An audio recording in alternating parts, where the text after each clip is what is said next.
focus down on towards the top side of the map. Flew up through the clouds at night, was born to fight. Mythical, so mystical, think what you like. You could be the sword, the shield, defender of the people down below. You know I fall for love. You know I fall for love. You know I fall for love. Be kind to those around you, don't be merciless. Remember me, for my name is Perseus.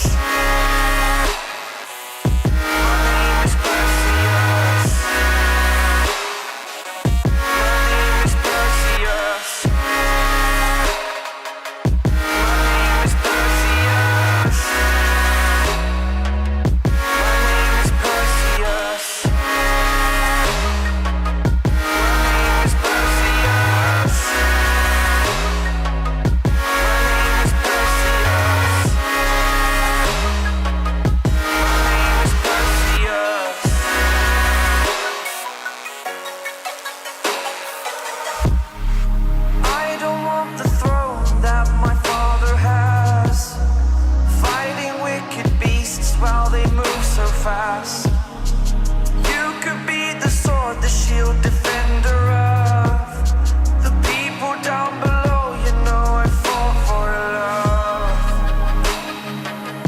You know I fall for love. You know I fall for love. To have your friends beside you like my Pegasus. Remember me, for my name is Perseus. My name is Perseus. My name is Perseus. My name is Perseus. Perseus.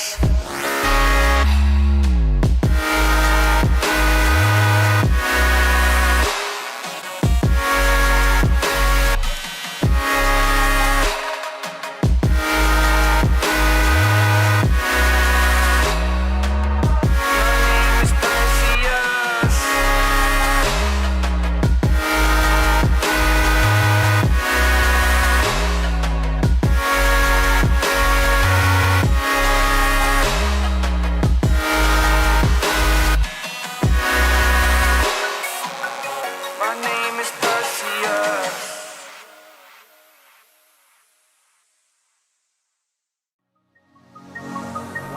Waiting for the Lord.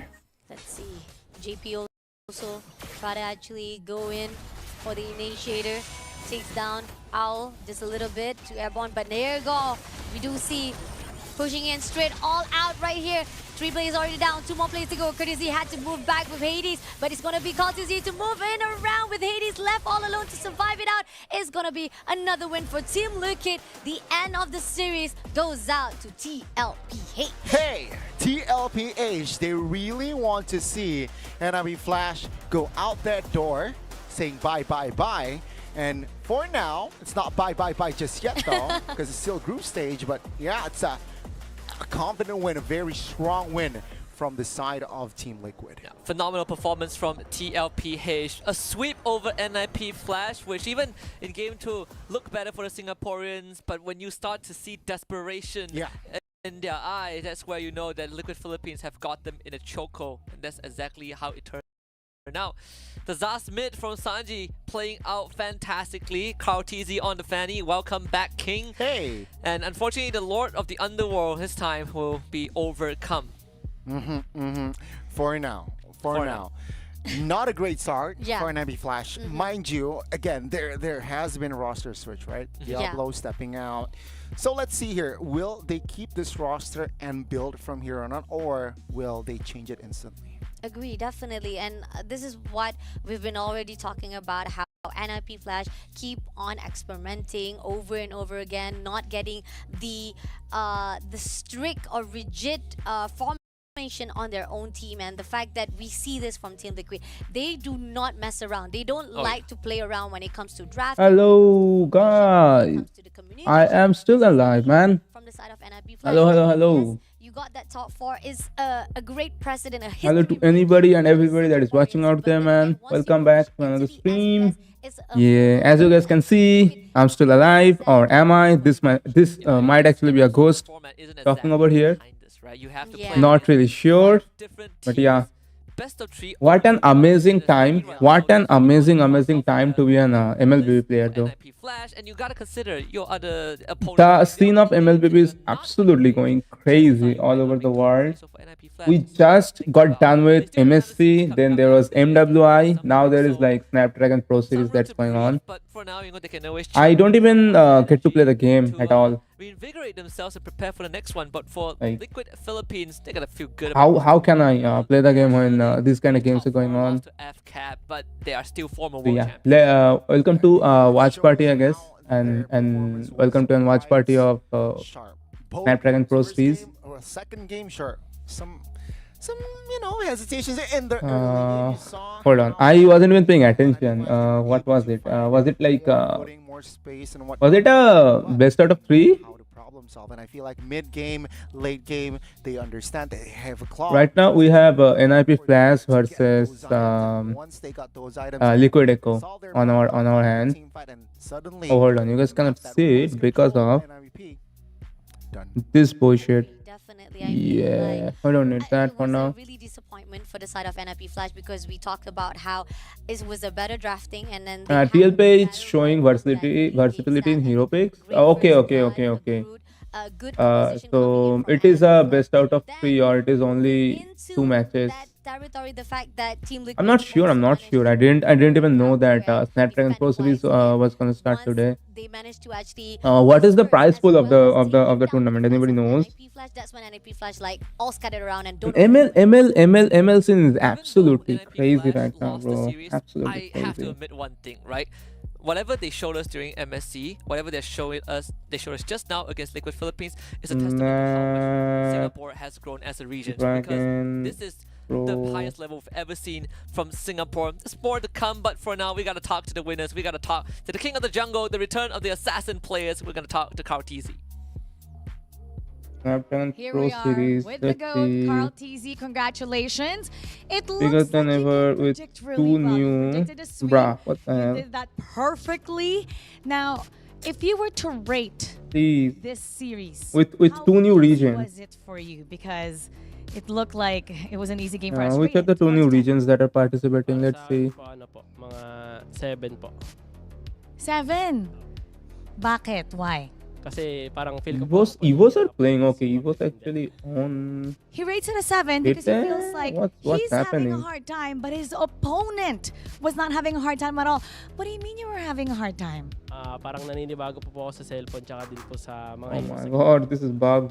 So you're just getting used to the Open heroes that you're qualifiers, using. then Actually, there's let's talk open about that. finals, then So there's I saw you challenger guys- you season, guys then pulled there's out a challenger link, finals. which you don't normally use. And Fanny, we saw a Fanny also. The last time we saw a Fanny from Liquid Echo was back in M4. That was a while ago. So why are you returning Wait, what's those heroes back happening? here? Feel ko po kasi What is the prize pool for this? need po namin mag-adjust. Global prize pool for this thing is. Parang practice na rin po pa sa MPL po. So they feel that it's perfect. Like for it's that right it's now. it's And you're it's using short of this a tournament also to make it's it it's better quarter sort of $1 million, I upcoming guess. That's what the MPL. prize pool is. Okay, now your Pretty opponent, amazing. They still did great, just like what you said. Join the You feel tournament. like you had a hard time, but they didn't. But you were able to sweep NIP Flash. What would be your words of wisdom or some tips or Kuala anything Lumpur. they can do to improve Full more so City they Mall. could win the next match? Just as a friendly thing to Kurt, because he sent a message to Kurt earlier. Siguro lang Alright. more grind pa tapos siguro onting adjust pa siguro sa meta ganun. Do you want more grind and to adjust to the meta? Nag-gold adjust po kasi sila eh. So parang out of meta po yung Bro, gold adjust. please. It's out of meta, the gold lanes ask. So to practice with that a little bit more. All right. Okay. And what do you have to say to all the fans that are rooting for you, hoping MLBB scene has been like going crazy, far man. ahead in the Going Snapdragon crazy. series? Sa mga fans namin dyan na sumusuporta, supportahan nyo lang kami. Bibigyan namin best namin. Tapos shout din sa family ko, sa girlfriend ko. Tapos, guys, practice pa ako mag-assassin para. What an amazing time to be an MLBB fan. Giving shout out to his family and his girlfriend. I get a call, huh? Buff. And he's sending a message to everyone that he'll practice his assassin even more to become better for all of you watching. Thank you so much and good luck to the next matchup. Now we're going to turn it over to our casters. Let's break it down even more. Thank you very much, Mara and Carl TZ. That's the definition of the greatest of all time. Wins in game, wins in life. And of course, words of wisdom, right? Zaz go out of meta, just needs a bit more practice, but 7 out of 10 in terms of difficulty. Is it crazy for me to say that actually for Team Liquid Philippines, they're also kind of having this story arc where they are looking for redemption, right? Again, their journey to the Challenge Finals wasn't exactly the easiest, and now we're seeing that rebirth of this team. For sure. I mean, seeing Carl TZ itself, right? His hard work. Some players, I don't want to name names, but some players got at an international, retired. But not this guy, right? I mean, he got 2 times world champions and he still wants to learn, wants to adjust to the meta because it feels like assassins are perfect. Yeah, redemption arc indeed.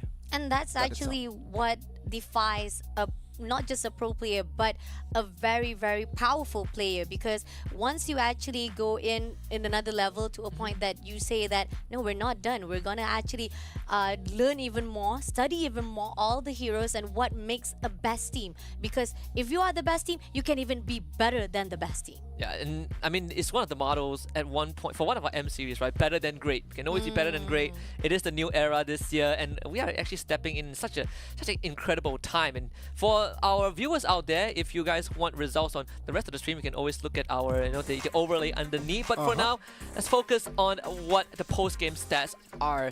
21 kills to 11. Liquid Philippines just running over NIP Flash. Despite them admitting that this wasn't the easiest game, they still showed that their composure is a lot better. I mean, 7 over 10, come on. We, even here at the desk, already talk about how it was so easy. Even from the first game, it was really quick. Going into second game, maybe a little bit slower on the second game itself. But then again, it was so smooth how they actually able to learn all the patterns that was put out by NIP Flash. Oh man, again, yeah, just I think for the second game, one highlight should be Sanford, right? On this Phobius was just so dominant, not just in his lane. After the laning phase, he was practically everywhere. Yeah, in team fights, what do you do? What do you do to Sanford? Look at this guy. He has more damage taken than his whole team, the rest of his team combined. Right. On this Phobius. Like, what do you do about it? You can't. Right. You can't, right? Like, you enter the fight and you realize that Sanford is tanking up everyone. And he died 0 times. Yeah, because everyone has a dash. Even Minotaur has a dash. Right. So, what to do? I mean, even for our life is tough. He shows up, he gets jumped on by Sanford, he gets jumped on by Carl TZ. Sure, he is the demolisher, he is the demolisher. But overall, in team fight scenarios, Liquid Philippines just are a lot more dominant. Completely agree, man. That's just talks like this, Fasha. That's just. Hello, my boy. Hello. How have you been, bro? I mean, how can I hear you, man? You are typing. How can I hear somebody typing? No, never mind. Let's not talk about this. I had a call, man. The goal and One of my friends called me. I had to pick it up. As well as Team Liquid. I'm usually okay. I'm not even gonna trash talk Watt here. I was gonna trash talk Watt here, but not really. It was kind of important, so I had to pick it up. Otherwise, yeah, I do not usually pick up calls when I'm streaming. Long time no see. Yeah, life happens. Life happens. Life happens. I really got. I mean, it's not my fault that Pokemon unit really sucked, bro. How have you been, man? How have you been? Tell me. And you can see, just from the neutral objective, right? 2 turtles for the side of NIP Flash. Football season is about to start. I'm kind of excited for that. After that point, point on, it was. I got a tailbone injury in gym. Deadlifting or let me guess. If you got a tailbone injury, it has to be. Was actually the third turtle, right? Quite honestly, tailbone injuries are if you fall down on your ass, that's the number one way to get a tailbone injury. Or you can get a tailbone injury from doing a leg press. Doing the leg press wrong, you can get an injury from that. Man, I have no How did you get the injury? Tell me. It's hybrid, right? It is pretty sad actually. Ah, yeah, squat and deadlift was gonna be my fourth case, and squat was the third. 90% KP, Fashabani. That is a lot. So we got to thank you. So we got to man, great gameplay, bro. I'm not even playing. But yeah, at least you tried. While squatting, yeah, yeah. I guess that is why I always told my students to never ego lift, and for their like at least 6 months of their like when they were like starting lifting for the first time, I used to tell them for 6 months, kick your fucking ego out the door and learn the forms with lighter weights. It is very fucking irritating pain. I mean, I know it. I didn't injure myself once lifting. I injured my tailbone because I fucking fall down on my ass. That buzzes around your ear. That you can't Yeah, but it has been a long ass time. My spine is fucked up though. My lower back is fucked up. It is not only your trainer that's fucking stupid, bro. If they just quote that line 80 I was gonna say 90% of the trainers are fucking stupid, but no, since like that was the case when I used to train, which was 6 years ago. So like 2018 or 2019, 90% trainers were retarded. Now it is like 80% trainers, they are still retarded. Most of the trainers, they are pretty retarded. They don't know shit themselves. And yeah, that's the sad story of where we live in, man. India. Welcome to India. Morale boost for the side of Team Liquid. They were showing that they're having fun. So much yapping going on. I'm also yapping on top of them. And in that sense. Agree, definitely. I would like to play some games. I mean, some Magic Chess games, but I'm gonna try it in a bit. How have you guys been, man? I really, honestly missed trading. No, not trading. But streaming. I honestly missed streaming. He forced me to. I'm a beginner, and this much weight, yeah. Bro, I am pretty much over the level of adapt. I'm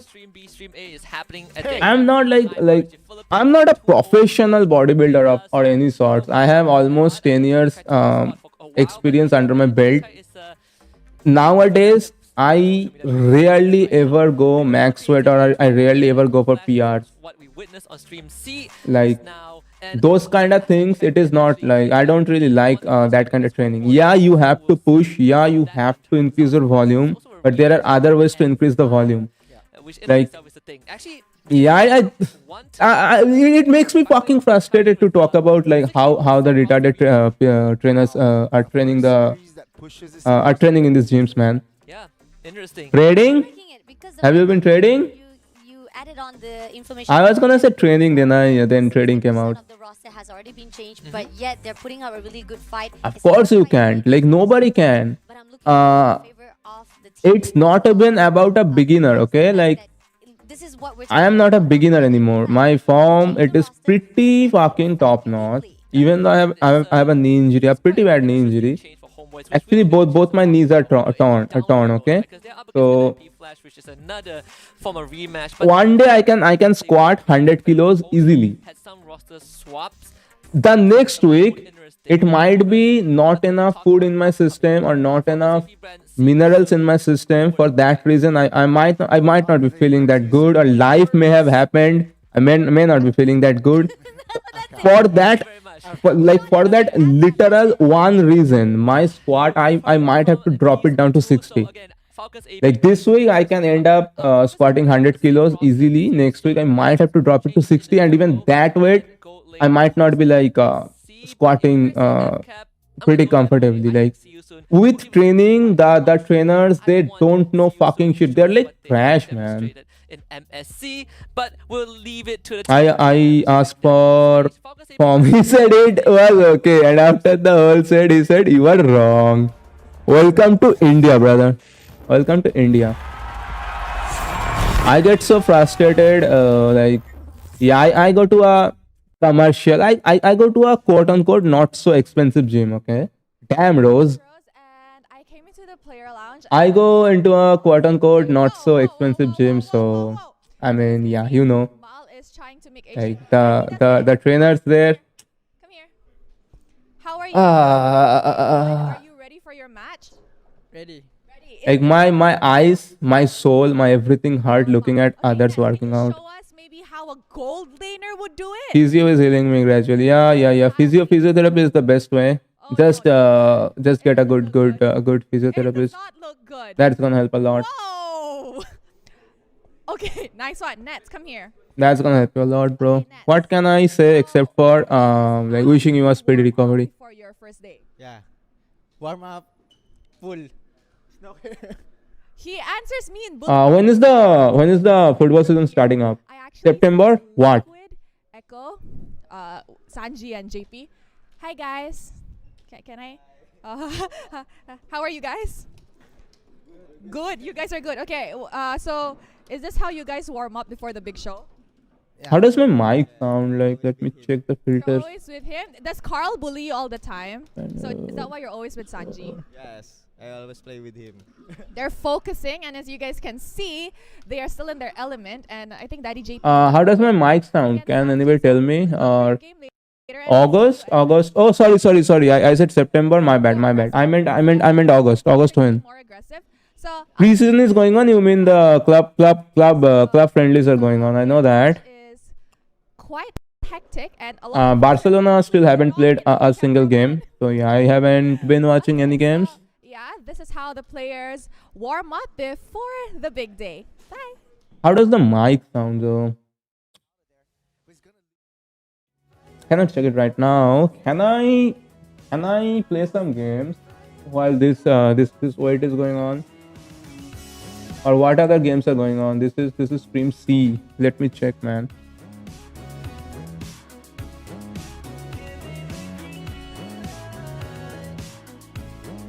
The stream might lag right now, guys. Warning. My PC it's still stuck. My PC still fucking suck. What can I do? Mic is okay. Yeah, it is lagging a little bit. I desperately need to get a new one. That match just ended on stream B. Let me check on stream A. Purified kind of stopped the tempo breaker of what the I'm just gonna check it from here. Oh! Whoa. Sekarang lihat bagaimana aimalnya yang kali Okay, homeboys are playing Geek Fams. Let's watch that one. Bro, what an amazing time to be an MLBB fan though. But yeah, man, like 3 streams are going at once.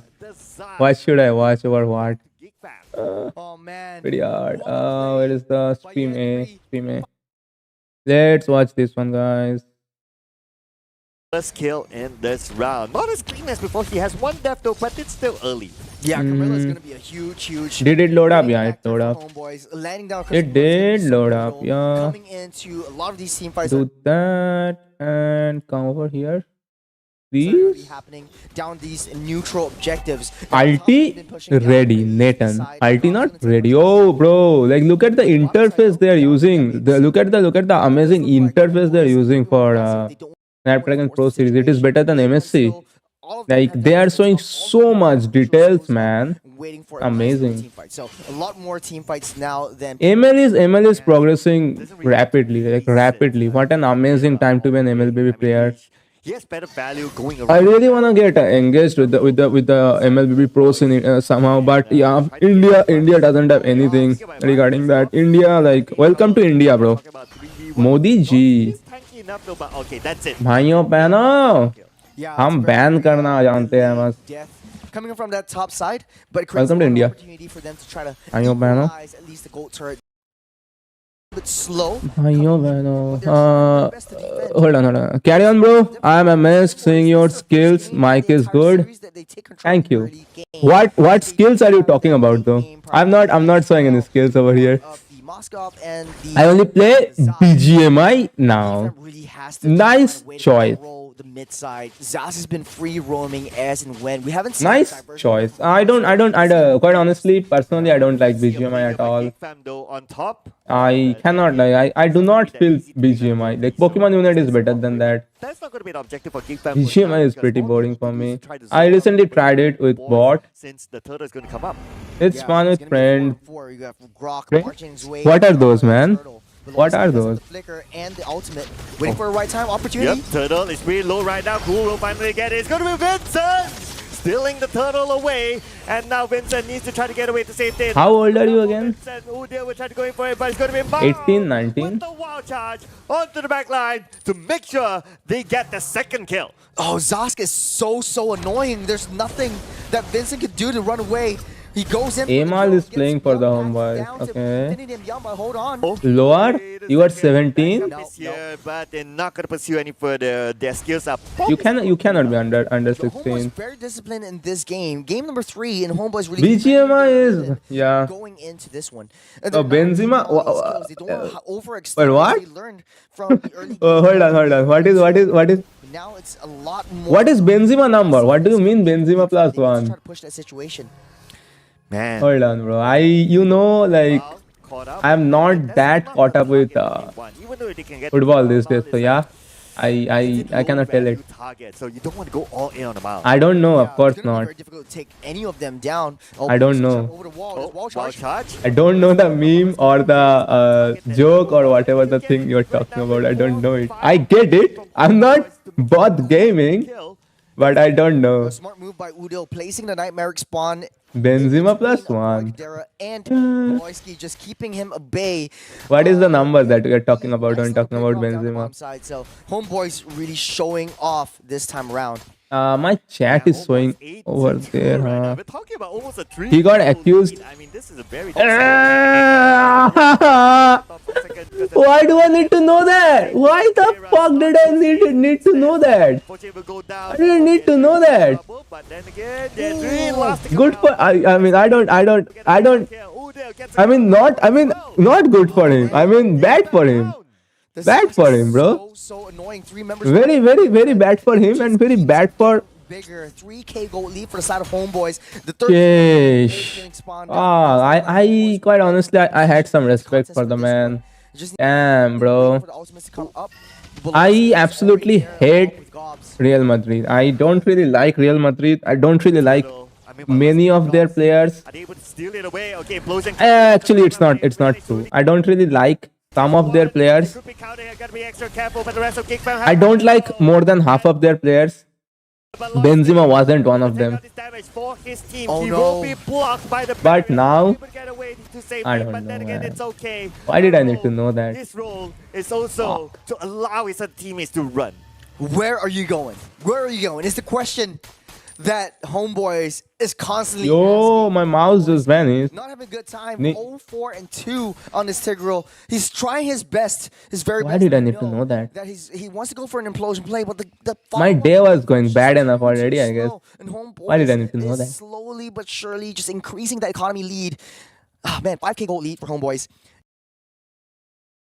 Udil Tony is Cruz? up I don't. so much now. I hate every. For a boy in Kadera to come I really hate Germany. I don't really like Germany at all. But yeah, Tony is good. It's just so Tony is pretty. Tony was pretty amazing. He's not playing any longer. Not the best of implosions. Tony was pretty amazing. Right timing, maybe So not. was Modric. It's kind of arguable there. Oh, But this is Casemiro is trash. So Geek Fam, they know As that an let's player, not any of he's these good, fights. but Let's try to go for everything that else is scrimmage, which trash. Basically, Homeboys just forgot about macro. Casemiro, bro. I fucking hate that. Hate that guy. with Homeboys getting I know, bro. I'm not gonna say that they are not. game number 1 where The players as had the players. same sort of situation as before. So Both of them are amazing. having this kind of control, I mean, it does look good for them. I mean, I might hit the club. I might. Again, Geek Fam just constantly bashing down. And You can be Benzema plus whatever. Just don't pull off a Benzema, okay? That's my advice for you. They want to try to force a lot of these team fights. Just remember in life never to pull off a Benzema. Kadera trying to use himself as Makes sense? He goes in. But not the target that they want, though. A little bit of a... I'm sure Geek Fan must be kind of disappointed that... Baloyski on the Nigriel. Yeah. Eating like a... Patient. I think if Baloyski was able to just wait Eating like a... one more second. 0 for Baloyski. Wasting his first skill. Nice one, Baloy. Standing by that wall, that passive. He was able to... Wait, so Geek Fam actually pulls the entire side on that left side or on that top side, huh? What the fuck is happening, man? From Vincent, and now I do agree. They have gobs on the EXP. A boy is playing mid. Vincent is their jungler now. Huh? Find a really nice setup. Yeah, Geek Fam have just been changing the rosters a lot. They have been changing the roster a lot. Homeboys, this is the usual roster that we see from them. They will secure the next Lord for sure. Unchallenged. Except for YE3. I don't recognize YE3. I haven't been watching. Returns back to safety, but straight Oh, Madrid acquired Mbappe? Did they? Yeah, man. If they get their hands on that bitch, this guy, he's just carrying Geek Fam. It's gonna be, it's gonna be pretty fucking strong, bro. Homeboys and Geek Fam. That front three, holy. They might actually play that. Who's that? Who's the guy? Who's the guy? I'm forgetting his name. I'm not forgetting his face. I'm forgetting his name. Who's the English guy? I don't know why, but Geek Fam was just. Who's the English guy? I cannot. Bro, even though hold on. Was Who is it? do that damage, get out safe. They signed him a month ago. Let's take a look at the I didn't know. Quick. It does look like a boy is still top of the chart. Good for them, I guess. Bellingham, Jude. Yeah. That front three is gonna be deadly, man. Like Jude might even like play as a midfielder, attacking midfielder, as an false number 10. Wow, where did that come from? Not still able to get the kill onto Baloyski, and now without Baloyski as the main forefront guy to make the initiation. Suppose who's SUP wasn't fusion, so couldn't. Sub wasn't. Bro, put something after that sub, bro. Sub wasn't fusion, so couldn't see the stream. I basically started streaming 30 minutes ago. So yeah, welcome. You are not that late, I guess. A little bit more, and that's what I want to see in a lot of these. You guys cannot see the chat properly. Let me adjust the chat. They don't want to force it. All pull that shit over here. Fam needs to be able to walk themselves out of that base into. You know what? I'm just gonna get rid of the chat. Look at this. When I'm doing like watch parties and shit, I'm not gonna put the chat on the stream. If we look at the watch parties are pretty good. I get to talk to you guys and hang out a bit. All done and complete. He's ready to engage anytime. I'm also eating, by the way, man. Like this is my second meal of the day that I was eating. Just to get a little. What do you guys eat for your breakfast? He has shown that he's second on the damage leader. What is your what is your usual go to for breakfast, guys? Play it onto that one. Homeboys needs to find a way. I need water. Boy. There's just basically that backline. Udio is gonna be that main. Bellingham, Vinny, Bellingham, and Mbappe. Teenage Mutant Ninja Turtle. They can play that lineup, or they can play Jude as a false number 10. False number 9. Like an AMF, right? They can play that. To get ready for that Lord. Now this is gonna be. What is Locho? What is Locho? For a boy. I think they want to start this Lord and try to get that pull away from Homeboys to find that opportunity, fight that back line. Because Nets, how he plays, his pattern is going on to that back. Diversion? Oh, it doesn't want to commit. Okay. No big moves yet with the diversion though. They're still waiting behind. Nets. Hold on, bro. Like Homeboys where? Yeah. Homeboys where in MSC, right? It's a Gujarati dish. Onto Vincent though. He's pushing the minion waves on top, clearing it, and who knows, he might again try to take out the backline. A Gujarati dish? Like I don't know. Spawn already destroyed, but never heard of it, sadly. Okay, 50% of health left for the Lord. Anytime. There's just so much text on the screen right now. So Homeboys, they have to be extra careful. Yeah, the text on the screen is a little bit too much. But without grouping out together, who will Beloyski target now? Imao? Nope. Oh, they get the reset. It's pretty big. Oh, man. Oh, that was so good for Homeboys because the lane was pushing down on that long side. So Geek Fam needed to send someone down there to rectify that situation. But Homeboys were just standing there a little bit too low. Oh man, Lord gets a half health reset. This conceal play from Mao. Okay. Have you eaten baby corn? It's tasty. Oh bro, do not remind me. Do not remind me. Do not remind me. Are you here, Sovik? The last time we ordered baby corn, we ordered like baby corn with mushroom. Sorry, mushroom with baby corn. Motherfuckers actually sent us adult corn, man. Instead of giving us baby corn, they literally gave us adult corn. It was so disgusting. But baby corn is kind of tasty, yeah. Motherfuckers literally gave us adult corn. It's just immediate decimation. Kadera, nothing can do. No! God! It was so disgusting tasting. Like it tasted so fucking disgusting, man. And we couldn't even chew through that corn. With 3 new players. What do we call that? Corn steam. We couldn't chew through that. We had to like put that in our mouth and try to chew that, and then like do the waktuha. My own history. They take down Geek Fam 2-1. Man, that was a very yeah. We literally had to spit every single corn piece out of our mouth. Basically, have you did roasted? Suck on this nut. That's board gaming's go-to breakfast, by the way. I haven't tried it. BRB guys, I'm gonna grab some water. I'll show you how it's really done. Yeah, he really showed. He really showed how to play Zaz. The way. Yeah, guys. Anybody that is watching the stream for the first time, man, welcome. Best of his abilities, just as I'm gonna grab some water. Meanwhile, you guys do hit the like button. Thank you. He is one of the links that they need to break before going into the fights. Well, with that being said, we're going to be throwing it over to our winners interview here with Rose. Rose, please take it away. Congratulations. Ooh, honestly, watching that game 1, I was very nervous. I'm like, do they have this in the bag? But yes, they did. So first, how are you feeling securing your first win in Snapdragon Pro Series against Geek Fam ID? Feeling good and grateful. Okay, just now they were saying that they think they will win this. Geek Fam, Beloyski. So in the pre-show interview, they said that they felt like they would get this in the bag because they think that their new lineup is stronger than Homeboys because you guys, got in 3 new players. Let's talk about the 3 new players. How did you guys manage to build the connection in such a short period of time? Aku rasa sebab coach dan aku rasa yang paling besar adalah their hard work.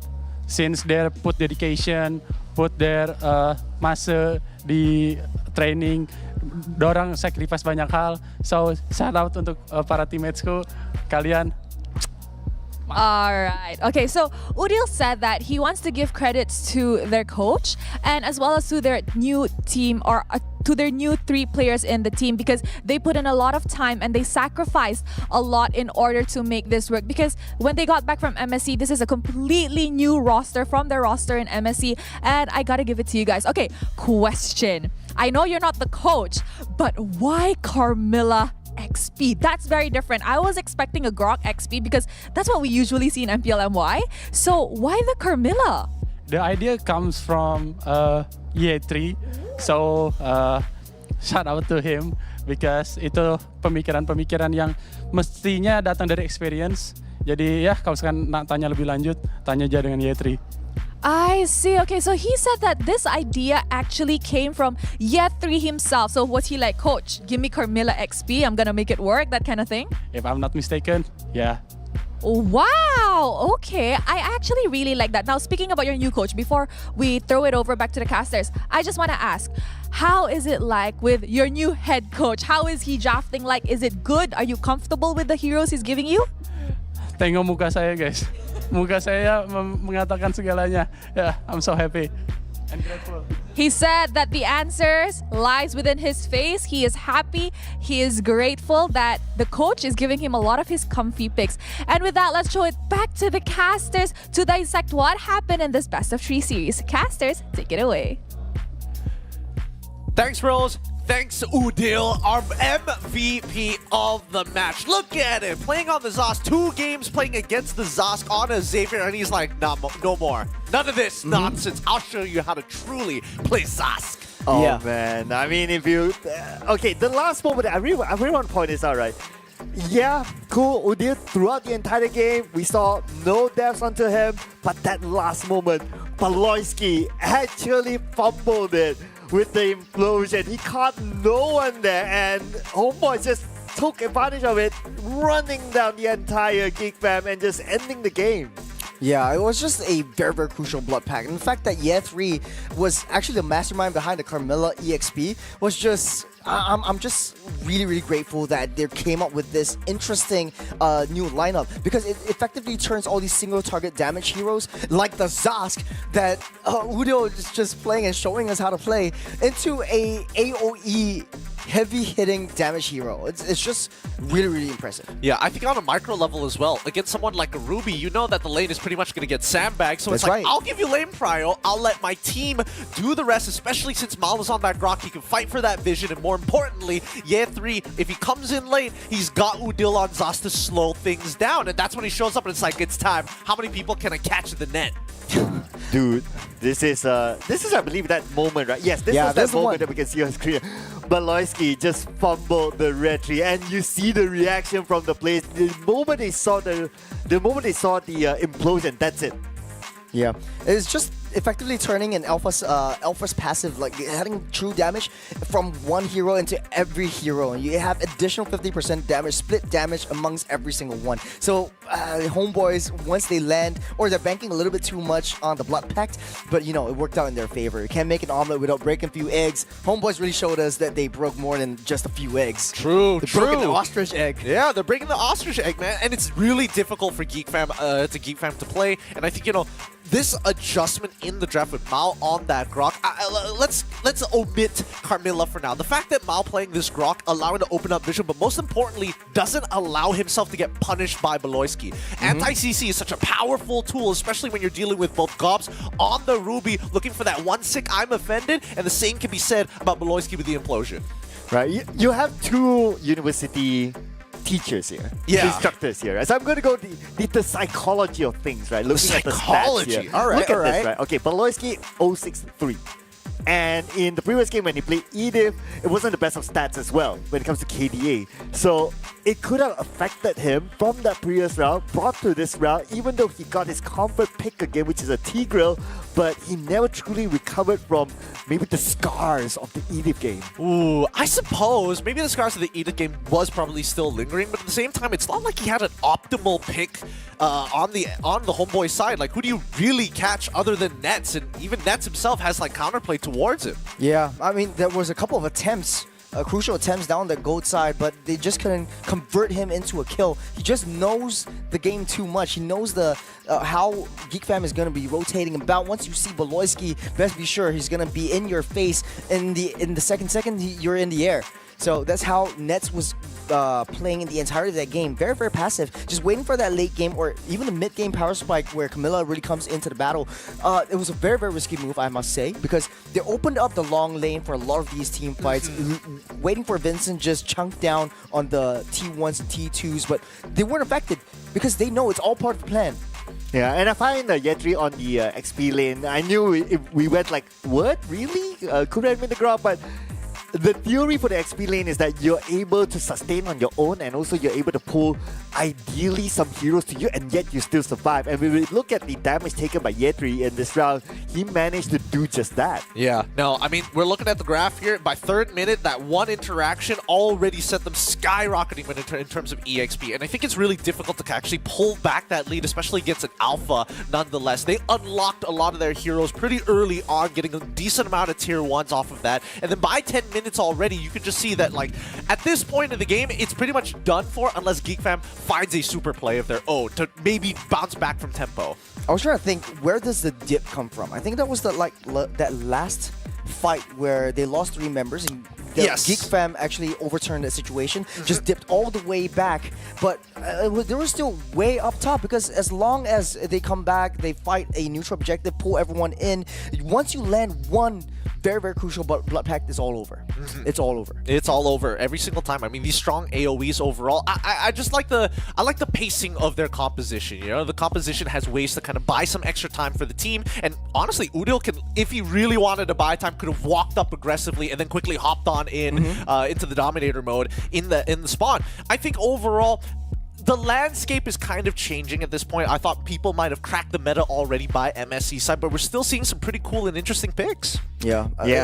Yeah, I mean, the Zaz, the Camilla, this is going to be definitely, if you open your ranking after this, you're going to see more Zaz gameplays. I mean, honestly, recently I've been playing my rank games and I've been seeing people picking Zaz, and with this sort of gameplay, we're going to see a lot more. Look, I know you both are lecturers, but please, we don't need to indoctrinate the masses with the Zaz tech just yet. But keep in mind, Stream A schedule, that's only our very first best of 3, and Homeboys take it away 2-1. Our upcoming game is going to be Fnatic Onyx up against Rebellion Esports. Now, for Rebellion fans, they got a little bit of rebellion with Vincent in GeekFam, but now they've kind of changed up that roster. But let's not forget about Stream B as well, because this does mean that later down the line, we will be expecting Rebellion to play again at the very last game of Stream B, and GeekFam will have to go up against RSGPH. Not exactly a difficult, well, wouldn't be the easiest competitor.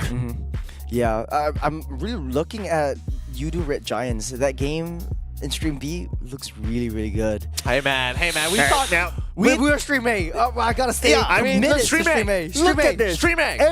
Every other stream is a 2-0. We're a 2-1. Yeah, just saying. Right? Yeah, which stream has the best set? First, let's talk about Stream C, because again, they've got a lot of banger games on their side, right? They've got a lot of the heavy hitters, and some may back, man. As soon as I went downstairs, my dad got hold of me and started talking some stuff. Yo, hello. 3 more before the end of the day. Tanishk, Arya, hello bro, welcome.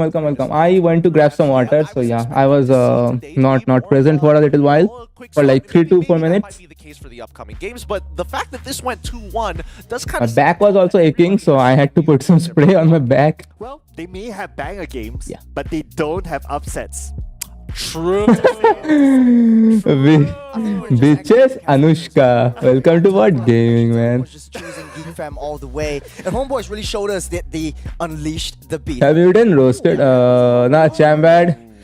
What the hell are you guys talking about, man? Why do you guys wanna get me banned? Basically, we do here. Now, for our upcoming match, it's gonna be yo. I'm here. Keep that in mind, because boys, some thoughts on this, because as much as let me actually mute this on game audio for a while.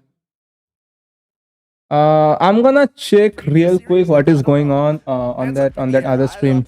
Okay, I'll be the devil's advocate here, right? So Fnatic Onyx, they're invited here, but for Rebellion, they fought their way. I have to check on my phone what is going on the other streams, man. Hold on. So I'm sure we're gonna see. The next game is Fnatic Onyx versus Rebellion. We have to watch that. Question to if you're at the top and whoever's at the bottom, who's hungrier? Bro, Snapdragon, like Loki. Look at the studio Snapdragon has.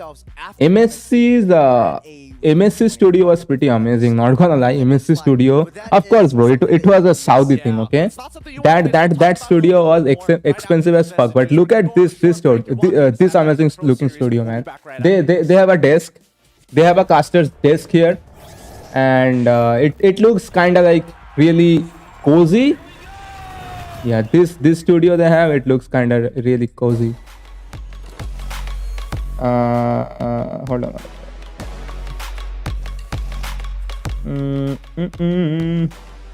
ML BB esports. Let me check what is going on the other streams.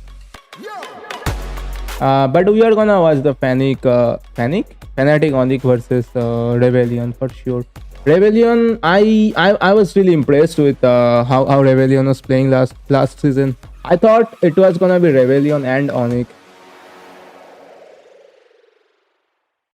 but yeah, Rebellion started the season really roaring, but they ended the season really bad. And DHL.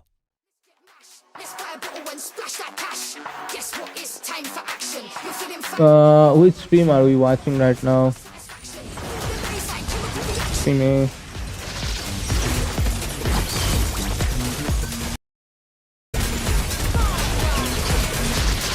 Streaming is what we are watching, right?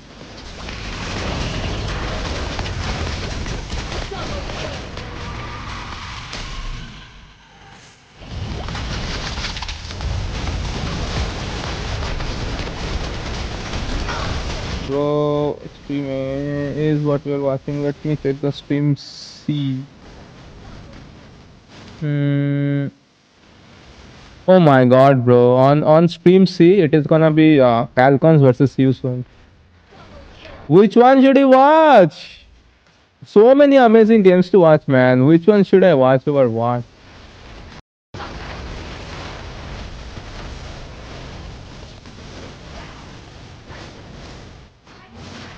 Stream B, stream B, stream B. Stream B is gonna be having fucking SRG versus Omega. Fuck.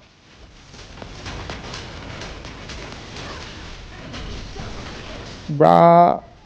Bruh. Which one should I watch over what?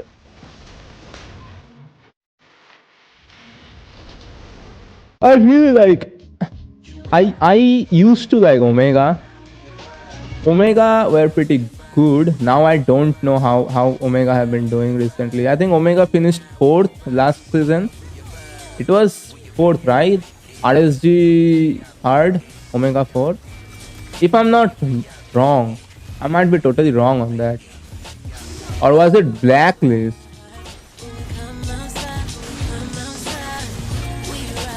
Bro, I think that's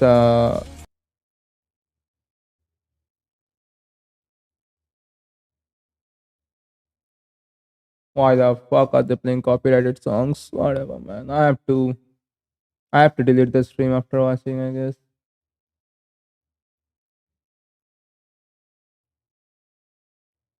Udil was using Gojo. Oh yeah, Udil is using Gojo over here. Let me.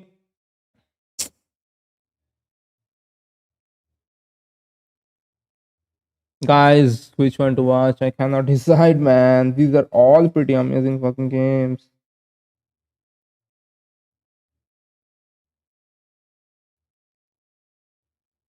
I also have to finish another game, man. Let me play a magic chess real quick. Can I bring it over here? Let me try if I can do that. Let's check. Focus.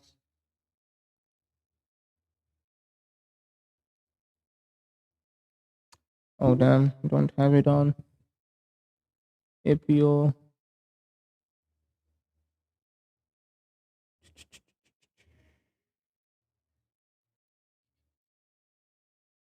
Started lagging a little bit already. Fuck.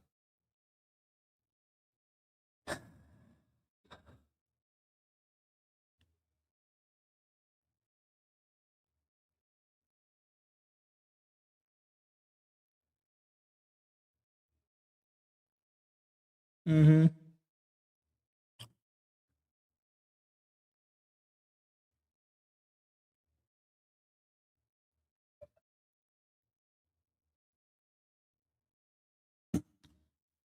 Welcome to MLBB.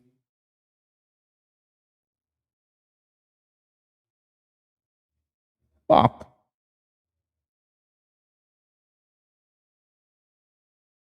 Oh my god. Seriously?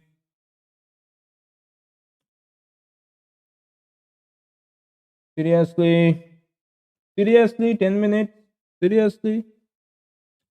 I have to reinstall this app, huh? I'm gonna go in for a quick Magic Chess game.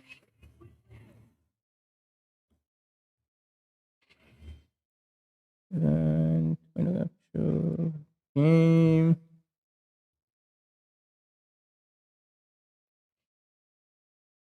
Let me automatic. There we go.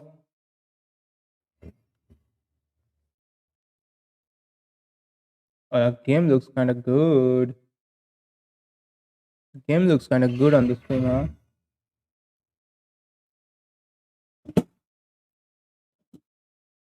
And it's gonna be bad. It's really gonna be bad. I have to reinstall my mirror. Fuck. Fuck. Yeah, the mirror is gonna disconnect in like 8 minutes.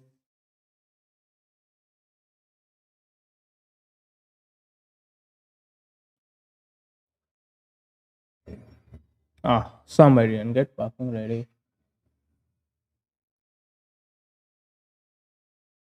Volume mixer.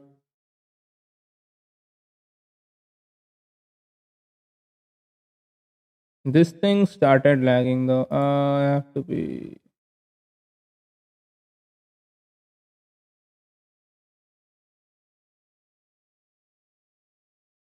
I don't know. Let me actually pause that for a second. Yo.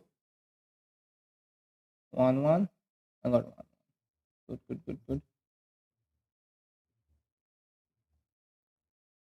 Oh, the sound effects are amazing though on the speaker. These are some pretty goddamn amazing speakers, man. Audio doesn't need it. Get that. Give it to 1-1.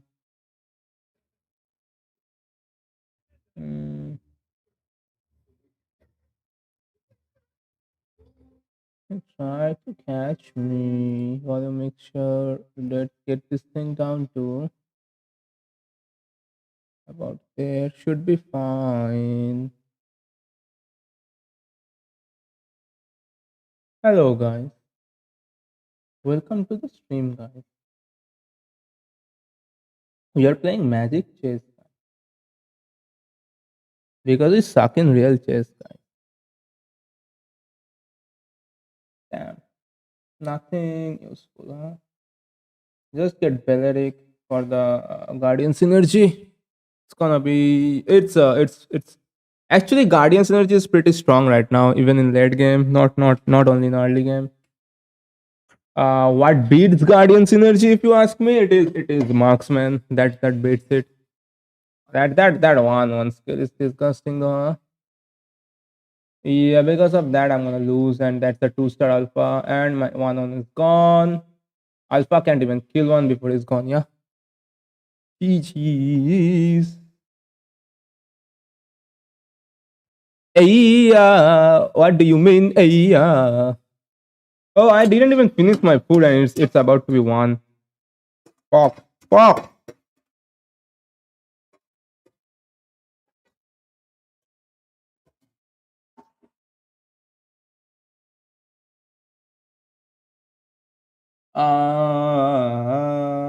Okay. That much brightness should be enough. I need a mobile stand as well, man. You guys cannot hear the game audio, right? Let me adjust this. Properties. Do that. You guys can hear the game audio now, huh?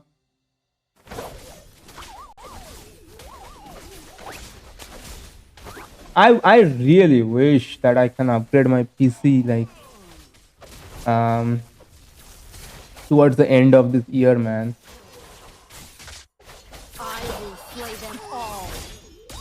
Like more than anything, that was one of the reason why I had to stop streaming, because this fucking PC is a piece of garbage.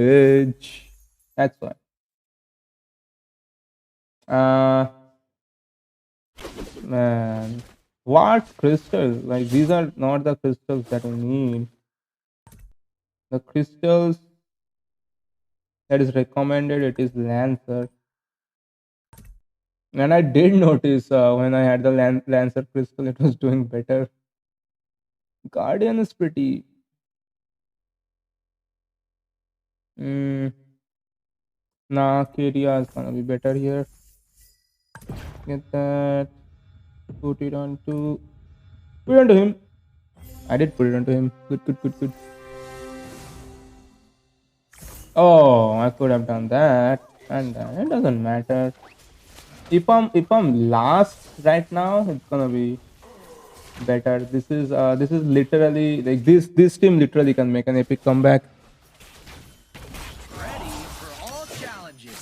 The team I'm using right now, it can make an epic comeback.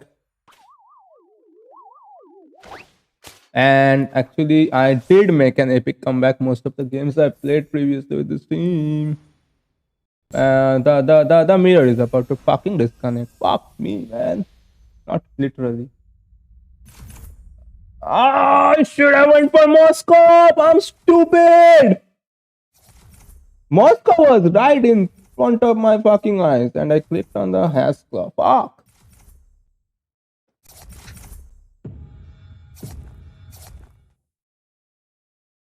Fuck.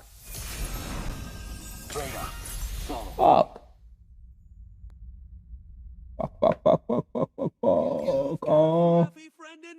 Get Zaz. There's a little bit of strategy that I can use it. Oh, I can do that. May the great dragon guide my spear. Motherland, here we stand. With our motherland, here we damn, man. There comes a fucking fly flying in front of my fucking face. Soft.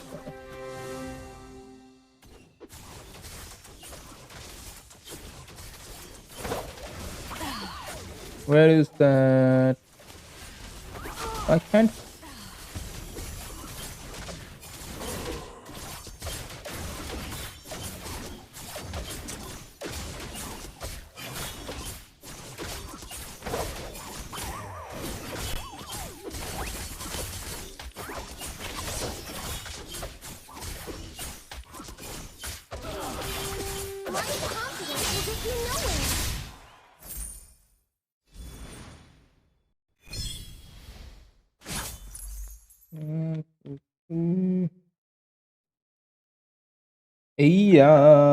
Yeah, low HP shield. Is that what I need? I think I don't. If you need a Yeah, I'm not gonna get that one. What did I grab? I grabbed Haskell. Bro. Bro. I am not the lowest. The guy I'm facing is the lowest, and he got the Moscow. But his Moscow is getting trashed by my Alpha with Flicker.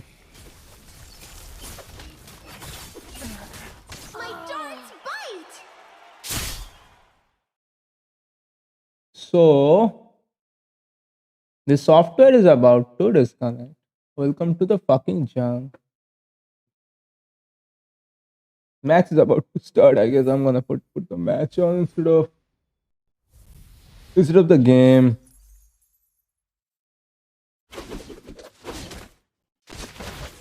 Premium client.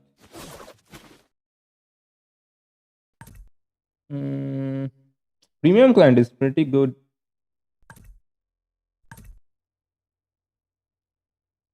May the great dragon guide my spear. Okay. Okay, that's not that bad. My aim is impeccable. I'm gonna grab that one. What the fuck? Did the game auto deploy another one? It doesn't matter on this round though. Okay, yeah, it disconnected. Welcome to the junk, guys. Welcome to the fucking junk. Get rid of this bullshit. Uninstall it.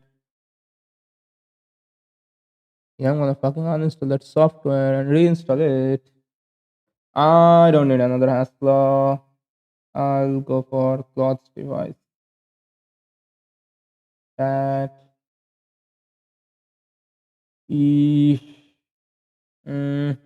Grab those two. Do that.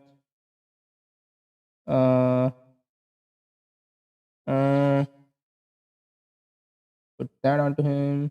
Oh no, oh no, oh no, oh no. I'm fucking things up. Welcome guys, welcome. I'm not racist, man.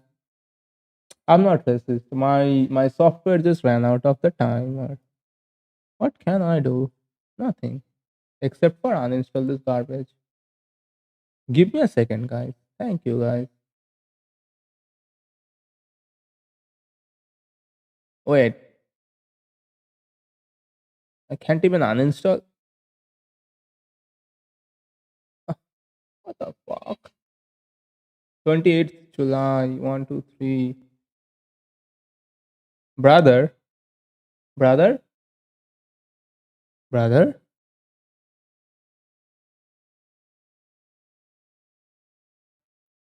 Okay, the draft is going on, guys.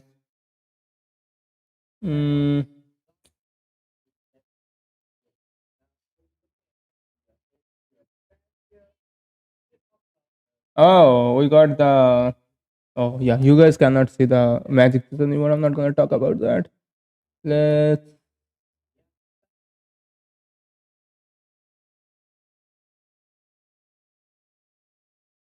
Wait.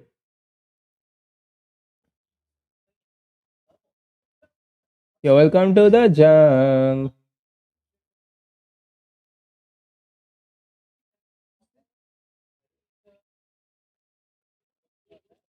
Kyrie didn't put makeup on. It's good to see that Kyrie didn't put makeup on. Pretty good to see. Taken away almost instantaneously, right? I mean, it's CW. You know, Juicen is open. We haven't seen any teams actually prio ban or prio pick that one up. The Arlott is getting banned. Kyrie might finally be becoming a man from a boy. So first pick going into the hands of Great. Iconic, they might be able to snap pick at the Roger up is still in play.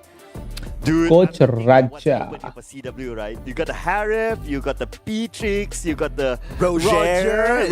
Watching this team is always a vibe, man. Look at them having fun, chilling, laughing while drafting, man. With the coach, remind you guys. It's still flexible, even though they might think about getting it for CW first. It could still go. It could still be moving into a jungle role. Yeah, I think it'll be totally fine if they do so. But it looks like even Fnatic Onyx going to be taking. Meanwhile, I'm about to lose the game.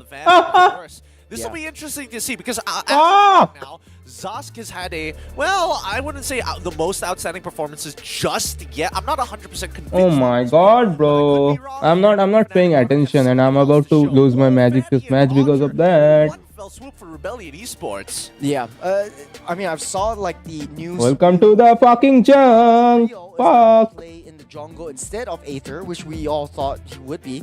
Up against Kyrie. Yeah, I'm about to lose another fucking round by 16. Definitely picked up for Rebellion. I should have won this one. It gives a lot of opportunity for Onyx to counter, or Fnatic Onyx to counteract that bit. Yeah. Maybe even sort of like a lock-up hero, something that would be nice. Yeah, I got the capacity now. Good. Wait. CW went bald after losing. You know, we'll see how Rio plays. Never really seen him. Looks like he gained some weight as well, man. Recently. If he's playing Fanny against, you know, the Kyrie here. Yeah. Ooh, Julian pick. I like this. I that. like this a lot from the side of Fnatic Onyx, especially if you're up against a Fanny. It's great having any means of escape mechanisms, hop over walls, to be able to not give her a clean line with the cables to get on top of you, and most importantly, iframes. Like, who doesn't love iframes? Yeah. I'm going to be the devil's advocate here, right? So you mentioned about Kyrie and also the Fanny. Well, is this Fanny a force pick? Because if you kind of think about it, right, they picked the Roger first. So when they picked the Roger first, at least they could leave their opponents like wondering, okay, is this going to be a Roger jungle or Roger gold? But the moment they picked the Fanny, there's like, okay, we know who's going to which role. So is this a force pick? I don't think it's necessarily a force pick. If not, Fnatic Onyx probably would have picked it up within the first phase itself, right? So I think, you know, they wanted to keep Kyrie's options open. He doesn't necessarily have, he can play a lot of different assassins. It doesn't necessarily always have to be Fanny, thing has to be on so 1-1. It's pretty risky on smash Zushin. because down the line, like Bro, please stop. And more importantly, the fact that you have Zast, you have means of Stop parving, man. That's my wife, not yours. Get away. Get away from her. Juicin getting picked up by Rebellion. It's the first debut pick of Juicin within our stream, of course. Weathering isn't needed. Definitely Rebellion Esports respecting CW quite a little bit because they don't know what he's gonna play. But then again, You had one. Nah. What the hell, man? I can't believe you said that. What the hell? Another interesting. Okay. Yeah, right now I'm having one. It's not the good stuff, I'll tell you that. Okay, I'll put it out there. We have seen a Chang'e before. We have seen a Chang'e, but that's on like some of the best, well, considered to be world champions now. So it's facts. Chang'e is gold lane. There's no arguing that law. But I do agree. I think that the Jushin. Hold on, I have to install that software. Because again, it's not like we've seen a lot of play with it, and more importantly, so most people say it's pretty busted. But against the Zast, I'm having Ruby. What the hell? I mean, I'm having 1-1 right now. I'm having 1-1 as my main carry on Magic Chess on the Magic Chess game that I'm playing right now. What the fuck, man? At the very least, it gives you the space you need to farm. Well, the only fallback for the Juicin is the lane clear. You don't get a lot of lane clear opportunities. You get the Lantern for vision, you get the Lantern for crowd control abilities, especially in team fights. But then Rebellion Zion really needs a front line. The answer is in that Barats. So yes, front line and This is pretty tough decision. What the fuck? I'm gonna report you, man. Hopefully even That's even carry if he's able to position himself well. He can stop carry from. That's pretty bad. Damage from the back. I guess that will be. I'm having mango for my I suppose. I guess lunch right now. I guess. At the end of the day, right? Because I mean, nobody can really deal with like a hardcore tank, especially if they fully itemize against it. Like, I mean, you could consider Julian, but really, do you want Julian to hit a tank? Oh my god! You got about to get reported, boy. There we go. The Cho. Key boy, nonetheless. Yeah, his signature pick. You are about to get fucking reported. Why not use him? There's a lot of things that are going through my head right now. One is the layering of the team fights. How this is going to break down. Yeah, get fucking reported, boy. Ruby, which I assume is going to be the EXP Ruby coming into the fray. So you're going to be banking on a lot of early game pickoffs, especially in the mid side. I'm not even gonna read that, man. That's pretty bad. It's going to be very difficult, or she is very squishy in the early game. That's pretty fucked up shit that you are writing right now, man. Oh, sorry. The last pick, maybe. Man, what's open It's either right gold. Keyboard Cho is. At this point, we're just looking for like a decent. Keyboard Cho isn't bad. It isn't JPL Cho though. I think JPL is the best Cho that we have right now. Guess what they need? They need beefy boys down their front line.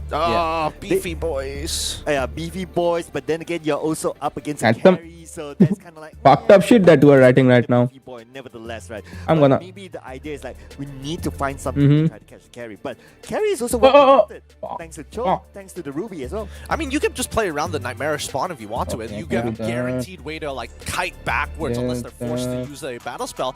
But with that being said, let's wrap this up here. Let's see the summary of both of these compositions as they start making their way into the land of dawn. And here we go, ladies and gentlemen. It's going to be the first match.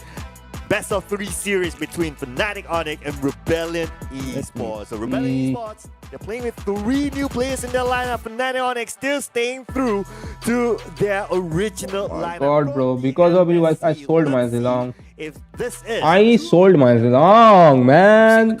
Because of the stream, because of you farming around, I'm about to lose this match.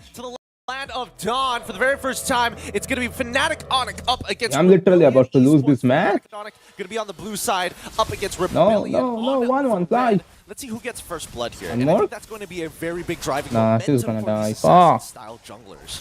Yeah, so No way nigga said skill issue, man. Kyrie being one of the top assassin junglers around. As Even well. Shin went this testing. What sort of Shin, space can his teammates really? do Does he? for him? And Does he though? for Keyboy, he Can't even win. Bro, Magic Chess is way tougher than those retarded rank games, man. What do you mean? idea of him trying to protect the space for Kyrie. Yeah, I mean, more importantly, even if Keyboy at this point Niga said can't super even early magic. on, he's going to be able to like get it back later down the line. It's not like he's going to hit level 4 immediately as well, right? Just look at Jushin. Look what he's doing. Are you having fun? Oh, early Purify coming out from Saz just because Jushin is Jushin. Yeah, I mean, it's really, really annoying, right? Can you imagine that if you try to... Jushin is juicy, huh? Like, okay, I'll just lift you up and then... But what is, low-key, what is up with these casters, man? They cannot say Jushin. They had to say Jushin. Like what? Keyboy who can... It's Jushin. Right? And also Kyrie as well. I was addicted Magic Chess player in 2022. Depend on execution, but look at execution. What the fuck are you saying, boy? Well protected still by Keyboy. You were about to get this backhand. First blood away just yet. Rio tried his best, but he definitely... What the fuck are you saying, boy? A lot more people around San, so a very good read from the side of Fnatic on it. Magic Chess is pretty fun. Now that we are seeing, Barat's being thrown more in these past 2 series, being thrown more on the EXP side, especially when you're up against these annoying sandbags, priority comes to... Bro, I'm fucking up, man. I'm not paying attention to that Magic Chess that's going on. But now that you're getting the mages into the mix... Fucking got Alucard instead of getting easy. Some useful things. Let's see if it's going to be easy for... So bad. So fucking bad. Of course, you're going... One more 1-1, please. 1-1. Fanny. 1-1. Go in and out very, very quickly. 1-1. So as long as Rio can 1-1. time 1-1. the steel cables in and also the retribution, 1-1. they could probably easily take this 1-1. 1-1. Keyboy does inevitably walk up. Fucking game hates just to see me. where Rio Fucking is. game He hates spots him me. out by that purple side. Fucking game hates His me. battle spells, I mean, it's not like he had them, but more so. I'm about to lose because of that. You can see both teams, they don't really want to start. Yeah, I'm about to lose because I couldn't 3-star my 1-1 right now. Fuck. Okay. Of course, one explanation is that... Yeah, she cannot kill all of them from that point. I don't think so. We can expect to see something happen. No, especially not against Zilong. Can he? Can she? She can. He's got a decent EXP lead. Oh! Fucking racist as game, bro. Target that they won. Looks like Keyboy tries to go in for the back line, and now the Dakota's welcome will stop him from coming through. I know, fuck everything. This is something new, I know, fuck everything. Bruh, South Asian accent, so what do you expect? A South Asian accent? Mirko is South Asian, yeah. Yeah, everybody of the casters, yeah, they are South As Asian. much as Suelo wants to make a play here, it's a little... Nah, you can say Jushin. If I can say Jushin, you can say Jushin. He's running out of mana though. Fuck, man, I lost the game. Because this game is racist. Coming in from Fnatic, right? At least getting 4th place doesn't count as a loss. Gets punished accordingly, making sure that he's going to have to forcefully lose his stacks. This was my game to win, man. Dominance despite Lupti missing out on his flicker. Yeah, Jushin. Dominance, right? So having a carry on your side is... Yeah, you guys. Carry to farm and play during... You guys deserve game. some.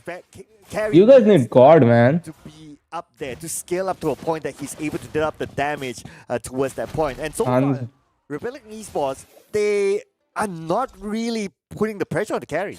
Yeah, I think that Matt definitely... Racist on what? You're brown? Yeah, like I'm not even that dark. I'm literally kind of brown. And the game is racist towards me. Imagine if I was the fact that darker. CW has already got a pretty decent freeze towards his side. I imagine I refreshed the shop worth of 51 gold and they didn't give me my last 1-1.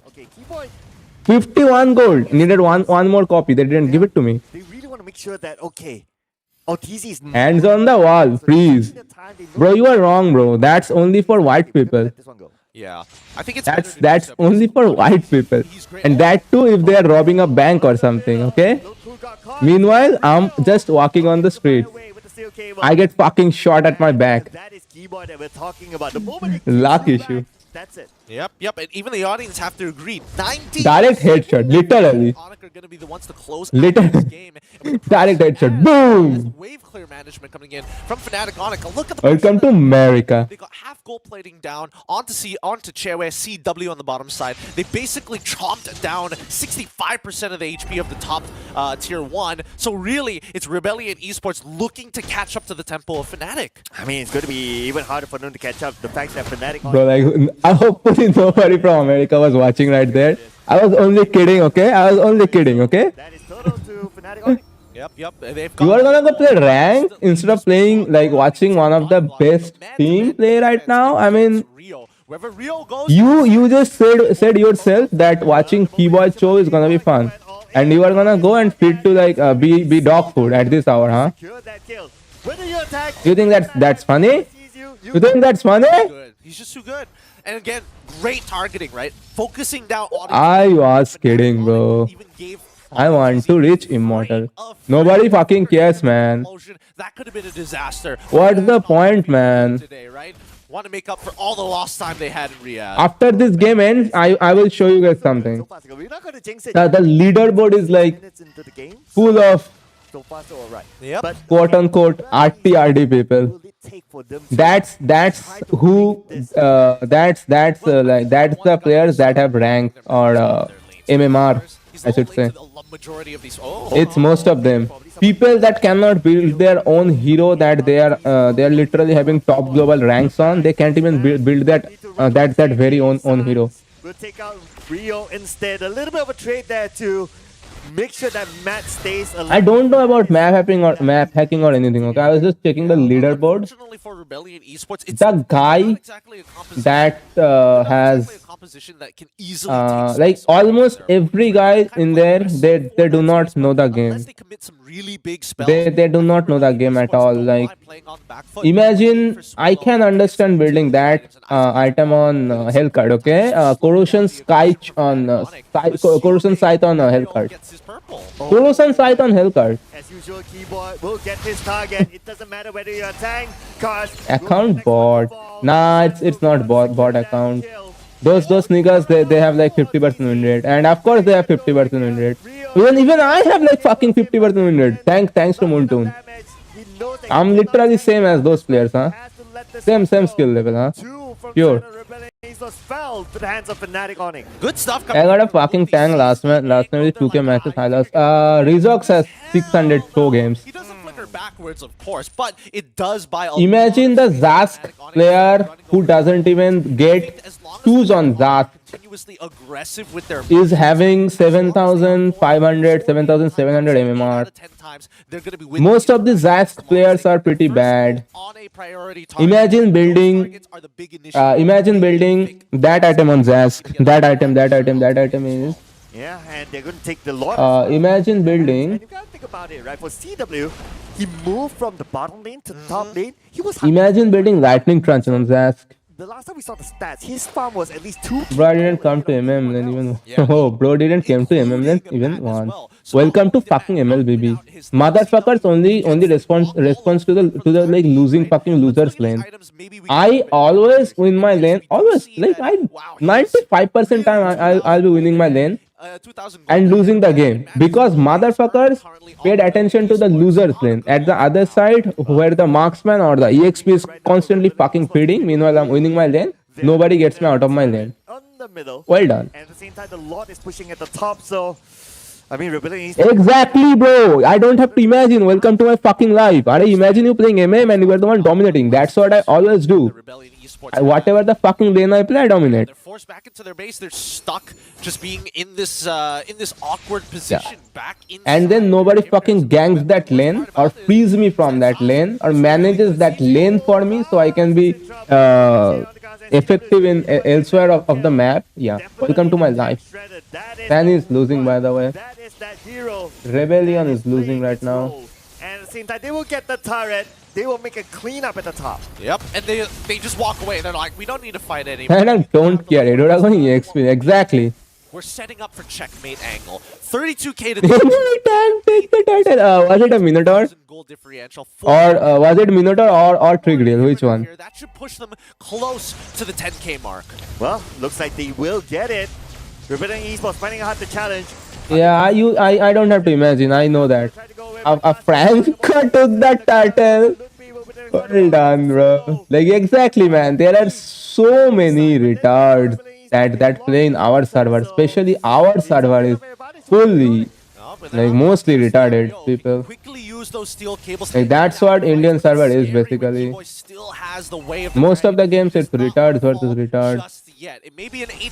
In every lobby, it doesn't matter what rank I see, there's at least half of the lobby is retarded. Perfect checkmate angle set up by Fnatic Onic. It's going to be really difficult for Rebellion Esports to even walk out of their base.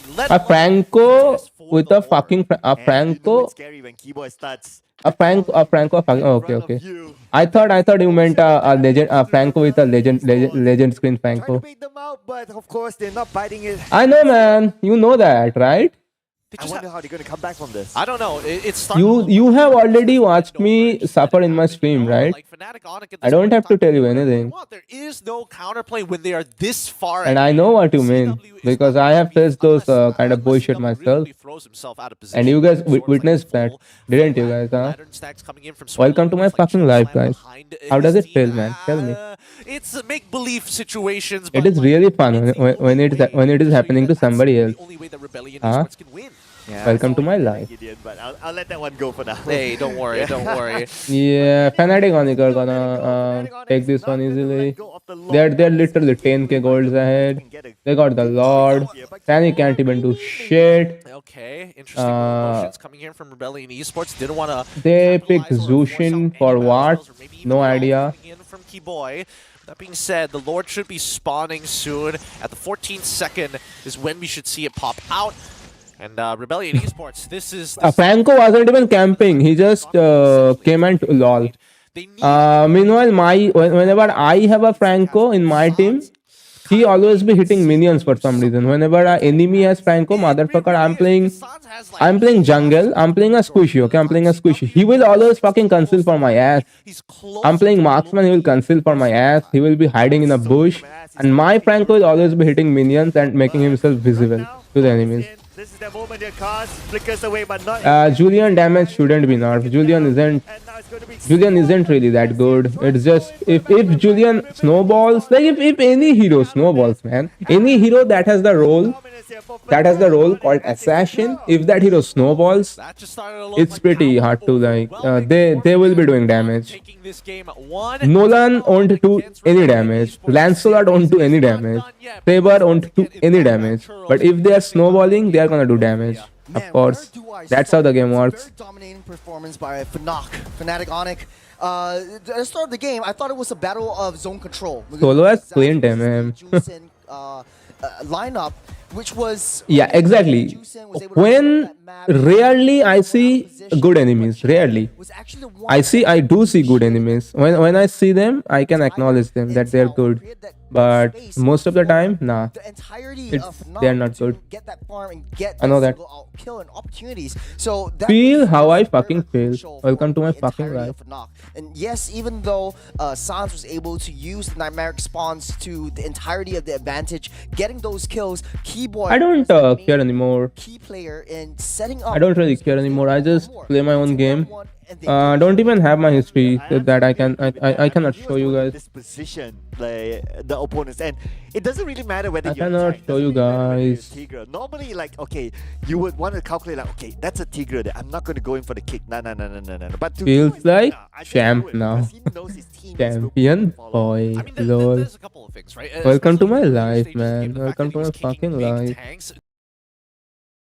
Despite CW not being at What his can I do, critical man? masters, he didn't Not even finish the much. Trinity build majority of Not the time. much. He's solely depending on two other people, and that is Kyrie and as well as Sans to just shred down a single target, which is great because Yeah. most people I can let me hold on. Let me connect with the mirror. Well, that's the beauty of the Zask, right? All you need is honestly the glowing wand, Yeah, and then your damage really just comes through because of the laser, the new update. I wouldn't say it's a Most of the Zask players. No, look at this! Look at this!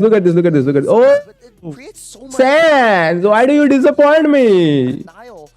I guess he couldn't build it. Sans is the MVP, by the way. Rio was coming in, he focuses on Sans, pops that ultimate and keeps him safe. Sans is Zask's best item is Feather of Heaven, by the way. Argus ultimate, Hey, so to speak. hey, But this what is I the want to point out, since we're on the itemization, Yeah, many people do buy accounts with skins. I know that one. this is really high insurance coming up. It doesn't even matter, man. Pretty fucking disappointed. Playing that pickoff strategy where the Thunderbird really comes in handy. Pretty fucking disappointed with the game. Like I after watching this kind of matches, imagine playing in a lobby with 8 retards. Sort of like a It's really disgusting. tough MM to break down. Feels bad, man. That, as well as also it's a key component to actually have a winning matchup against the Roger, right? Alright. From what used to be like, oh, it's heavily in Roger's favor, as soon as you NT get guys. then things start to shift in your In favor. fucking It becomes more of a T. skill matchup and who can trigger the Thunderbelt more often to chase down your opponent. It's much more annoying as an MM than Vexana. Wait, what do you mean, Zask? Could not find those like Are you talking about your game, like losing your game to like having those kind of players, or what do you mean, Zask? You don't really hyper focus on the neutral objectives like the turtles or the lords. You focus more on your small scale neutral objectives like your purple buffs, and it's very easy to read Rebellion. I don't know if it's a draft issue, but since you picked up that Fanny on the prior, Let me show you guys if I can. it's very easy to read. Like, okay, purple buffs. Okay, the color correction was on. That is why it was looking beautiful. Huh? Will be, and Keyboy understand this so. Zask as an enemy is pretty annoying if your team doesn't know how to counter a Zask. I fuck up Zask pretty easily. Not pretty easily. It's not that easy. If the enemy team is good, they are cooperating with Zask. You saw what a Zask can do, right? Yeah, You saw what my Zask was doing. That's pretty disgusting. But yeah, I know how to counter that Zask. Out of his lane, allowing I can do it pretty well. second wave a lot faster and clearing it faster, so he shows up. Yeah, it's playing Zask is pretty easy. I'm not gonna lie. Zask is pretty easy, but not when the enemies know how to fucking counter you. Really scary to deal with, right? That's how they start. My Zask is not as good as my Cho. Thank you, man. That's just one example. My Cho is. You guys will see my Cho next time. I plan to spam Rome. I only plan to spam Rome. You guys will see my Cho, an actual good Cho. Sees the steel cables, he pops it right on that spot to just knock that Fanny up and lock him down. So, you know, there was also that was the protection from Sans that happened like pre 4 minutes. Am I correct? Yes. Let me show you guys something. We don't see it here on the graph itself, but we can definitely see where the EXP lead starts to. This guy with Hanzo though, not India one. This guy with Hanzo, he knows what he's doing though. His build is also kind of good. Yeah, and you did. You wanna bet this is an blade of hepatitis saver? You again using the Zask. Let's check. To be the MVP for this round, congratulations to him. 506 KD. Yeah, nigga is global one saver. So much free time on his hand. What did I tell you guys? What did I fucking tell you guys? I fucking hate this kind of players. Absolutely no fucking skill. Spams a hero entire day. Gets a rank of like gets MMR. Of course, they have way much free time on their hand. They can't play another hero, and yeah, this is what happens. Didn't I tell you guys it's gonna be blade of hepatitis? Absolute garbage. Absolute garbage. 5'9 jungle Zap. Well done. Sorry, it's Saber. Niga can't even adjust his build. He uses the same fucking build no matter what the enemies have. Any other mages like With attack speed boots.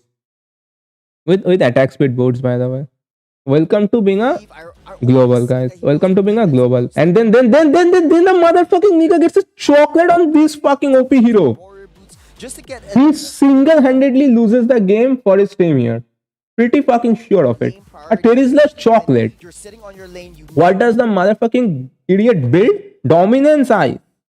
Now, in 2024 July, he's making dominance eyes on Terizla and Oracle. Well done, boy. Jesus. All these players are pretty bad on this leaderboard. This Hanzo player isn't, okay? I have checked him. This Zask player, yeah. I mean, if he wants to continue to do moves like that, I think. Let's check Valentina out. Valentina is pretty flexible with multiple build, okay? You know, the picks that we're seeing here from the side of Fnatic Onyx is all 715 stars. Current season 350. because of I was checking this one, right? rotation on the first. Yeah, I will meet in rank then. Gonna go eat. Okay, bro. I will see you in a bit, I guess. Bans. Maybe that's something that Rebellion Esports could. Not history. 50% win rate. Okay, almost 60. 660 matches. I don't know. That's my opinion. What about you, Sir Cloud? Oh, he is global 1-7 right now. CW on this replay as well. This was pretty fucking bad, man. Pretty fucking bad. He's already stacked up in terms of items, and even when we saw like the let me check this battlefield. Oh, might actually be a decent player. Might actually be a player who only plays like 5-man. Opponent. Let me check the builds. He was like about 8k, so it's about okay. amount of damage. Even though she have lost, okay, she didn't lose this match. Kinda absolutely love the build here. A carry is a tank shredder. This one, I'm not sure because in my personal experiment, that best item is Feather of Heaven. Now that once the carry comes, that item is way too good to skip on her. She's using the glowing one build on Valentina. Anyways, and that's it's pretty good. The glowing one right now, it's pretty goddamn good. I cannot argue with that. It gives like 80 magic power or 85. How much? Have any peel no more. 75. And it gives like movement speed, and there is like 400 extra HP, which makes you tankier. Fnatic Onyx that created that. Cannot argue with that one. For carry, no. Yeah, I told you guys this is gonna be a good player. Oh yeah, this is exactly the build that I favor most of the time because of the CDR with the lightning crunch. But I cannot absolutely argue with this one. She's also playing in a 5-man most of these games. Pretty fucking sure of it. That win rate tells us that she's playing for a 5-man. And when you are playing in a 5-man, nowadays your tank isn't gonna make dominance. It is gonna be the mage that is going to provide the anti-heal early game. At least for the early game, it is gonna be the mage. So yeah, glowing wand absolutely makes so much sense. Down between ODTZ and the rest of the team. There were a couple of situations where he. Yeah, you see the tank here. Is this the original Leomorphy? Might be. Yeah, you guys see the tank there? He doesn't have it. There was just no follow-up. Not only that, there was just. These are actually good players, bro. Like multiple roam in the team. Yeah, these are pretty good players. Putting all your eggs into one fanny, it just doesn't really. These are pretty good players. Getting the encourage, so Moskov gets the attack speed. Like yeah. I'm talking a lot about eggs. As soon as I peeked onto a little bit of her, I could tell this was a good player though. Like I guess not all of these players are retards, huh? Cloud. With that being said, there's still one more game to be had. It's match point. Yeah, most of these games, their tank isn't going for anti-heal the first item. That's how it is nowadays. Oh, the tank went for dominance as first. It doesn't make sense. And she still went for glowing one. Glowing one is pretty good. You cannot skip it. Rebellion Esports will catch right back to that match. Yeah, this is not a bad player. Wait, what? What happened here? What am I missing? What happened here? Xavier happened. Harith happened. Oh, Matilda and Roger happened. I see. Yeah, this is not a bad player at all.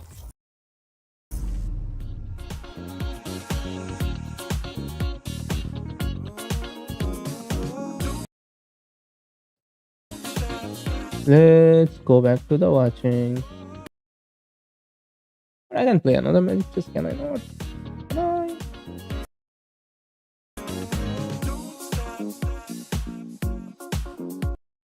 Forty-seven, not that good.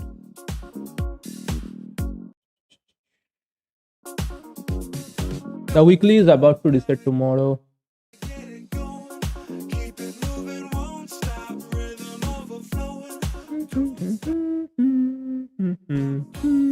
Let's see.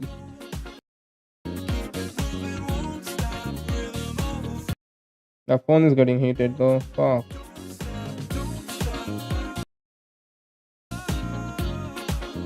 Because of the mirroring, I think it's an Ultra too. Lower the frame rate.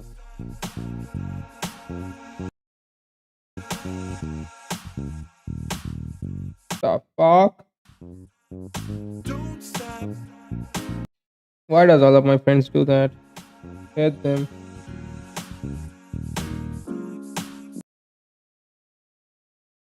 What the fuck is going on over here, man? Why the fuck are Moontoon giving us so many free epic skins? Moontoon, chill, I'm loyal as fuck. Honor of King fucking suck.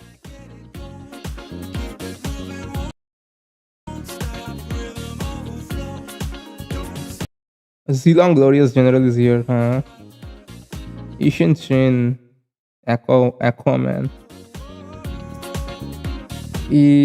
Let's see. Let's get rid of this thing.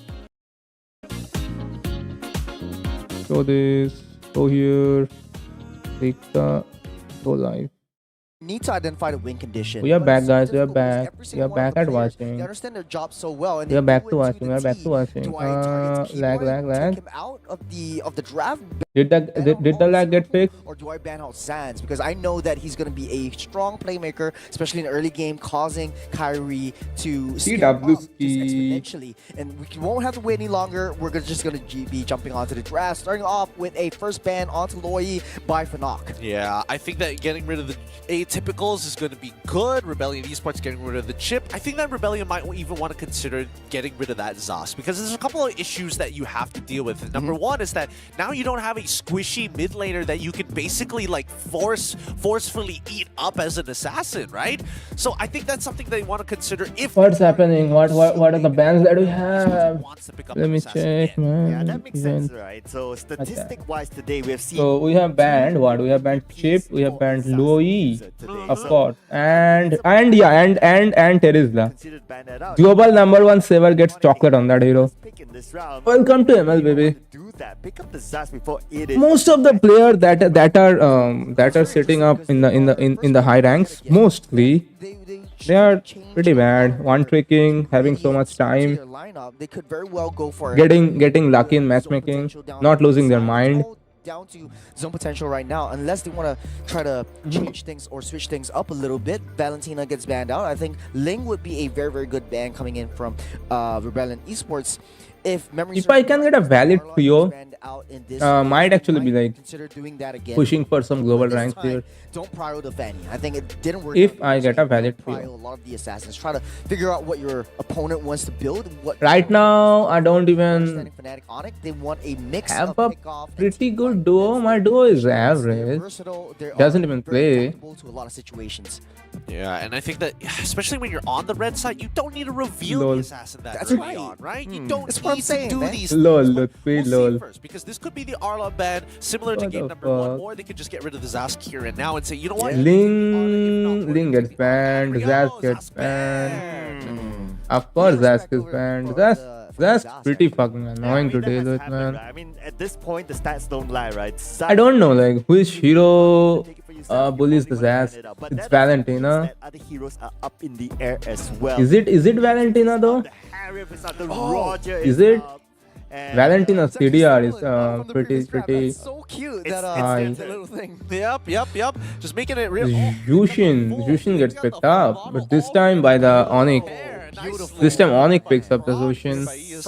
Zushin on the hands of Zask. Zask on the hand of Sad. This will be interesting to watch, guys. But they go for the Fanny again. Fanny again. Okay, sure. Rebellion doesn't want to give up on that fucking Fanny, man. This time is going to be able to find these kills, right? Because now at least you have a squishy mid laner that you can potentially punish later down the line, but it doesn't mean that there isn't counterplay. Let's see, the second pick, they're going to follow it up Ruby. with the Ruby. Again, So Roger over CW. Roger for Cherry. What do we have right now? Who are the casters? It's Mirko and for the side of Fnatic Onyx, it looks like this could be either going to Lupti or even Kiboy. The Julian once again.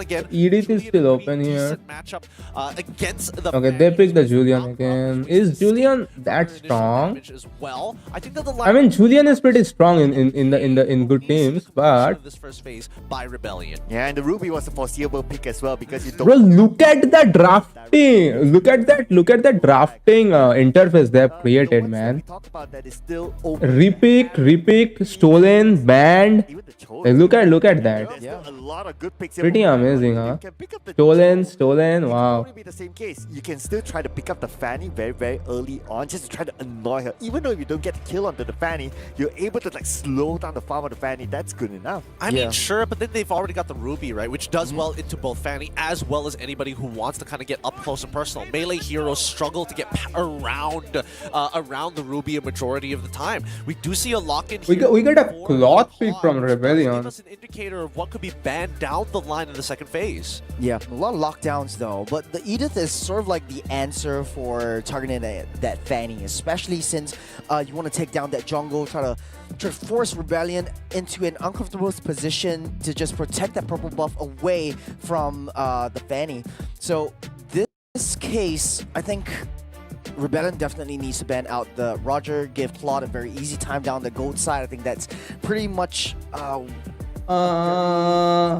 is the matchup of Claude versus Roger? I think I don't think it favors Roger that much, does it? I'm not sure about that. Jumping straight to the back line, we see that Paquito. No, it actually might not be that good for Claude, okay?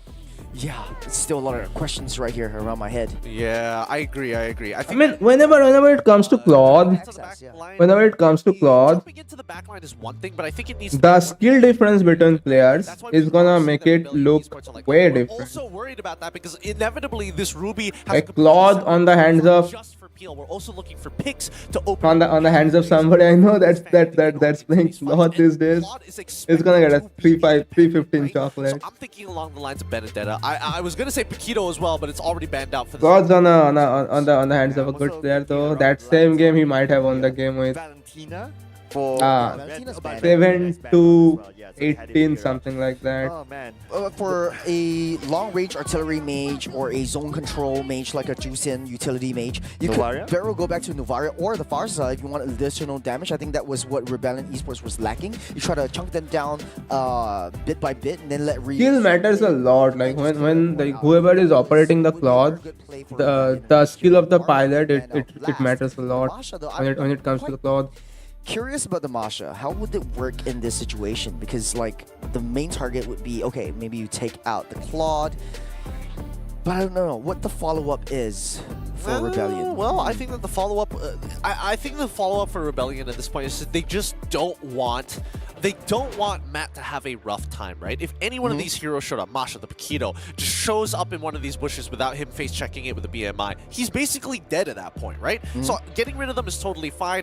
Against things like Benedetta, against things like Yuzong, you have means of counterplay thanks to that BMI, but against these two particularly, there's just too much burst to deal with. So they get the Grok to open up that, interesting. So that means the Ruby is going to go into the EXP lane. They want the Grok to help with wave clear and to open up the map a little bit more. Yeah, makes sense because they have a lot of backline access. They just need a frontline wall just to soak up a lot of the ultimates and the damage that comes through before Rio and Matt actually makes their move.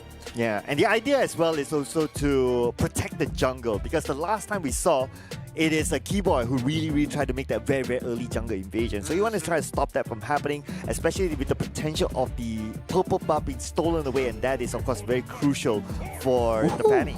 Interesting. It looks like we're seeing a bit of a pivot coming in from Fnatic on it, because now they're going to be pairing up this Minotaur as well. There's so much CC on the side of Fnatic on it. The major damage is going to be coming out from Chewe, CW, as well as Sans plus Kyrie, the main damage dealers of this team. They can combo pretty fluidly. What the hell is this Roger build? Because that really begs the question whether Rebellion's disengage is Bro, man, these players I have, man. My literal duo who have watched me play Roger so many games. What is this Roger build? I think that would be the best play over here. But then again, pretty squishy in the early game. But he played the game pretty good though. Very uncomfortable situations. That's it. Rebellion Esports is It's not that sassy. I mean, Hunter Strike kinda not that bad. If they want to go something crazy like there's a Novaria. Yep, Novaria. You still want to keep your distance among the players. Yeah, it's just two of the items that are not usual on Roger here. As well, just to give that It's not that bad though. So that Rio will be able to like go towards certain areas or even find the backline and try to take him out. Yeah, I think that unfortunately for Fnatic Onyx, they're not going to have as much control over This was a match played with me. This time it's going to really change things. 7-6-11 my Moscow. We're going to be making our way into It was such a struggle playing with this clown as Franco, man. handling the rest of this game. Yeah, and they will be handling their own game as we check out who will take home this round. Could it be a 2-0? The previous match was with me as well, Moscow. This is the David versus 10-7-13 MVP Moscow. Did I get back-to-back MVPs on Moscow? Of course I did. Let's head on to it. This is game number 2. Absolutely, I had to carry fucking dog. Fnatic Onyx once again going to be on the blue side. Rebellion Esports on. Imagine you are playing a Moscow, guys. Imagine you are playing a Moscow. You are laning versus a Gatot Kacha. Then there's a fucking Edora camping at your lane permanently. Nobody's helping your lane. Nobody gives a fucking fuck about your lane. So you are literally laning versus 1v2. Then there's a Karina who always fucking rotates your lane. You gotta time it. Imagine playing that and then nobody's rotating your fucking lane. Welcome to my life. Opening up that maps, give intel to the rest of your team. Juicin built stacks. You need to be able to be very aware. 7-6-11. I have the lowest amount of deaths still. Versus a Gatot and a Edora Parma camping my lane, and there's a Karina in the enemies. 7-6. I'm the lowest death. As of now, How about the previous game? Nah, my show has lower deaths than me. Always use it onward to check the. It was only because I was going aggro this game with Moscow. I had inspired that game. Then again, difficult to execute. I think both the games I had inspired. The idea is there. This was a crit Moscow. Even though if you don't, I was going aggro. I had to because it was versus that. You still have the Novaria anyway. Yeah, that's Oh, you guys can't even see it, sadly, and we already have a technical pause. Welcome to the jam, guys. Welcome to the fucking jam. Sphere. I'll just wait outside of the lane. I don't even have to be there. The nerf that came from Novaria from 8 seconds vision when you use your ultimates to 5 seconds. The 5 seconds is actually super fast. Yeah, so it changes a lot of the dynamic around how you want to use the Novaria around. Knowing that now again you're going assassin versus assassin, the main target or the main issue is that you don't want to open up the jungles or open up vision during these big neutral objectives. But maybe even a small neutral objectives might be good for Rebellion Esports. Just play around the purple buff. Play around the purple buff. Oh, Rebellion picked Fanny, right? Well, I mean, yes, that is a little bit of a nerf, but it doesn't mean that it's like an impossible nerf to play around. It just means that the order of which you pair up. Actually, 8 seconds compared to 5, it's a lot. Willy-nilly throw it 6 would have been better, man. Astral Shadow immediately after, and by the time it's like about to time out your vision, you already have another Astral Shadow. It's good. What the hell? Essentially. So I think that at the very least, it's a lot less punishing to be revealed for that long. It is pretty good to see the Kyrie not putting on makeup. I think his dermatologist asked him not to do that. His acne's got cleared up a lot. They are using Accutane treatment, I'm pretty sure. Of, hey, if you face check into me, I think it is Accutane. It is not that good. I don't recommend using it. Just let your acne heal naturally over the time. The Grok alone is able to kind of just absorb it with the anti-CC. It's way better. You can't be here anymore. Then that's when you call. You can control your acne. Like the Fanny. It doesn't get that fucked up. We can talk about with the roam to roam matchup. The But don't try to heal them immediately with Accutane and I've shit. seen FCAP really prioritize. Pretty bad. I've seen Team Liquid Echo right now. Team Liquid PH really prioritizing the Minotaur because it gives that sustain, and because the sustain and the CC really comes into play when you fight for the neutral objectives. Julian takes down the neutral objectives a little bit easier than Fanny. Fanny just has to wait and then just swoop in with the steel cables. Rebellion Esports, I feel like they need to be able to switch the win condition into a split push when they see, okay, Fnatic Onyx just sticking together, we need to find another way to access the towers from the side lanes. And that is potentially the reason why they pick up the Fanny, right? It opens up that option for them. But let's see, as we get back onto our game here, whether that will happen or not. We will see, maybe the split push, or maybe a straight up fight between the two teams. Okay, the game has started. Let's see. Leads to macro here. Kyrie already took the red. Fanny also took the red. Sustainable and honestly, really tanky in the later stages of the game. Oh, Fanny didn't. Fanny took the blue first. Now she's rotating towards the red. Her own. Oh. Fans is low as fuck because it was versus the Grok. The other side, but it's more of like gathering. They're also gonna. Onyx is gonna get the Litho. That shot from Suelo was kind of close though. More towards just trying to block that river from anyone from. Yeah, Onyx is. I mean, also the fact that they're walking up losing every lane right now. Yeah, even Edith is winning her lane. Got absolutely chunked out. Lutfi on the Edith winning the lane. Okay. Still able to catch that second wave. Siwe. Chewe is gonna. Oh, Chewe didn't. Nah, yeah, Chewe actually speared through that. Speared through the Grok and got the minion. Got the cannon minion. Kyrie! What an outplay. What an amazing outplay by Kyrie. Can he get another one? He shouldn't be doing that. There's the Fanny.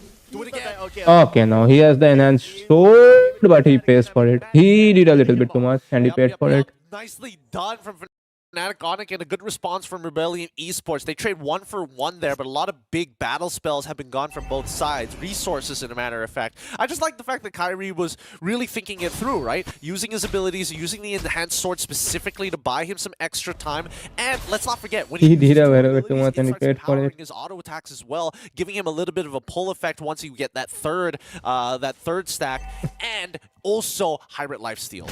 What am I looking at? What a good start here for, I want to say both sides though. You got to give it to Rebellion Esports for being able to trade up, but they took so much resources just to get Kyrie itself. I mean, and that's just only the start when you don't even have all your skills at max.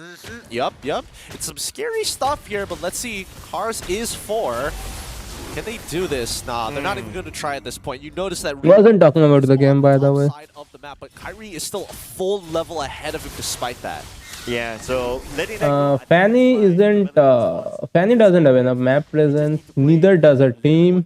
Open up the space for Rio to farm. I don't know how I feel when it comes to picking Novaria in the team of Fanny though. Fingers crossed by himself. Whenever if I'm playing Fanny, I would rather have my mage have some CC and some sure hit burst instead of like fucking skill shot. Holding him hostage. So Rebellion respond. Oh, wow, charge. Straight onto the back line. Okay, Fanny finally is about to get an assist. That's her second assist. They spent too much for that though. How many ults were spent? 4. 4 ults were spent for that 1 kill. 1 kill on a roamer. They are gonna be pressured back in the mid lane. Kyrie ready. ODTZ will survive that. What?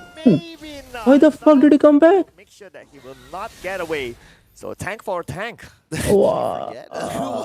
Could have gotten away from that, I'm pretty sure. Lutpi has the Thunderbelt now. That disrespectful despite using a majority of his resources. I don't know how I feel about. Okay. Thunderbelt. How do I stack if I'm playing Edith?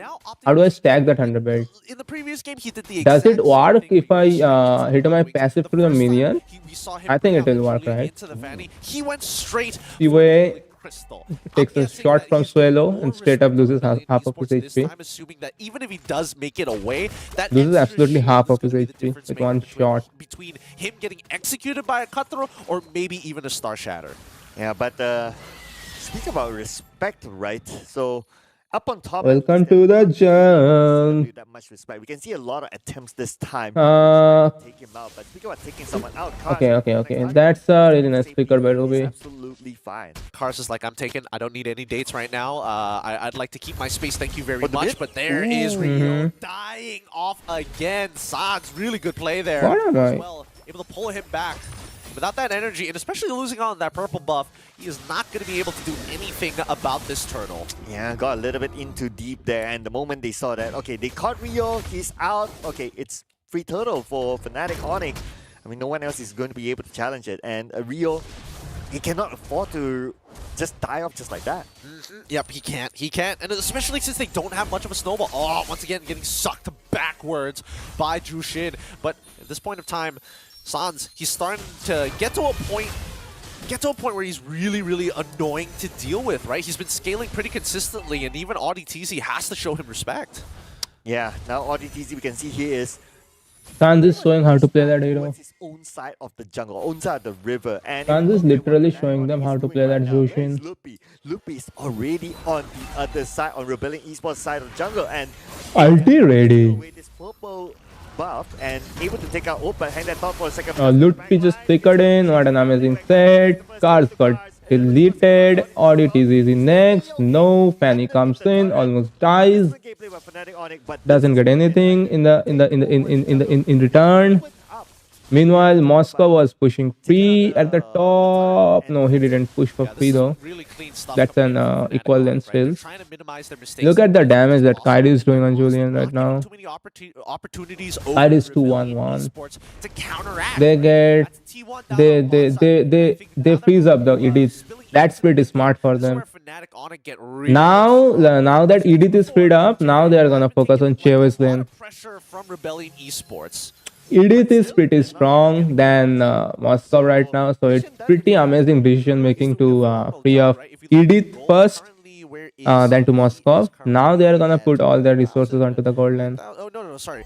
Edith can do her own things, and yeah. And now they are gonna put their resources on QA. It's not doing that any good because they're spending so much time up there instead of farming for themselves. Yep, he is cost Fanny, that's the Fanny split pushing. They have to respond. Are they gonna let that tower go down? That tower isn't gonna go down to minions. That tower, yeah. That's pretty good. I mean, that is how I like it. I mean, Getting that kill, and that is just the first kill for him. But we're not done yet. if you can ignore your tower, so like fuck it and create map pressure elsewhere as an EX villain, that is what you should be doing. Stacks he has doesn't want to get choke slammed backwards, but Yeah, because of how Lutpi, because of how that Lutpi guy, he totally ignored that EXP lane and played around his team. You guys see that how they own so many things instead of like being selfish and getting how much 80 gold by killing a cannon minion and another 110 gold. They literally choke the enemies out of 500 gold and a blue from the Fanny and a second and a tier 2 and a tier 1 mid lane. As compared to Matt, that's what winning the macro game means. You ignore getting 110 gold. You make the enemies not get 600 gold. Which is better, guys? My solo queue teammates, they would obviously be going for the 110. Okay, Sans gets another one. Rebellion is getting pressured really hard. They shouldn't have went for the Fanny a second time. Yeah, The Fanny didn't work. Then they picked Fanny with Novaria. I don't like it. That holy shield is gonna get popped on two of the towers, top side and the middle one. Sorry, the turret shield on top and as Yeah, well as like I said, after the 6th minute when they like got Lutfi free from the bottom lane, then look at the top lane. The entirety of the top lane is gone. The entirety of the top lane was standing like 2.5 minutes ago. In 2.5 minutes, they like took the entire top lane. That's what winning the macro game is.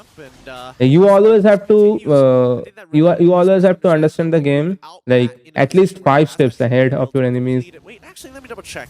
Looks like he is just a. Now I'm wondering if I was in the rebellion, would I have been able to like put my team to victory? Because I already saw what was gonna happen. Would I have predicted that and counter pushed the top lane or maybe forced the mid lane somehow? No, Oni got pretty good control over there. Unless we see Rebellion Esports get a full. What is happening? It is pretty obvious. Like what should a team be doing to come up on the top? I think they actually lost the draft over here. Don't really like that draft with Novaria and Annie and a Grok. I don't really feel that strongly about Grok. On the other side. I think they need Sans continuously. Grok is pretty good when your team can create pressure, but look at what you guys are like versus. Okay, it's not your mage that is creating the pressure. It's the Jushin that's creating the pressure. Then there's an assassin on Julian who can just who have iframes. Yeah, this is GG's. This is GG's. It's versus Moscow, but GG's. Oh, that's a they lost the game in the draft pretty much. It wasn't happening. An important Earth Shatter. Thank goodness the rest of Fnatic Onyx was able to compensate for that. Great. The skill gap between these two teams, it was pretty high. Both micro and I don't know about the micro, but when you get outdone by the macro, your micro isn't even gonna matter. Like just like most of my games, how I cannot win on Roger. I go like 17-1 and lose on Roger. It doesn't matter how good your micro is if you are getting outdone by the macro. And I was so interested to see how Fnatic Onyx was able to utilize this juice. 10-2 Roger lost, 14-3 Roger lost. And then Keyboy went with the Minotaur. If you notice in the early game, Minotaur was always babysitting. Macro is superior to micro overall. It's a MOBA game, 5v5. A tank mage opener thing because you got the Lancer, you got that range, you got the annoyance. It's a battle of who is more annoying. Yes, Novaria has like really. At least they can give pretty good, pretty mean looks to camera. He's level 4. I guess. He's got the escape mechanism. He's got the Clock of Destiny. You've got so much defense. At least they're funny. It's just big brain plays coming in. I've never thought like, the MVP. Yay.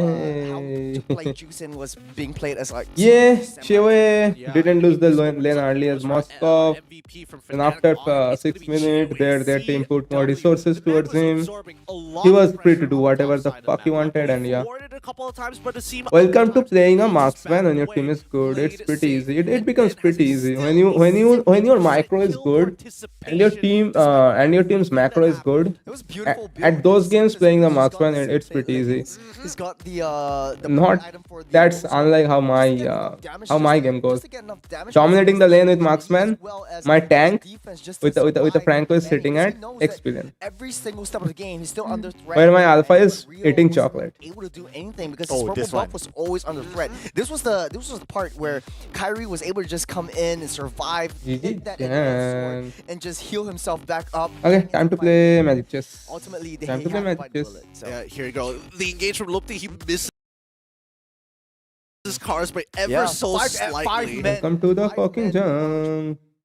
Man. Yeah, I mean that was the such a final move, right? It's like if you don't do it, you will lose. If you do it.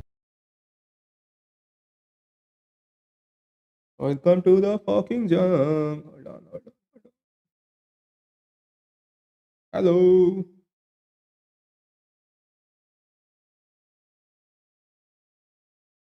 People can see my IP, but that's everybody's default router IP. Basically, if you have a TP-Link one. Hello, I have to restart this app.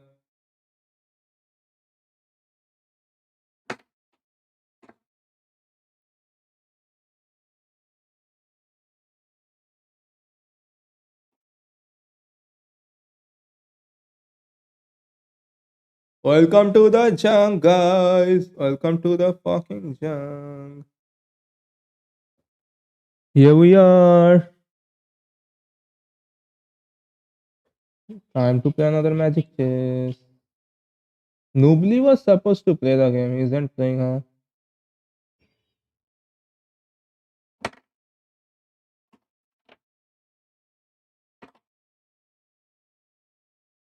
What is it? Snapdragon? Oh yeah, Snapdragon Pro Series.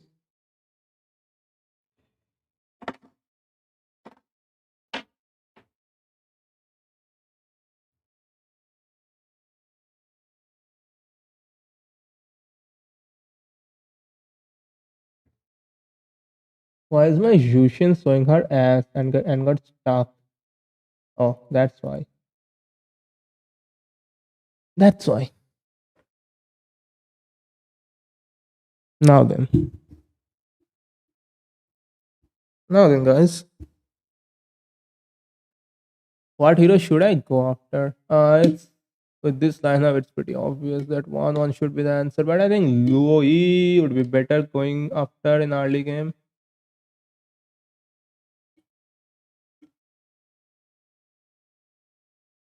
Pure versus an Astus with gold attack, huh? Fuck. Okay, Luo is free. Yo! Mother. Trying to clean the screen up, I tapped on Kufra. Nice. Nice. Well done. At least I have Silvana. Get rid of Kufra. I don't need Kufra. Stop Kufra. Okay. Angela. And now GDS. With Silvana.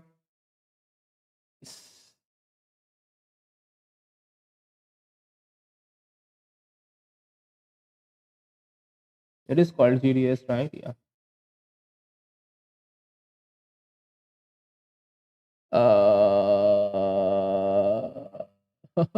Flicker or Inspire? Flicker or Okay, Panda is about to be level 3. I'm in level 2. Another Angela. Game is telling me to get Flicker. Let's try the Flicker. Okay.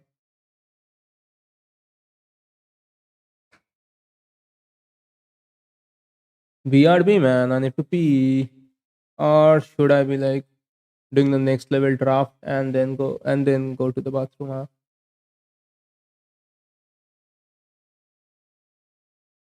Bruh, Selena does. Okay, now. Panda is pretty good early game.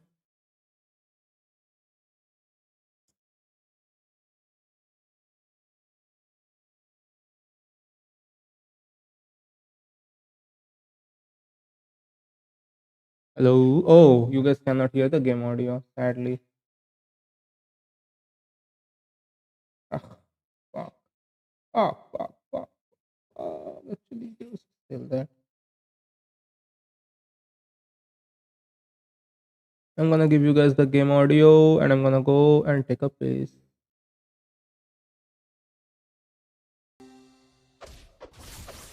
There you go, game audio is on. I'm gonna go and pee.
We get an alpha there.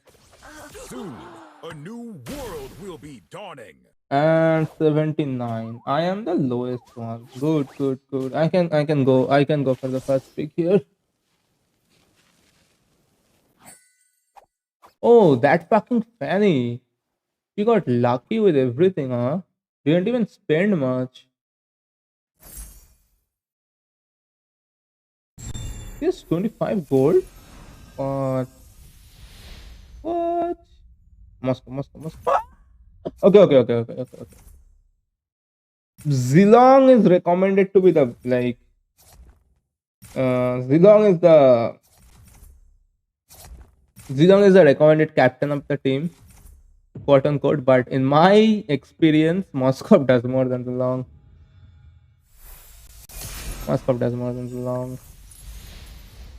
And there we go, Lancer Crystal. That Lancer Crystal will be put on 1-1 later when I get 1-1. For now, let me get this too. Do that. Enough. Put Moscow in. True leader has returned to the desert. I don't give a damn if the world isn't. Okay, should have replaced Angela for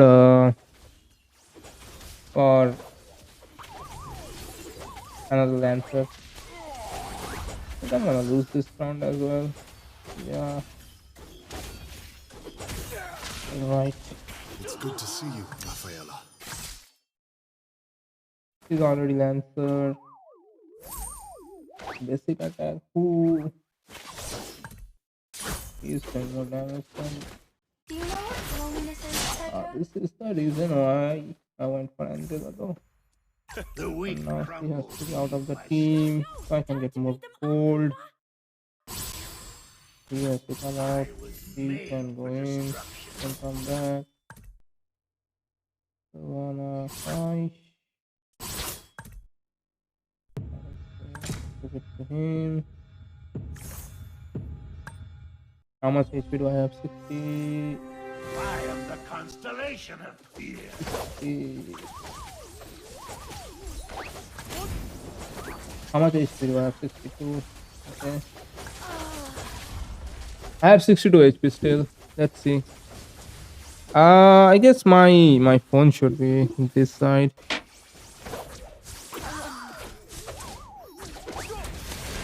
Would you like to have a drink with me? Damn it! Oh, did I lose again? 51. Okay. Okay. Get to equipment chest. Food capacity, power, overload. Oh, damn, bro.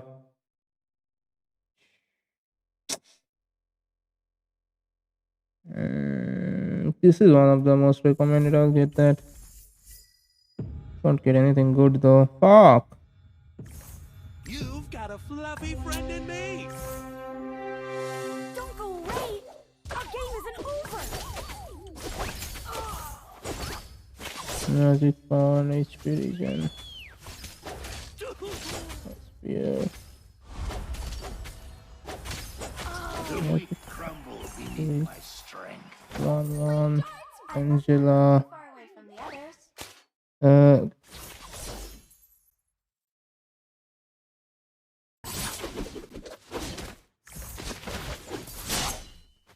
I can do that. A new Do that. Concentrate energy. That one. That one. That one. That one. What's device on her?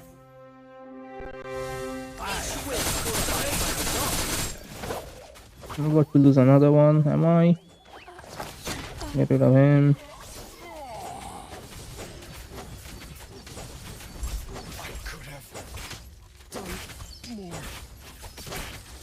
Oop. Was that is that what you had for dinner? I mean, sorry, lunch.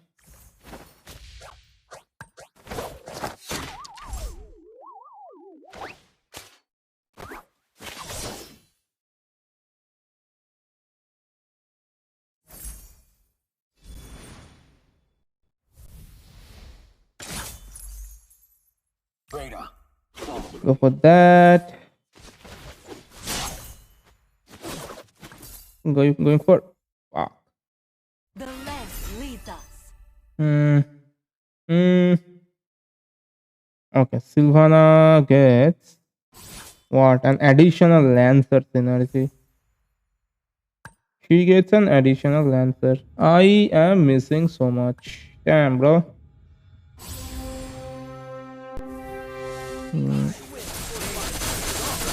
Get rid of him. Get him this. 1-1. Moscow is carrying. I need to level up my Moscow here actually. That thing should be on him. Ay. Fuck, bro. Shouldn't have taken this 12 damage. If I manage my kit a little bit better.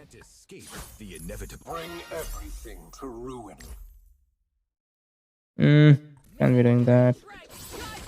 And do that. This will be a 6 Lancer synergy team. Pretty fucking OP. Oh, Alpha isn't on field. 5 of 6. 6 of 6. There we go. And Opal Koopa has to be there for the synergy of that shit. Yes. Time to beat them up, Koopa. Sell this shit, get cold. Moscow isn't doing much right now. I need one more star on him.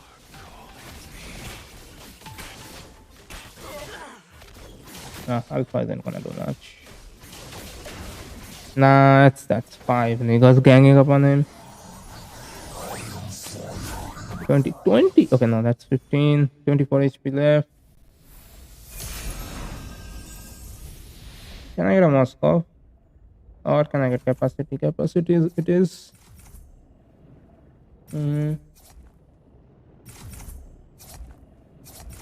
Yo, what is going on that on the matches though?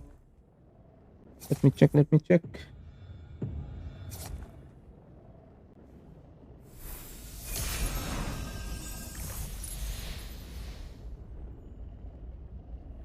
The match is about to start. Okay, if cap 2-0 see you soon. Damn, bruh. I need to step up my game over here as well. Gold bandit, get that. Low HP shield, get that. The long, get that. Get that. Repress. And get rid of Angela. Fucking hell. Delete him. Get that alpha in. Is that?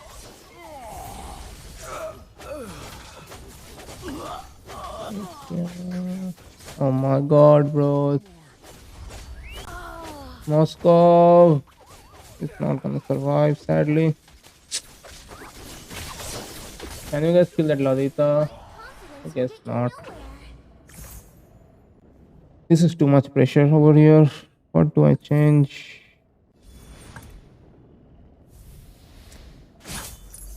I just didn't. The weak crumble beneath Nope. Nope. Moscow. 1-1. That works. Blind confidence will get you nowhere. Go over here. Put that on 1-1. Let's see. Jesus Christ.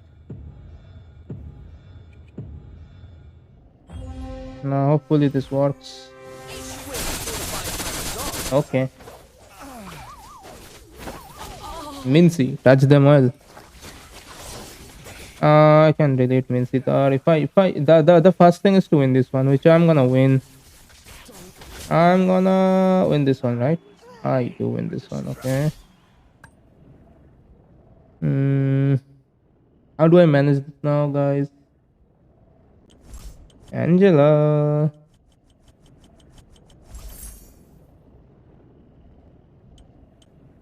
Vinci can get away from my team. Nope. Rock solid. How much HP do I have? 9. Go for rock solid over here. Low E. I don't need that. Vinci, I can delete him. Put him in. I'm running out of pranks to play. Don't move, don't move. I'm aiming my spears at you.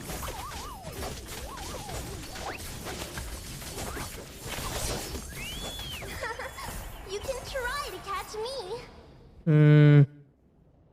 I need golden staff there. Enchanted talisman. Enchanted talisman. If I get enchanted talisman, put it onto Zaz.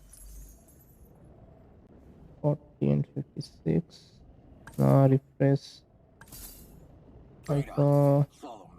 Freezes enemy. Get that. Oh! I missed it. Fuck! I missed my dragon spear. Fuck. It would take Bad. an army to stop me. I cannot put Angela in. No point. Fuck, bro. Okay, one.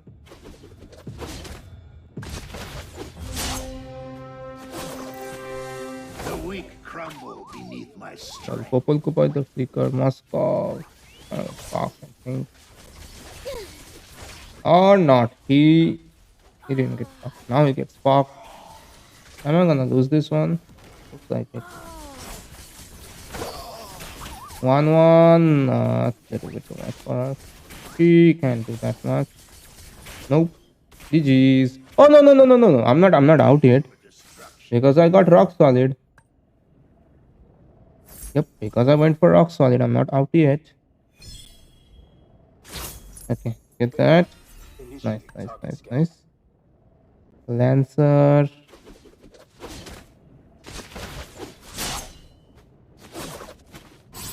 Let's go along back there. That.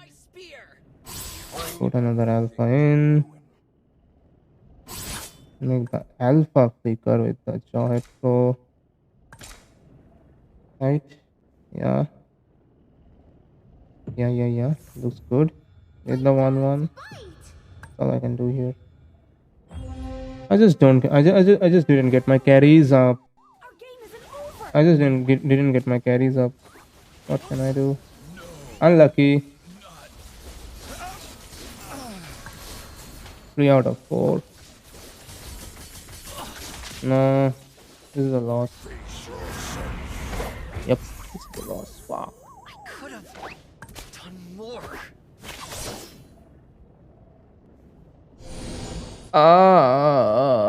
Okay. Starting in 25 minutes. Stream C, stream A. Bro, I got the last place on that one. Fuck, man.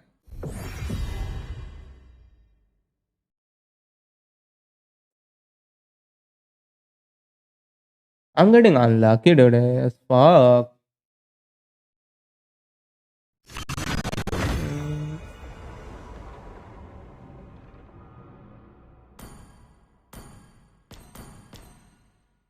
These are. Wait, what? Chelsea? What t-shirt is that?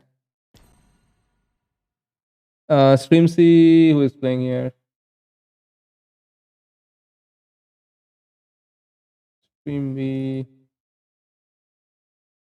Okay, 24 here as well.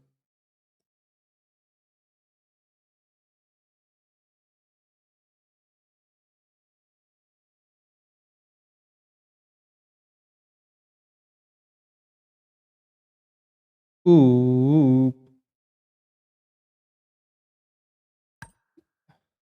Come on. They got Loy. At least I got 1-1. Fuck. Loy is pretty strong early game. I wasn't paying attention. I was looking for the stream to start or the stream to load up. Red Dragon Spear. Get Sylvana. Get rid of this. Ayak. Put him. Put her up. Okay. Okay, 16 minutes. Omega versus Rebellion. This is, I guess, an equal match. Both the teams aren't that good. Rebellion just sucked today. May the great dragon guide my spear. Wait, dragon. Guide my spear. Okay. Can I refresh? Angela is off. No use. I'm not gonna get Angela this time. Do I get what? Samus? Yeah. Just get Samus as an spot holder. A level 12. This is the guy that picked Luovi. If we get rid of Luovi now. Nah, procs are duality. Yup. Samus alt. Nice, nice. Okay. 1-1. I can't die. Well is gonna kill 1-1. And she's gone. Oh. Yeah, if we killed that Luovi before she procced the duality, we were Gucci. That didn't happen.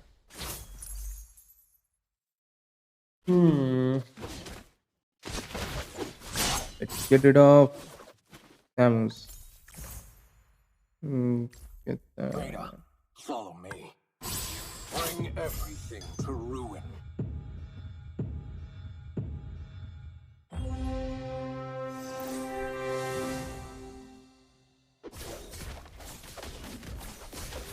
A nice one.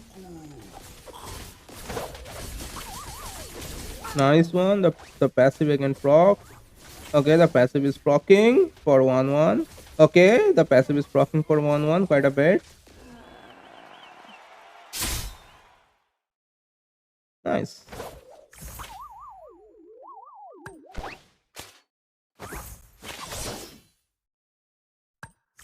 Need to get that Popol. Let's get him. Ah, okay, Lancer. Nice one. So straight up, take that, put it onto 1-1, and it's this 2, 4, right? 4. May the great dragon guide my spear. Oh, I'm running out of pranks to play.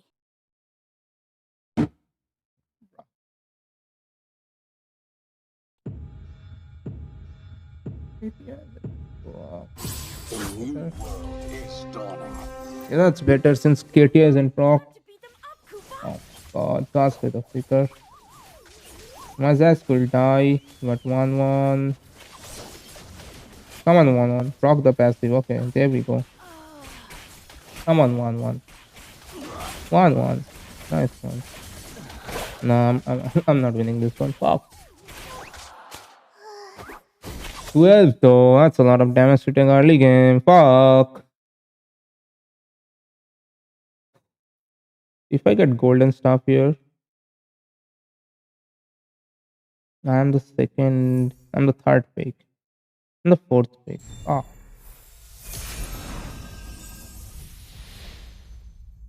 Fourth pick. No capacity for me. Or golden stuff is there either, right? That's claw.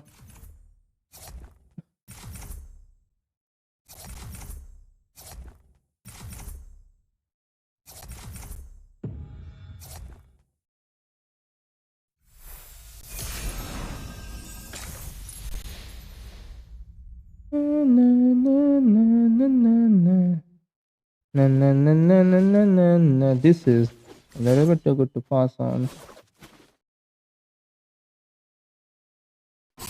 I'll carry my faith to the grave.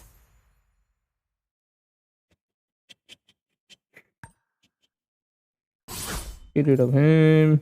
Get her. Here over there. Bring his ass over here. His ass over there. Gameplay. Record after basic.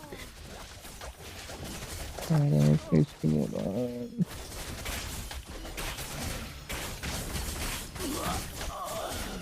One is getting heated, bro.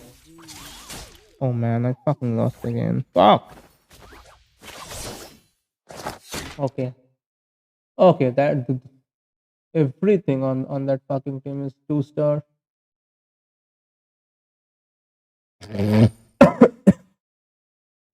All right, bro. Get alpha.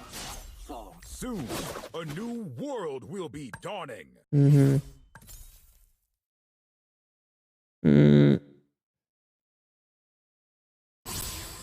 new world is dawning. Since he's the 2-star, should be giving those to him.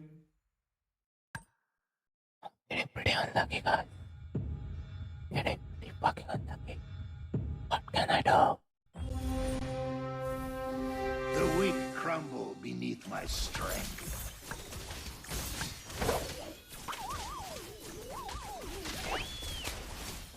Okay, alpha, not bad. Okay, alpha, that's a full HP regen. Oh, not enough. Fuck. One. Nice one. We got this one, I guess. I hope.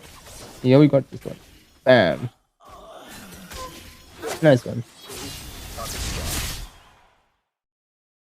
Kagura with the Mystic Bureau scroll is pretty annoying. Well, okay.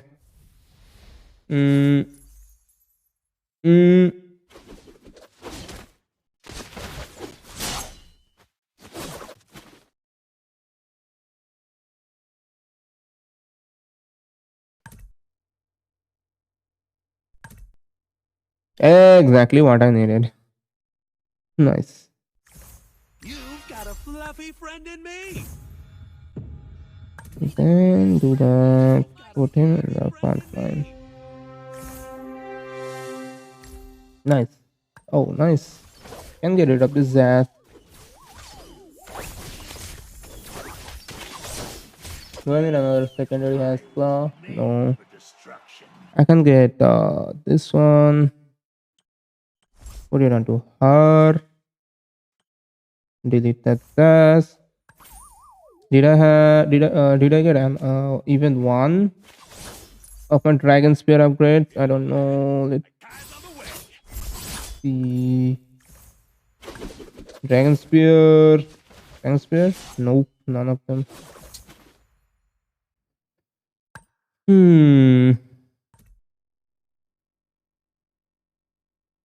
It's on one though.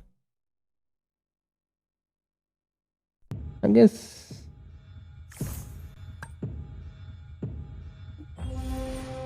I can lose another round here. Delete him as soon as possible. The Eternal Guard. It tanks. Okay, it tanks quite a bit actually. That's Ruby, huh? Okay, Alpha. Focus the Ruby, please. Poopa. Okay, nah, I'm gonna lose this one. Fuck. 12. Okay. Bruh, I need my 1-1 to be leveled up. He is not getting any playtime anytime soon. 28.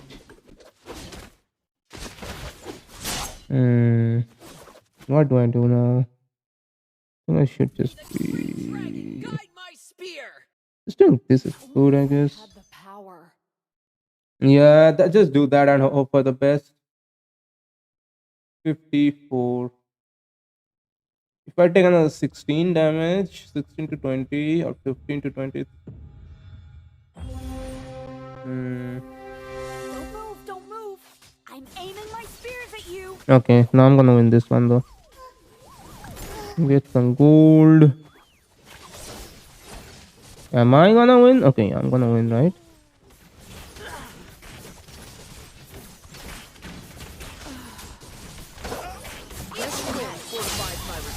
Yep. 14. Not bad, not bad. Yeah, losing this one, I would have taken 16 to like 15 to sorry, 14 to 20 as well. Now I'm getting more gold. Another 1-1 is good. Cannot upgrade my commander. I need to look for my dragon spear upgrades. Okay. There we go. Put the items onto her. Take the crystal, put it onto her. Should be GG's. Moscow and one. Confidence will get you nowhere. Still didn't get a single piece of dragon spear, huh? Uh-oh. I'm running out of pranks to play.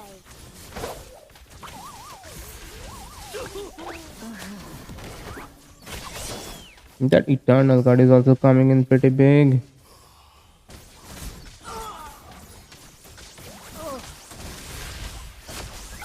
Fuck. Fuck, Edora. What the fuck? My fucking Edora is disgusting. Yes, elemental. Yup. Yes, oh, also has the elemental crystal. Fuck. Golden star, golden star, golden star. Give me the golden star, thank you. What do I remove?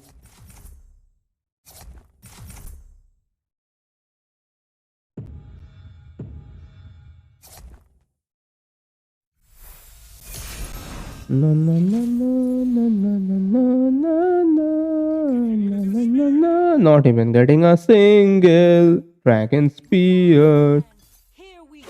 Fuck my luck today. What is this garbage? Not okay. Have to take that one. Not that one. The long. It is recommended to take the long. Remove that with that. Okay. Pray for the best. I'm aiming my spears at you. Just look at 1-1 now. Look at 1-1 now. Look at her go. Yeah, look at her go. Look at her go. 1-1. Nice one.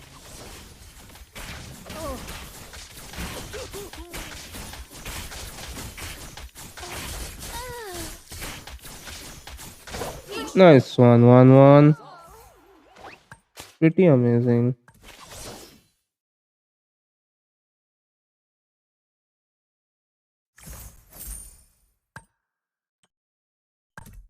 Each basic attack has a 2 point. If the world is against Magic power. Magic kitchen. Fret not. You can't escape the inevitable.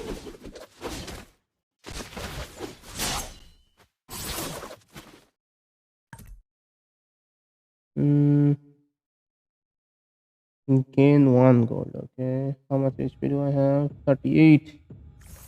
It can be a little bit more risky and get frisky. For one more round at least. Gather a few more gold.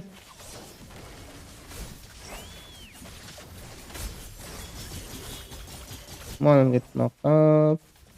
Not gonna matter. Guinevere is gonna be dead.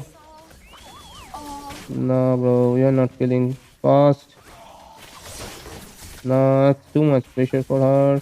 Again, we're gonna lose this round again. What the hell? 15, okay. Okay, no more losing here. Okay, perfect timing. 2 equipment chests. What I need is the shield.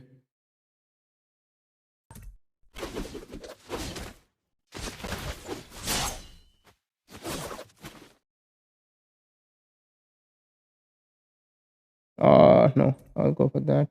Pretty good actually.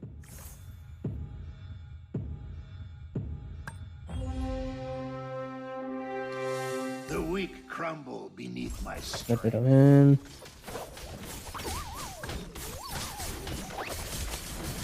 Moscow isn't in field.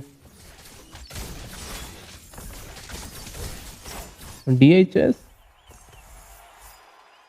One mirror device. And the DHS.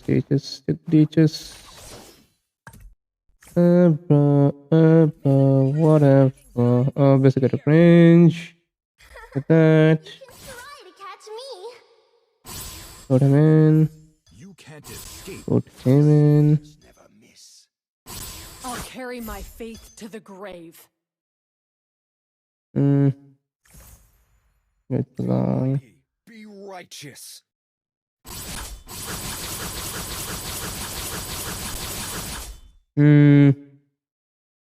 Yo, bro. Okay. Shit, bro. Nothing that useful, huh? Each win fortifies my resolve. Oh, okay.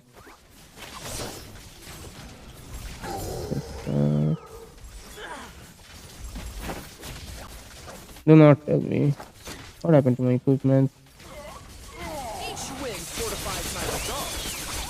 Oh. Okay, nice one. We are winning. Oh my god. Nice. And that was the top guy that we just beat. So that means we are now the top guy. Isn't that how it works? Huh? Isn't that how it works? No? Yeah. We get the monkey. Get rid of him. Now then. Let's go for more 1-1s. Oh, 0. Good. Get him. Moscow, activate it. The Moscow and the 1-1. 1-1. 1-1. 1-1. I'm running out of pranks to play. Long. 1-1. That was long. Stop me. Can we get to 20 golds from the passive of Dragon Spear? Are we lucky enough? Look at 1-1 go, bro. Look at her go. 18. 18. Okay, we are 4 out of 4. And we got to 20. Nice. Nice. Worked out pretty nicely there, guys. Okay, 1-1 and there we go. 5 out of 6 KD. That will be 6 out of 6 KD. Get rid of her.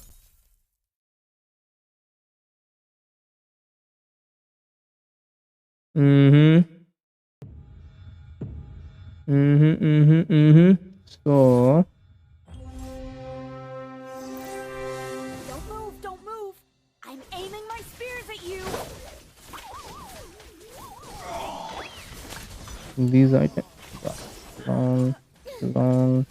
This is not an appropriate place to stay. Yeah. This is not an appropriate place to stay any longer. Initiate target scan.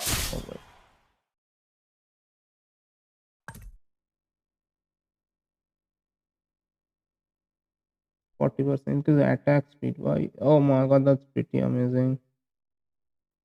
That's pretty strong. Pretty fucking strong. Not gonna lie.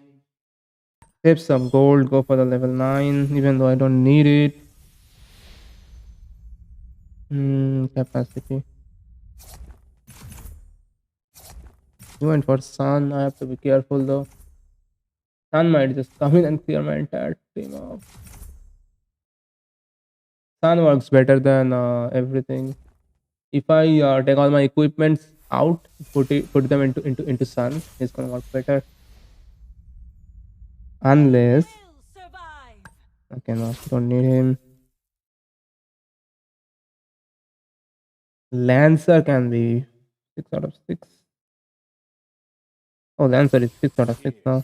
Good, good, good, good. And I get 2 out of 4 marksman. Marksman synergy is also active, and Lancer. There we go, man. Pretty strong lineup.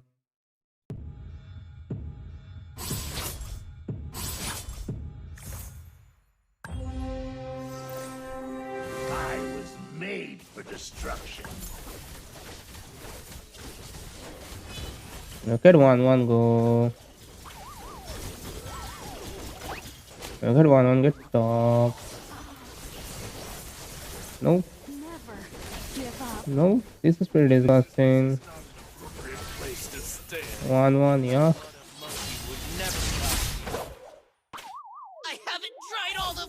This is now my game to lose. This is now my game to lose. How can I strengthen my team?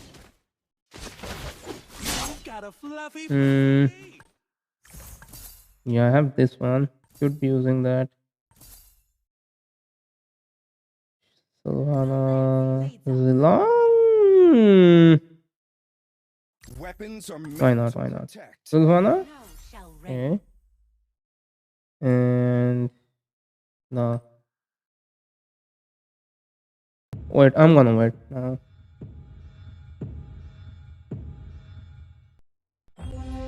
Needed a guy. Lol. Got thrown by Uzong.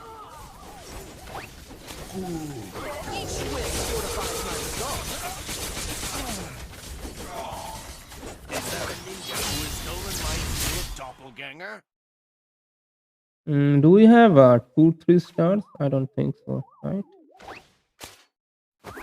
I cannot. I can. Long. This thing gives magic power, so.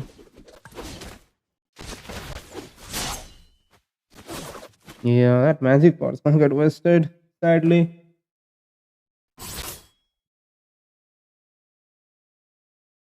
And Moscow is better than Zilong.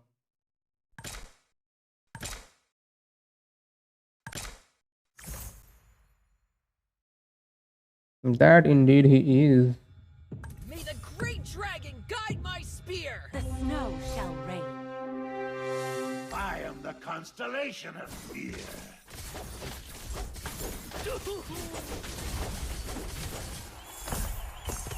Look at the speed that it got cleared.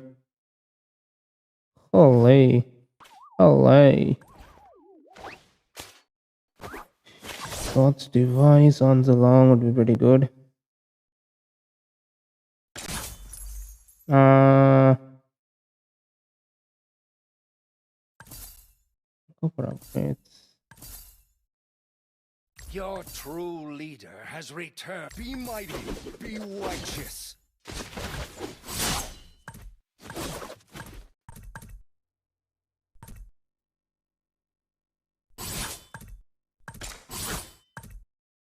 God's device on him. Rid of that for that. Yeah, that's okay. I was made for destruction. Wait, who got fucked? Uzong got fucked. Uzong got fucked, but my 1-1 and my Moscow, they're gonna carry. Moscow isn't doing much. Look at Zilongo. Oh, look at Sun still standing. Bro, Sun is pretty fucking ridiculous, man.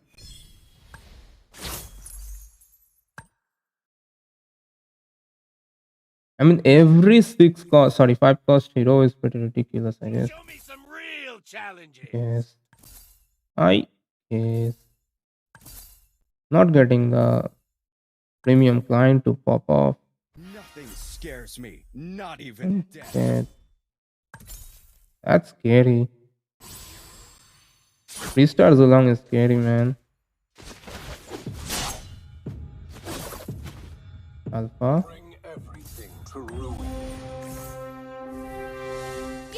win fortifies my resolve. Okay. You can say no to a panda. Each win fortifies my resolve.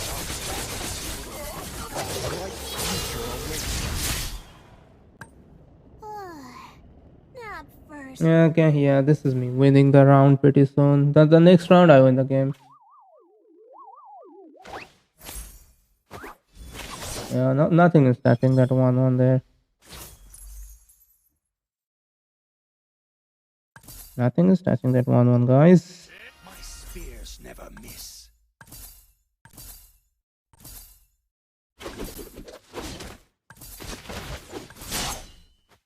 Ah. Ah.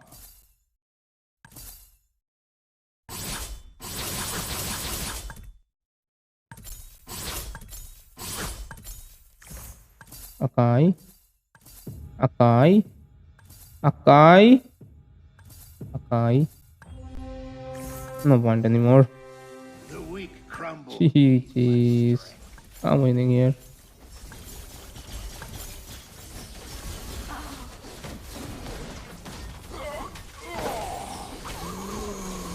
Nope.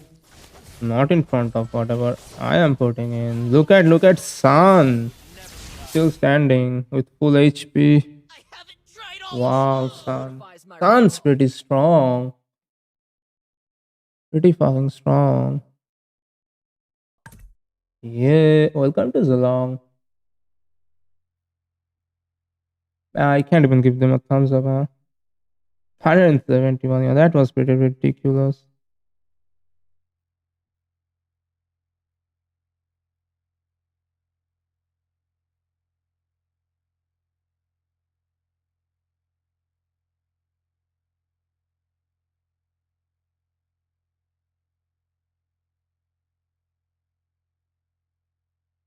That was pretty ridiculous. It was a level 9 commander as well. Yeah, pretty ridiculous. Nice game. Let's see if these games started or not. We are about to go into draft.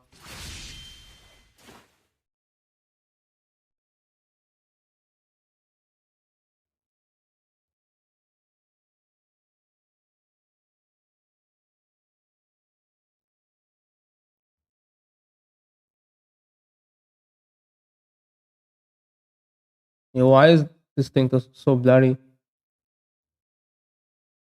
Okay. There we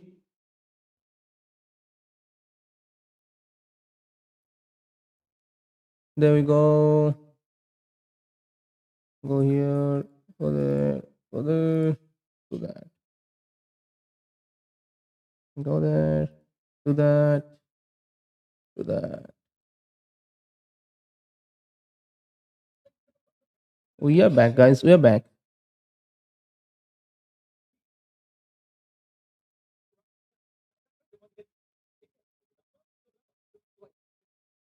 Yeah, it's a pretty good view there. It's a little bit different from yours because of the 8 cm difference. Yeah. But yeah, it's pretty nice, you know? Was it really 8 cm though? I don't know, man. I like, do you want to compare? Shall we get out right now? It's okay, we shall fight. That's not the only thing that we are fighting today. That is true. We have very different kind of, what can I say, synergy today. So I'm just waiting for the part where the both of you are going up against me. No, wait, just now. Malaysia's number one, remember? Me and you against him. That's the next one that we're gonna be looking out Sounds for. like a good plan. Sounds like a good plan. We're gonna remix something to make like, him like both glasses versus you just now. Now we've got the hair crew against him. Yes. The wavy hair crew. We've got the wavy hair crew. I don't have the wavy hair. Exactly. Why don't you have the wavy hair? Because I know, right? Wavy hair is like the best thing. And you know what else is best? Geek Fam ID's lineup. I am just checking how the screen is looking on my phone, man. Even though they did lose to Homeboys in one of the games, but they are undoubtedly still a very okay. The stream is actually looking kind of okay on my screen, though. I think when it comes to Geek Fam as well, obviously we have Gobs, Vincent, Aboy, Beloyski, and Kadera.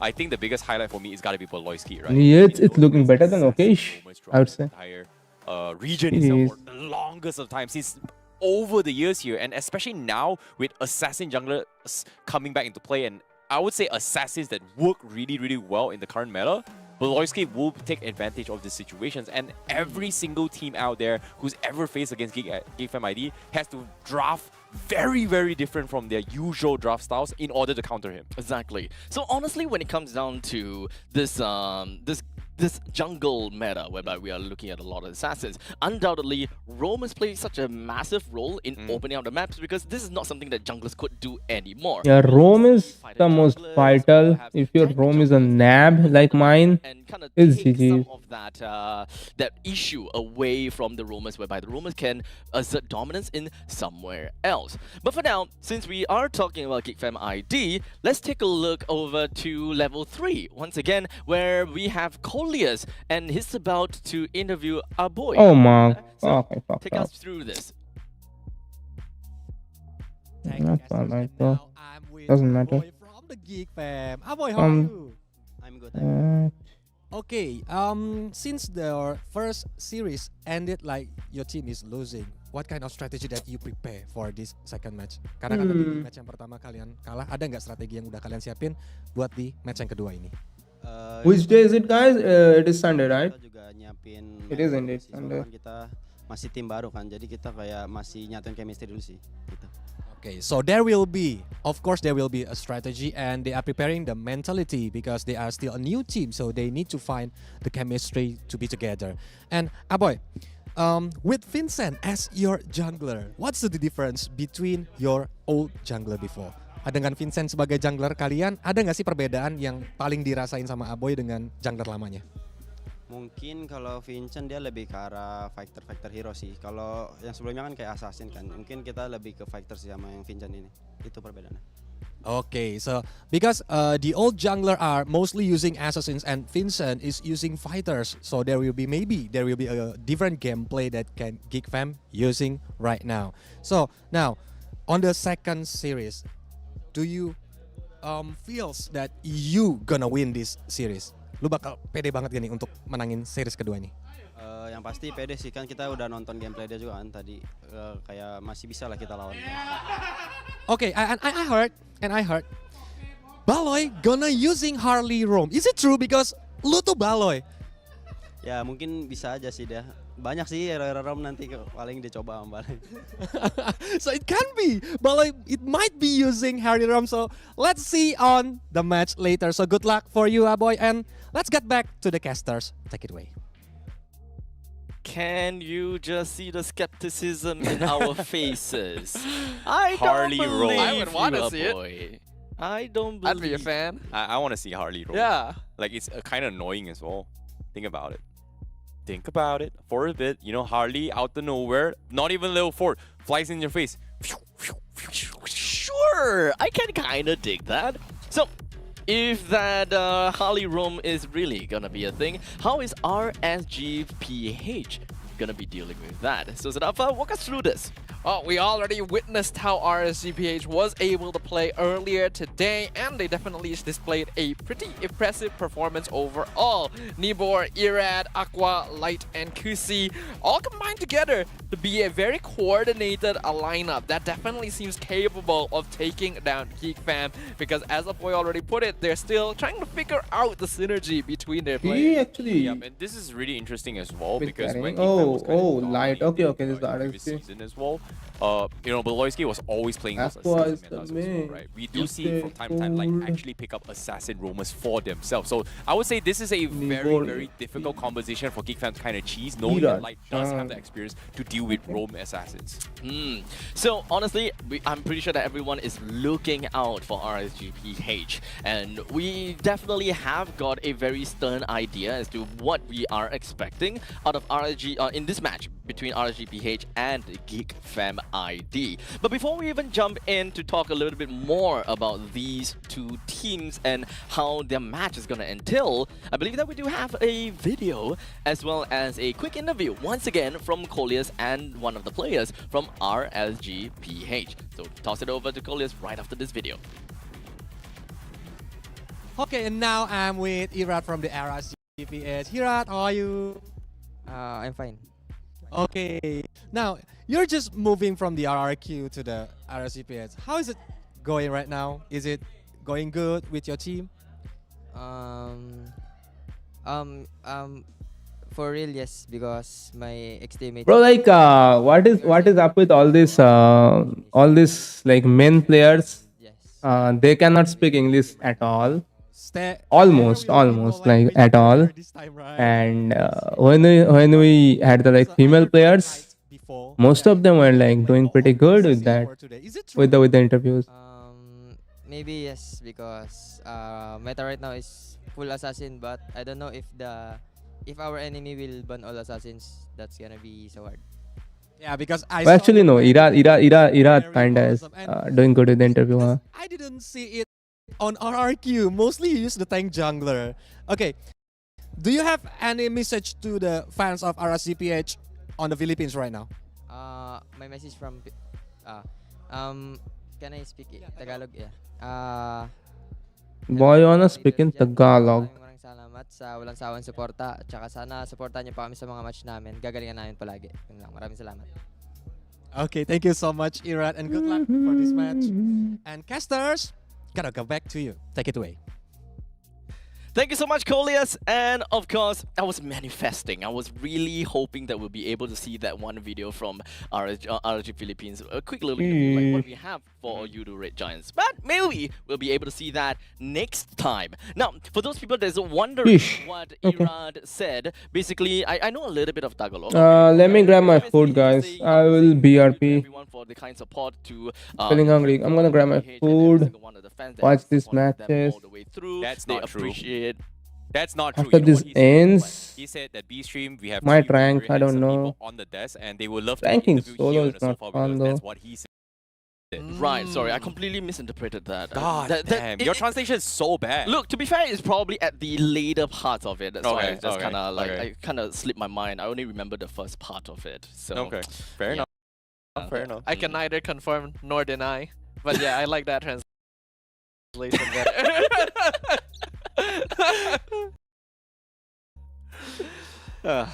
Anyways, we are going to be jumping into the draft phase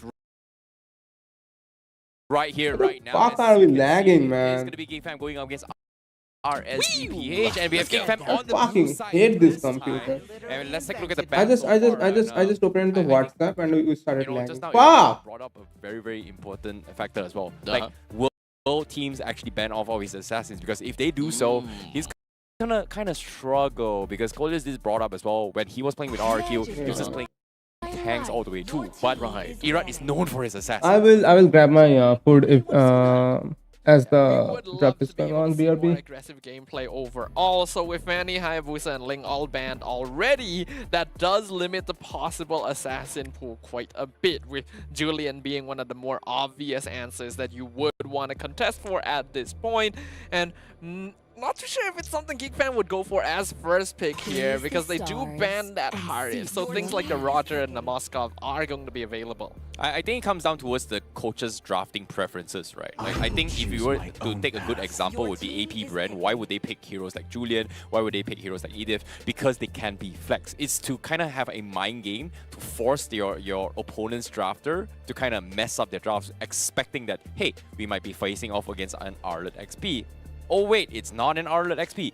Something like that. But in this case, Geek Fam, they are going to prioritize on that Arlet. So this might be a flex pick coming in from Geek Fam. Yep, very likely going to be a flex pick. But is it really first pick worthy though? What you guys think? In the past, Arlet as a first pick was very, very common. Yeah. I feel like nowadays, yes, you can still flex him into both Roam and EXP, but there's definitely more valuable heroes, which we immediately see from RSGPH. We are definitely looking at the... Oh, the Valoisky special! Valoy Hellcat! Let's go! Please don't put this in the jungle. Please let Valoy play Hellcat. I don't think this is in the jungle. Like, oh my It god. immediately became so much more tolerable. I guess. I mean, I wouldn't say that it's insufferable right now, because I mean we're looking at Arlet. Arlet first pick is definitely not in our books, but when it comes down to the Hellcat third pick, oh yeah, that's what we want, right? But in the end of the day, Geek Fan versus RSG Philippines. This is essentially gonna be the battle of the PH Romans, and looking at the past achievements, accolades, as well as what we know about Baloyski versus Light, both of them has pretty much been crowned as one of the best PH Romans. I think it comes down to, you know, just back to basics, right? Like when it comes to back to basics here, what kind of composition you want? You need 2 frontliners, and what I mean by frontliners are like tanky heroes that can soak damage, and then you need a mage, a support, and a mage, a marksman, as well as a jungler, right? So these are pretty much the 5 core concepts of how you want to develop a composition. They mentioned that they swapped their jungler as well. So now they have a jungler that is very comfortable in fighter roles junglers. So I guess getting a fighter jungler kind of helps Baloyski do his own thing, because Baloyski, he is going to lose out a lot of tanking potential or face shaking potential in this composition. So if they pick a jungler, you know, if they go back to basics, you know, for the past 2 years, tank junglers all the way through, it would fit because they have a Hellcurt right now. You're gonna have to supplement the fact that whenever your jungler is lacking the damage, someone else have to pick up the pace. It's kind of like give and take, you know? Yes, exactly. Because you gotta always just hit all of the factors for a solid lineup, right? That's why when you see people go like Zeus in mid, you need wave clear from your roamer instead, right? So if you're taking something from somewhere, you gotta put it back somewhere else. But that does still hedge on whether or not this truly is going to be that Hellcurt roam, which I hope it is. I hope so. It's not impossible that this goes into the hand of Vincent instead, but we will find that out later. But that also, like you said, right? Well, we take all. What was the word that you say?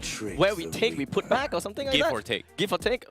Yeah. So basically, now with a Hellcurt roam potentially, we would not be expecting that typical tag team between the roamer and the mage in the middle lane to wave clear. So we really require someone in the middle lane to either have a lane priority all by her or himself to really deal with a Zask. And we have seen before that once we have a Zask on the opponent's side, even if you have the pressure coming in from 2 person in the middle lane, that's not going to do anything to Zask. So perhaps that is why GigFam have decided to pick up a Hellcurt for themselves, because they don't even need that kind of wave clear in middle lane. And that I am back. Onto a Zask. Yeah, and I guess that's going to be a situation.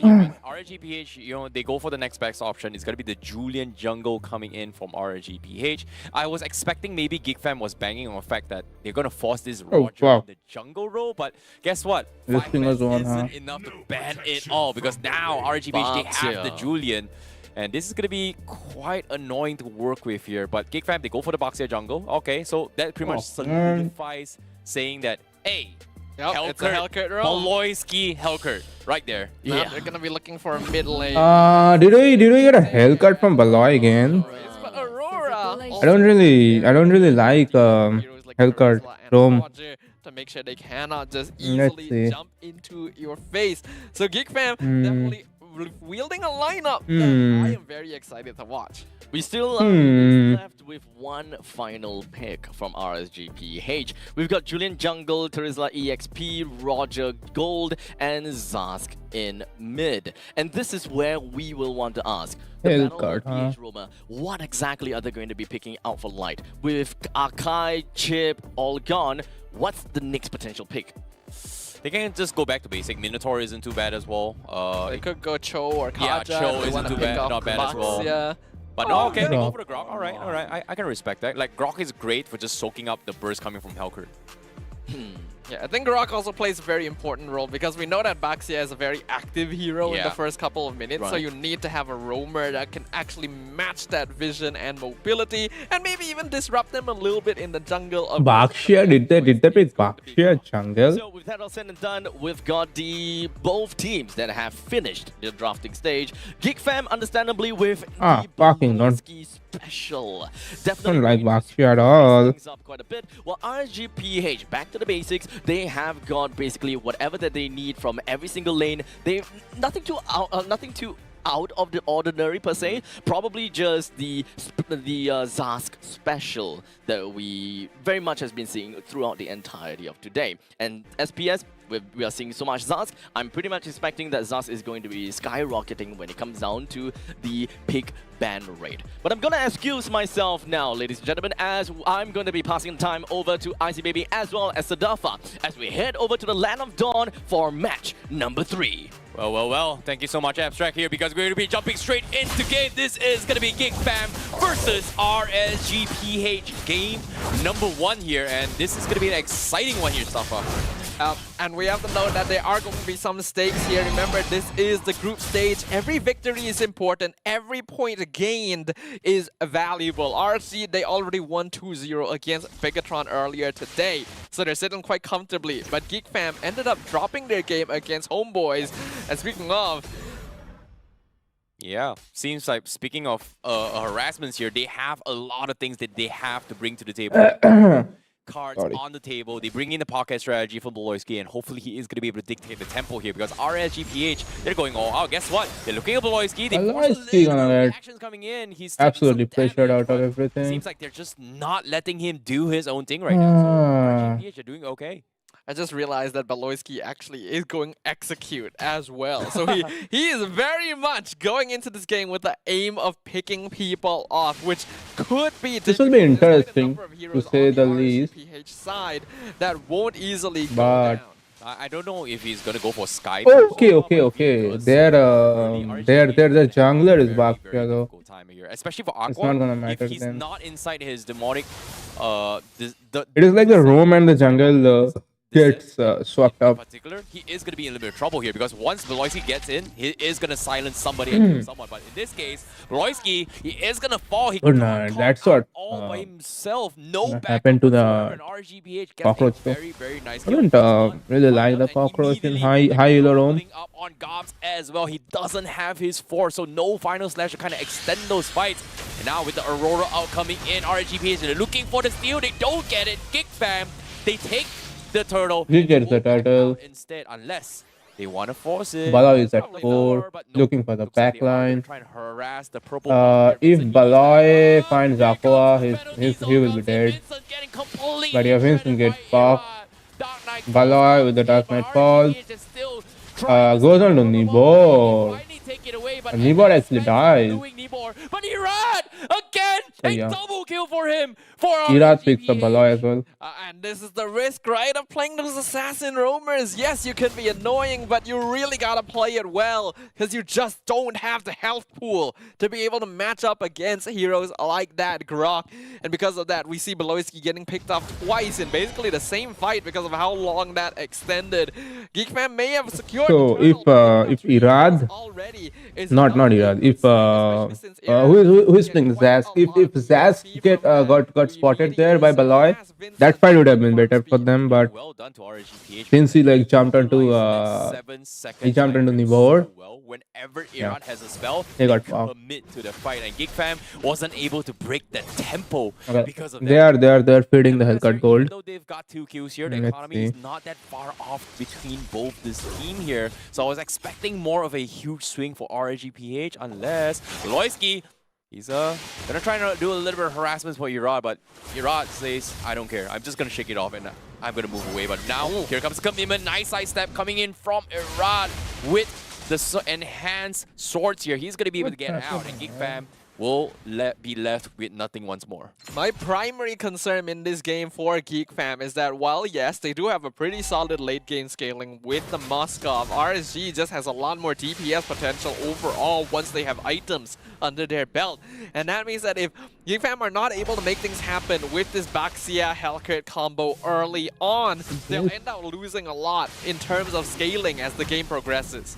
Yeah, speaking of scaling, What is Aqua making? Used his first stinger. Aqua's emblem seems, pretty nice wild charge, pretty nice wild charge. Baloy somehow just, he started, oh no, he dies. He dies with the burn. And yes, he will to the And Nibor survives though. And RSGPH, they're looking to What am I looking for? will get it once more. A 2-for-0 exchange.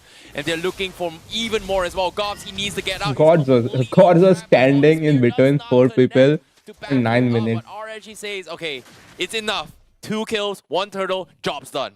A very efficient play there from RSG Philippines. It did look like they wanted to proceed for more, but I like that they had the discipline to decide, okay, this is not the time to try and push more advantage. We already got more than enough. And we can see the weakness of Geek Fam's lineup here. Because of the fact that they had to go for a Baxia to make up for the lack of tankiness on the Hellcat Roam, a lot of their setup is heavily dependent on Govs on this Arlet. And if he is not able to get the final slash out, or even worse, if RSG finds the better initiation timing first. What is Chadera playing? Chadera? Oh, he's on Moscow. How is Chadera farming?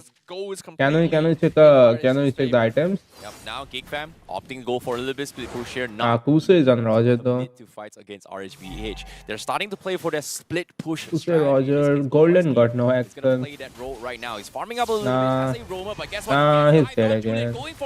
Good night to Baloy. Sidesteps his way through, dodging it, but it's not gonna be. Good night to Baloy. Hellcat Roam doesn't work. From our boy. But RSGPH. a boy goes crazy. Nice one. It's gonna fall. Gobs gets a triple. Godly from God. Vincent shouldn't be chasing there. Nice dominated descent by Aqua there. From RSG, diving a little bit. Very nice. That tower almost got pushed. But where is Moscow? Oh, Moscow got killed in a 1v1. Just running into the ultimate of a boy to get frozen. That time that was bought he's running. allowed Gobs to heal back up through the vengeance spam and actually dish out the necessary damage to pick up a triple kill. Immediately shifting the Moscow will be able to pick that final cannon up. making this an even game. Balai lives. Looks for something else to do on the map. He, if I am Balai here, I'm looking for Aqua. Comes down to this one turtle fight. Sky Piercer up on a boy, but And oh, Vincent still gets it. takes the turtle, but he's stuck. He's committed. He pops the turquoise facade. And Vincent's gonna die. Balai looking for the backline. He should be waiting for Aqua. They lose his life, but guess what? The side lanes are completely shoved on towards RNG. Yeah, Chadera, you die, man. In a little bit of trouble. Wild charge isn't available. And he misses it. He's getting poked apart, but he won't escape. He's Chadera doesn't have inspired. Does he know? Do they find a kill? Yes, they do. Gobs will fall. Geek Fam is starting to find out. They got the shutdown on God. Their mid lane is making some mistakes. fast getting popped. Oh my goodness. Okay, Abba dead. Okay, no, Abba not dead. Abba has passive, Abba has shield, Abba has flicker. Abba is still burning though. The middle turret, RSGPH, they are getting very Iraj is now trying to invade red. Maybe getting a bit too desperate That's here. The fucked goal up. difference now not going. Iraj is 5-1 too. for RSGPH. Vincent is It 0-3. allows them to feel confident enough. And Vincent doesn't get the red. Away from Vincent as well. But you have to Balai is level 9. Balai is level 10. their windows of entrance properly. Enemy They do marksman is actually at do a good level amount of 10. damage. Boy, actually even going for Blood Wings into Sky Piercer. Because he's realizing that he is the one dishing out most of the control and damage in these fights. Oh my goodness, topside Kadira connects the spear, they find Kusei. And Game Bro, why the fuck go for 5 pierces instead of lightning function on Aurora? A lot of time, but guess what, Geek Fam? Nice use of that power of nature by Light, but he's gonna die. Doesn't matter. Meanwhile, God gets pressured. No minions for the side of RS Philippines, so they cannot push the tower there. They're not in position to be able to go up and provide backup. So instead, Chadera is farming pretty nicely. it's something for RSG, but losing Kusi Chadera is farming pretty nicely. actually quite detrimental considering the timing of. Can we check the items? Oh, Vincent with the grand theft orange.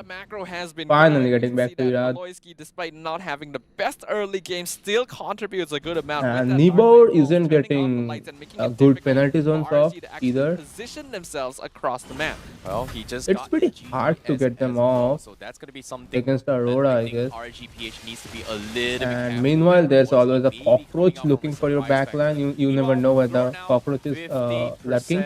Waiting for the right moment to strike. Vincent gets scouted out by Light. They pop the wall charge to try and stop him in his drag, but it looks like he's not gonna get the lore. But they are all clumped up. Pretty amazing ult by a boy. The rest of Geek Fam, they're gonna try. Baloyski, here he comes! Double for the Baloy, triple for Baloy! Give him the maniac, damn. Marksman takes up the maniac. Pretty good, pretty good, pretty good. in the Even though I do not like, I mean, I can play that hero on that roam role. I don't really like it. Is it not fun to watch? It's pretty damn fun to watch. Lights are just turned off. RSG, Damn. they can only choose to commit on the Lord here to make sure Geek that fam Geek pulled doesn't get off. it for free, but at what They cost? finally pulled off. Allow themselves to be pincered. They're controlling the map entirely. Being able to come in from multiple That Lord basically will be like cleared under enemy tower. RSG. A boy doing a lot Not under their own tower. team right now. This Aurora. No, Irad isn't getting anything. That really doesn't have that. That's the scary. That's a really scary situation to be in if you're RSG Philippines right now. Against that lineup, yeah, you cannot do anything from this point on. Very safely here. And if you are RSG Philippines, you could not like close the game off or win that last Lord fight properly, getting absolutely destroyed. While you guys even got the Lord, but you guys got destroyed. But now you guys are gonna lose so much. Personally speaking, RSG Philippines needs. And look at the map, and look at Kushe. He has nothing to farm on the map. Especially with the zone control that Zask and Charisma should be providing them. And look at how Geek Fam are grouping up. How they're like serving the lanes, and the time they're like matching up the lanes. So like one enemy cannot take all the farm, and they're like basically freezing the mid. Well, in this they're sinking both the lanes. So even if Kushe like takes one lane, somebody else has to like respond for the other, or they have to hold it for Kushe to like pump some gold into their master, right? That's a pretty nice pick off. Bala gets deleted. That's a shutdown. And now they have Irad got the kill, yeah. Is actually gonna help a lot. Yes, they use that's a bad spot. Nice. Lights, it'll be a lot easier for God, RSG actually smells that to something's determine going fishy over how they there. want to position for team fights. That's what's been making life difficult for them thus far.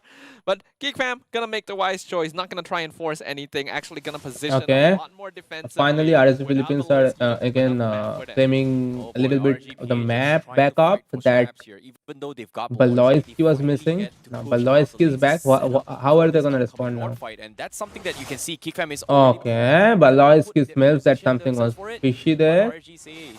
Baloyski is smelling those pieces pretty good. Okay, Irad also. RSG going to be able to even up the tower score just a little bit here. Oh, missed penalty zone flicker from Nibo. Nice one, Nibo. Have to reset this as well because that is going to be isn't them results on the cooldowns for those flickered up on the board. So the next one is going to be light here, 45 seconds. Can they? Isn't them results? Because Geek Fam, they know they have the advantage now. Is that? Oh, did you guys see that Kadera damage like going to the Lord? Nah, this is GG's. RSG are losing here. Double kill. One stop too strong, one stop farmed up is strong. Baloyski just free pushing real estate on the other lane. They just cannot commit to Vincent. Boy is regenerating back HP on Mars. Kushe almost dies. He's gonna get picked off. Nah, he didn't get. Baloyski dies. Yeah, Baloyski dies. That's that. From Aqua. But his job is already done. That was clinical coming in from Geek Fam. Having That was, I don't know, bro. You are a roam. I guess you can do that. In this case, Kusi, a very important target. You see, he went for the GDS. Roger in the top lane, they initiated. They went for the sprite straight away. Pretty usual most of it.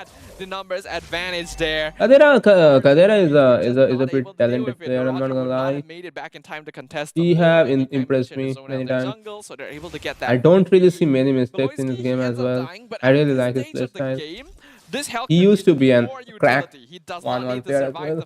He just needs to be there long enough to turn the lights off and be annoying. Turn the lights off and be annoying. They need to play around the Zaz, but in this case, the amount of damage that Kadera is bringing to the table, it seems to be very, very... Yeah, Kadera's damage is pretty annoying. I mean, pretty huge right now. Sorry, the Nightmarish spawn just couldn't even survive barely a couple Lord is of gonna seconds charge onto the tower. That tower is Cadera, gone for. and this is gonna be a problem for them as well. That tower is gone crashing for. on the tier 3s, and Vincent looking for the push. That mid tier 2 is gone. They are gonna look for all the inhibitor towers there instead of blocking the base. That's pretty good. That's how I like it. That's how I fucking like it, man. Don't really wanna push from a small spot. Right now, Just one lane while the other lane is standing. Definitely seeing some really clean Don't really like execution it. here though from Don't really Geek like to get Fam. I choked. love what they're doing, using the Lord, effectively taking out every Pretty amazing macro gameplay from Geek Fam.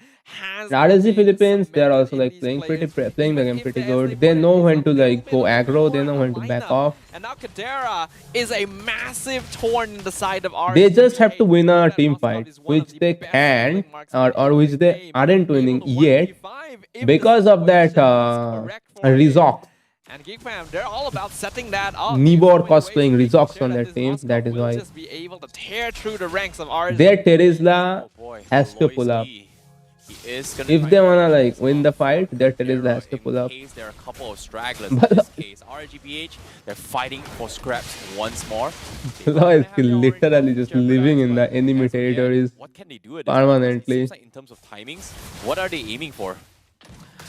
Julian gets the concentrated energy, huh? Hit a point where they have enough items to actually do a significant amount of damage. Let's see what he's planning. Again, they gotta be more. You are not pre-hitting a Moskov. In the map, because the moment that Dark Knight Concentrated energy, I don't know. Let's see. Need to scramble. Let's see right? what he pulls up. You are in your team positioning. I think going Winter Crown and Immortality would have been better, giving a chance to Roger and Aqua to do more damage. Good spidey senses here, and he does scout things out. So that's gonna be a Bait out some abilities. Let the light fade.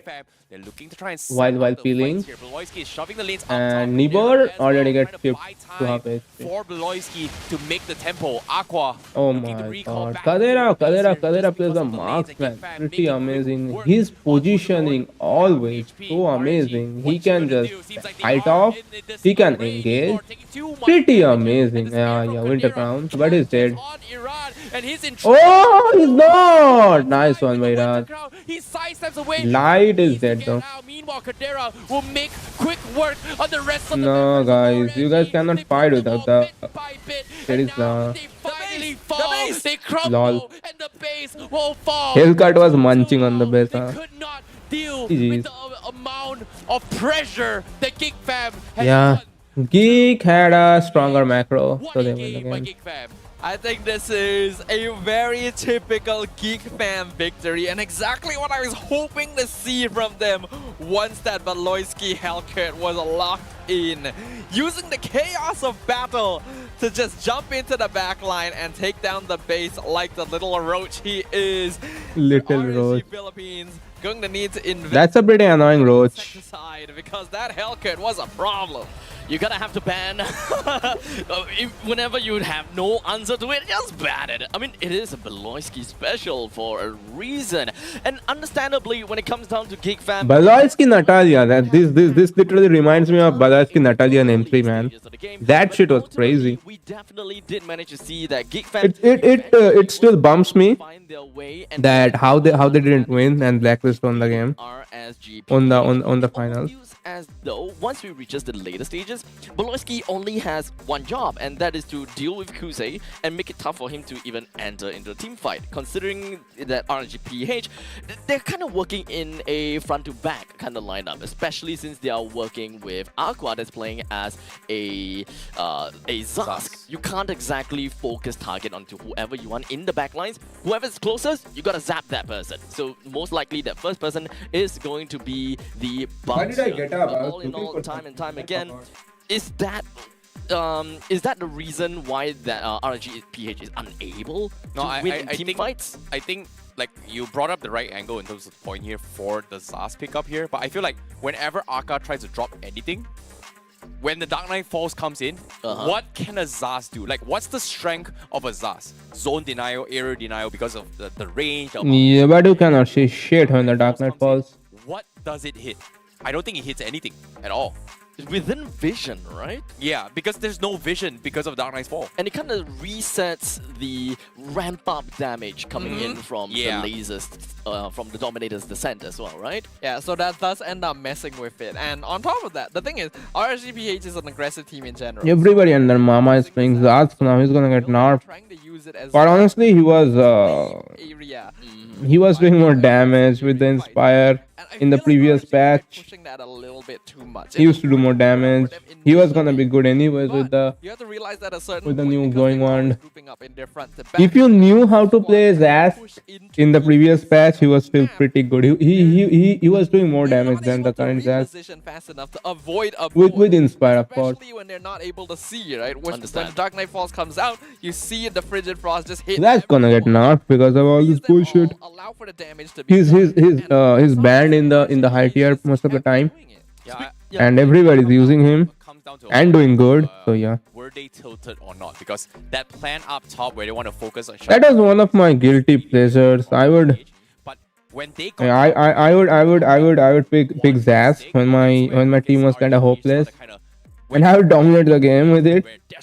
But now, everybody and their mom is like spamming that bullshit because he got revamped just a little bit. Where they gave away a triple kill. Everything went to hell for RSGPH. It's gonna get nerfed. It's great that you mentioned. And you touch Zask at any way at all, he's gonna get ruined, bro. Caldera is still the one that manages to clinch that MVP status because of what the entire team is able to bring in for Caldera, right? Eventually being able to ramp up in massive amount of gold, whereby he's already online with 11.5 thousand gold at 14 minutes, full on items. He's just whacking everyone like a truck, and that one fight in the top lane, Frigid Frost hitting all 3 person, giving all the kills over to the side of the Arlet. That is undeniably. This was that fight. This was the fight. Gobs is pretty godly though. Arlord showed up. And his Simone. Unlike Kelly's love was fucking up.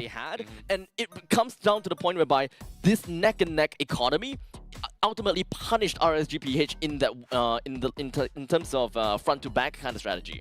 Because we talk about how important it was for Beloyski to be annoying, for Avoid to set up team fights, for the Arlet to be able to find those final slashes, but none of this would have been effective if they didn't have a late game marksman that could really do a lot of damage, Gotta right? pave the way. And yeah, so they were basically paving the way for Kadera the entire game, because if Geek Fam had something like a Roger, for example, no matter how late they're able to delay the game, it's still going to be very dangerous because it doesn't quite do enough damage to truly threaten RSG. So Moskov was the perfect fit for that because they were just creating space for him the entire time. And yeah, it feels bad looking at this replay because yeah, right? Beloyski actually went for the back door there. Yes, oh boy. he did.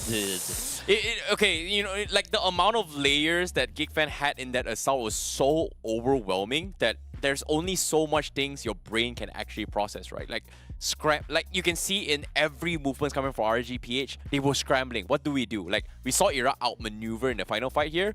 Oh wait, I sidestep Kadera, you know, Kadera is aiming at me, and then Kadera is like, you know what, I can't chase the Juden.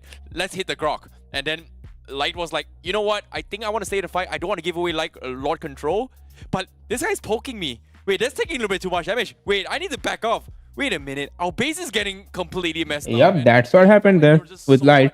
Miscommunication, and you can't really blame RGPH for it because the amount of things that GeekFam has yeah, GeekFam was playing good. GeekFam was playing good. I'm not gonna say they were not, but the thing is, yeah, RSC Philippines played GeekFam's game and they lost. You should never play your enemy's game. It's fine, it's okay. I'm gonna focus. You can only play your enemy's game. Just stole a turtle. Okay, fine. Maybe let's focus on the on the Baxi. If you are like 3 times better than them. Wait a minute. Twice as better than them. Okay, let's focus on this. But if you are twice as better than them, 16 minutes later, as better than them, twice as good as them, you are not gonna be playing the enemy's game at the first place. We are starting to look at RSGPH reacting more. Funny how skill works. And isn't it? more over to Geek Fam ID.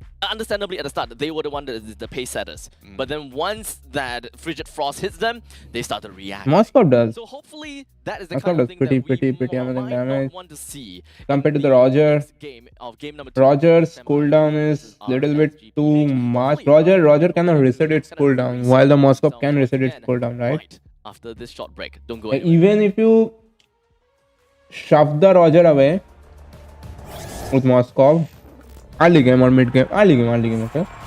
Then the Roger can jump back onto you. But when the Moscow has the golden staff, now he's resetting the he's resetting the cooldown of that move so much faster that he's gonna have it back before you get your jump back. Moscow resets his skills. Roger doesn't. I think Moscow has a little bit of advantage versus Roger there. It's not I think, I know it.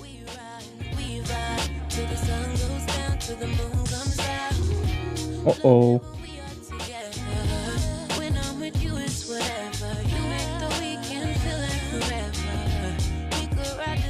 How long of a break? 3 minutes. I'll be able to finish my food. Mm.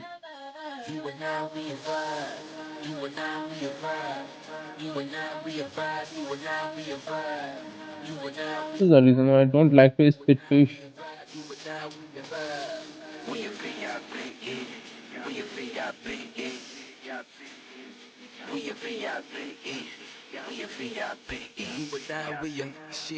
We a VIP, that's why OUANDFE. They all mad at us, so they HACE. We out here living life, we ain't laying down. We traveling around, ain't no sign of wait around. Every time we come around, we don't break, don't need a lounge. Get lost out in the world, you can find your way around. You can go from town to town, if the desire lays down. I found your presence is a blessing I dismiss. It's me being with you, it's a gift on my wish list. Expect the best of every opportunity, big trips. We a whole vibe, tell them all my new ways. You and now we a vibe. You and now we a vibe. You and now we a vibe. You and now we a vibe. You and now we a vibe. You and now we a vibe. We a vibe. We a vibe. You and now we a vibe. We a vibe. We a vibe. You and now we a vibe. And I, we a vibe. You and I, we a vibe. You and I, we a vibe. Down the ride, down the ride. And I, we a vibe. And I, we a vibe. And I, we a vibe. Down the ride, you and I, we a vibe.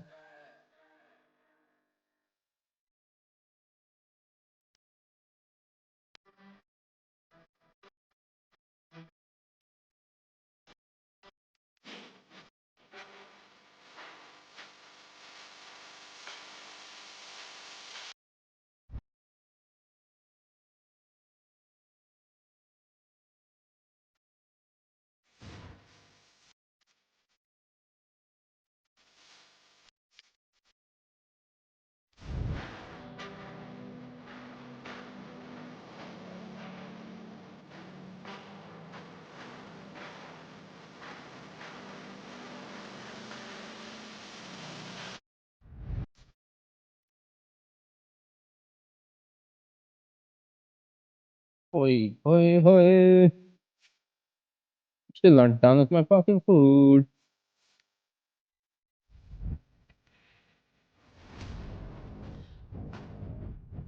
And welcome back to the show, ladies and gentlemen, on Stream B, where we have just concluded the very first game between Geek Fam ID versus RSG Philippines, where it ended with a semi-upset to a certain extent, because I'm pretty sure that most people would have predicted that RSG PH would be the one that wins. But, of course, a little flip of a switch. Flip of a switch. Nice We one. do have got the Beloyski special that came out. As such, it gave Geek Fam ID that one win that we are looking out for. As such, looking at the predictions is very different from what I was expecting. I thought that you guys are in favor of RSGPH. Magic. Magic.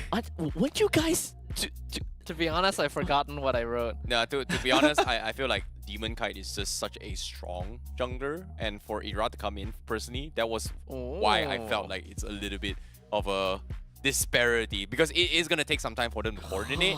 And again, I'm a big fan of Beloyski. Like, again, I said before, right, in their drafts, when you play against Beloyski, you have to throw away common sense in your drafts. And that's why I was very surprised that Homeboys was able to 2-1 them. But again, it's a 2-1 against GigFam ID. So, you're saying the RSGPH would lose to GigFam ID. That's... Wait, Homeboys 2-1 oh, maybe I'm GigFam, one. You know what? Anything's still possible. Anything is still possible. We have to be honest, admit anything is still that possible. first game could be considered a little bit cheesy, right? The Yeah, Helicarrier you roam. can't pull it off twice. Surely not, right? Okay, you can if they don't ban it. Yeah, but surely they wouldn't do that Yeah, now. I'm done with my food. Surely they have an I think- answer I by think- now, okay, right? I think technically they should, because do they want to take the risk to try it out how to deal with Beloyski's Hellcurt? Or do they want to try and force Beloyski to pull out a little bit more pocket strategy? Because think about this, right? RSGPH, they already have a 2-0 in their pocket in terms of points. But GigFam, they already lost their series. So again, desperation is on towards GigFam sides. And straight up, game one, pocket strategy, boom. RSGPH was definitely surprised. So I feel like RSGPH, they should be able to remain their composure. But based on game one, I felt like they were desperate. Like, they lost their cool after that. RSGPH. Yeah, they lost their cool They in lost their that cool. fight. I will agree with that. Like, I feel like RSG was lacking the signature adaptability yeah. that we expect from a lot of stronger teams. And at a certain point of the game, it just kind of felt like they were bashing their heads against a wall and hoping something would change. I don't know if it was like a tilt moment or something, but it really felt like after they got the triple kill death up top, they were just desperate. They lost their composure. They lost their composure. I mean, they did manage to get a short little break. So hopefully they huddled up together and understood what was the problem on hand in game number one. As such, they are definitely or probably would want to fix that up for game number two as we jump into the drafting phase with the Beloyski special they have to band respect this. by RSGPH. They definitely have to respect this a little bit better here. But again, GigFam game one, they banned off all the assassins here, so I wouldn't be surprised to see RGPH prioritize assassins for Irad right from the get-go before GigFam kind of sets the tempo. But even then, I don't think it was that big of a deal, because game one, you know, RGPH, they was just still owning the early game. They were really owning the early game. They just made one mistake which kind of lost them the entire tempo. Was it just the catch factor coming in from RSGPH that just didn't really quite work out for them? I mean, we're looking at a Grok roam coming in from their side, and understandably, when I've always talked about this before, right? Whenever you have a Grok roam, you would kind of require teams that is able to catch up to the Grok's momentum, the Grok's mobility, especially if you flicker wild charge. In this case, there's only probably 2 heroes that can kind of catch up to you. If you add in a flicker, there will be 3 from the Terizla, right? Julian, Roger, 100% they can catch up.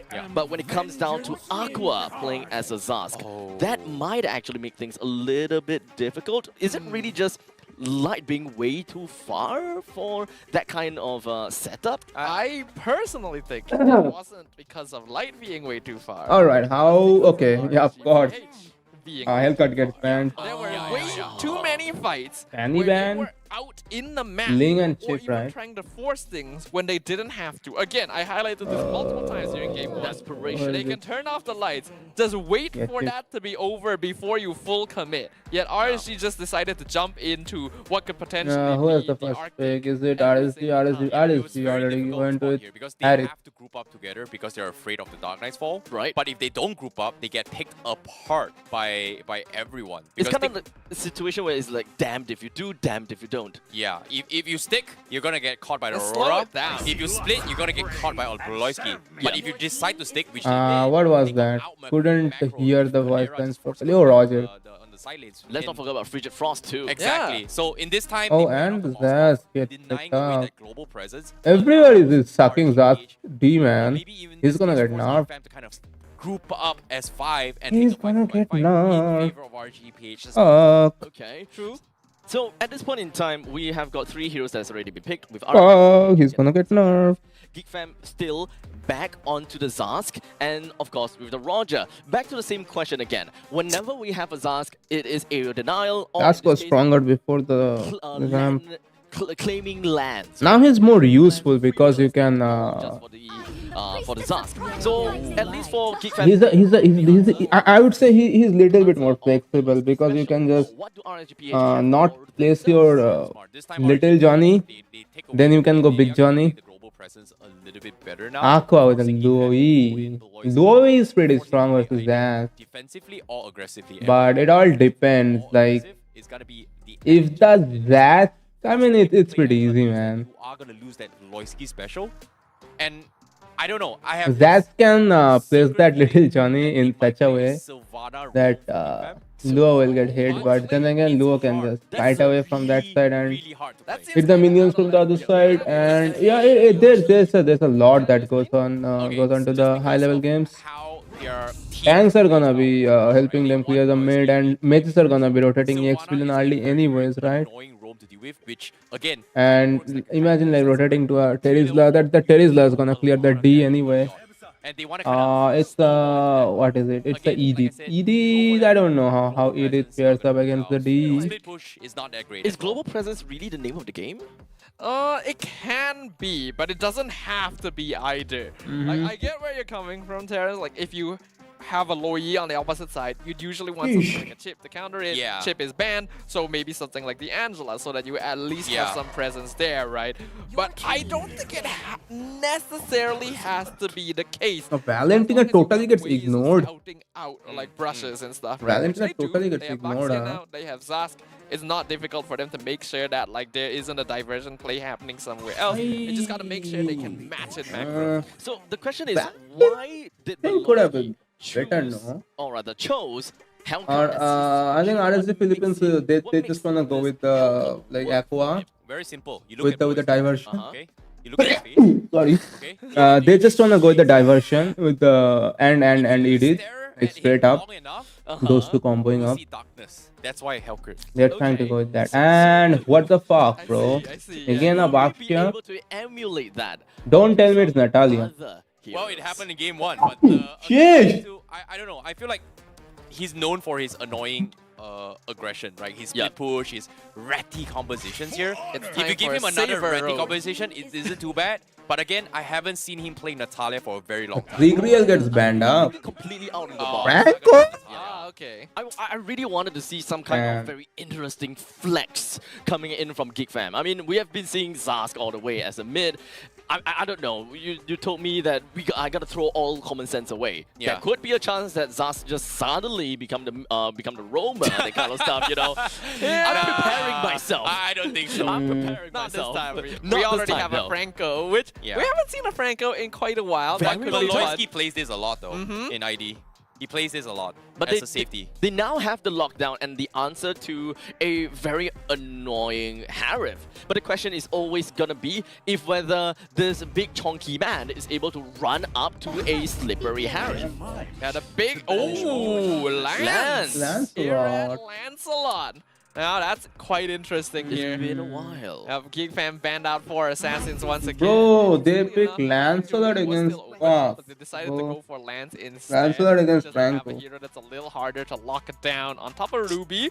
So, Lance. Very good ways of canceling the CC coming in from a GeekFam. And wait a minute. Wait a second. Wait a second. Or is it Baloisky going Masha? Still with Masha the... No, Masha. I mean, you can definitely still do that. Okay, if we were to play towards GeekFam's usual playstyle and combo Masha on the I goob. talk about give and take, right? Yeah. Now, instead of Baloisky being the annoying one, now you've got a Masha who's the annoying one. In this case, XP's got to be flexible a little bit XP's gonna be here. the one that does that now. I don't think it's gonna be a Franco XP, but no. most likely it is No. gonna be a Masha. I think that will be Why a will it be a if they were to Franco do that. XP, bro? True. Yeah, But to be Franco. To be frank, though. Wow. I see that, pun lord. I see that. This is off to a great start, ladies and gentlemen, as we are jumping into the land of dawn here. Game number 2 between GeekFamID versus RSGPH. I excuse myself and bring in back to Icy Baby and Sadafa.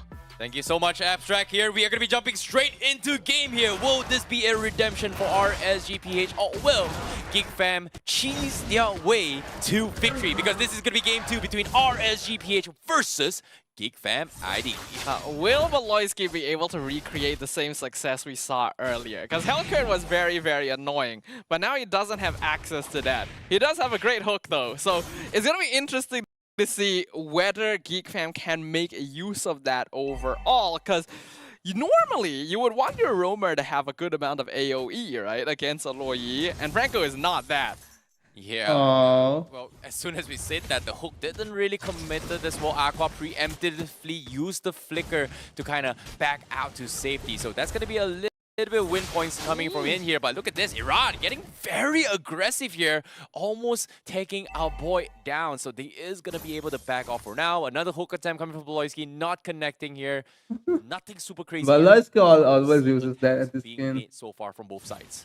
One of these is going to land eventually, and it is going to be very exciting when it does. But until it does, it means that GeekFam is not going to have a lot of that early game pressure. They are rotating towards the gold here early. From both Aqua and a boy to make sure they weren't easily picked off from Light. So the game is still going to be proceeding without. Okay, Light was powering that rotation there already. Who's is getting shared. Kadera's getting shared. Oh, Roger damage. But he's a little bit trouble, sidesteps his way through, but somehow he wins his gold lane for a little bit. Meanwhile, middle lane here, first blood in the hands. Yep, like I said, Zach can get fucked by Loi. A nice one from Irad. They're gonna get another kill onto Vakshi as well. Vincent. For a 2-for-1 special. In this case, a bang. Get the turtle, get a kill onto Vincent. Pretty good. That's always going to be the scary part of playing against. Gold lead is like 700. Diversion could show up. They used it to get. How can you make it even more now? But they could have just as easily used it to gank Kadera is on what? Kadera is on. Always needs to be a way for GeekFam to make sure they know where Aqua is going, and I'm not sure if they're going to have the resources to do so, especially with RSG feeling more comfortable now, even able to get that first blood in the mid lane. Well, speaking of first blood right now, because GeekFam, this feels like a repeat from game 1, right? Like RGPH, they were not in the early game here. That's a pretty mean Franco, man. It comes down to Valoisky making no space, but this time, GeekFam forced to play default there. It's going to be a lot more pressure on Gobs to actually make this plays on this Masha. And so far, he uses the ult to dash. Against Nebo right now. It is to be expected somewhat here. Masha Light is on the is not all that good, and Ruby is able to regen a lot of the poke that comes out anyway. Light, he has been teleported up here. Kadera, luckily, not going to play too aggro. I think he realizes something is amiss. Well, so in this case, Vincent gonna continue their default plan here. GeekFam just biding for time for now, but economy swing-wise, RGPH is starting to lead. Barely 40 minutes of the game, they're 1k ahead, and it may not be a big amount, but considering that this is the early game, that is pretty. I really miss playing the game, man. We already know how important it is for this team to be able to snowball off that early game, so this start is already great for them, especially this time as well. GeekFam doesn't have a hero like Moskov to be able to fall back to, right? Their goal lane Kusha is still up on level. Damage, but nowhere near to the level. Kadera got the gold crabs. I think he has more gold. Valoisky dead there. Aqua damage is pretty huge. Vincent is not gonna get anything more. But they are able to trade only Aqua for Valoisky, so Aqua? How the fuck did Aqua die? This trade, Nibor trying to extend the fight, but look at this, the nightmare spawn is just so annoying. And finally Gobs joins the fight, but he's all by himself. He can't seem to finish off Lights, but he's down towards 2 bars. He's gonna try and fight Iran. He needs to get out, and he's gonna die. They secure the turtle for GeekFam. And Vincent gets the turtle as well. As getting a kill on Iran. Vincent gets spot, but yeah, Vincent sidesteps that, and now he's gonna be able to roll away. But does he get out? A boy won't be. Does not, but he forces Nevo should to be commit, safe. and because of Right? this, does he get punished? Gops, he's trying to do a lot No, more damage, not. but the hook from Oloyski But look at the aqua damage. respawn, rejoins the fight and says, no, Geek Fam, no more for you. I think Geek Fam could have afforded to leave that fight a little bit earlier because they were actually winning out quite handily there, with Gauss being able to get Irad and the turtle in one fell swoop. Unfortunately, they forgot about Aqua's presence. Loi does a lot more damage than just TPing people around. So if not for that, that would have been 100% Geek Fam victory. Oh, they overextended their stay by a lot, and now with the divergent coming in, I think the spawn links coming in from the Zaz actually scouted that divergent play. And Geek Fam, they're just, once again, playing very safe here, not knowing where the rest of RGPH are. Vincent now getting caught up That was a nice hook from Paloy. And Paloy gets deleted for that. Kadera is next. He's not surviving that one. He's dead. He's gonna get pulled back, but does he Yep. survive? No, he does not. Light gets the kill. That's an ED. Global presence of RGPH starting to crack into the defense of Geek Fam right now. And this is the problem with a hero like Frankro nowadays, right? With so much aggression coming in from most teams and so much mobility to be able to move around the map together, you usually want to make sure your roam, or at least your main form of setup, has AoE to be able to deal with it. And Franco just does not provide that. Valoisky, he got a good hook into the tower, but then Nivor just does the same on multiple members instead. Oh, what a save coming from Light here. Can they get Nivor in time? No, they cannot. And one good hook is all they need. And Beloyski is able to find one before this third turtle. 5v4. No dominance descent so far from the side of Geek Fam, but they do have the Nightmare spawn. Do they secure the turtle once Vincent more? secures Yes, the turtle Gops again. the Irad is dead. One more time. Of course. and another hook from Beloyski! That's a pretty nice hook onto Aqua. Aqua's dead. One fell swoop.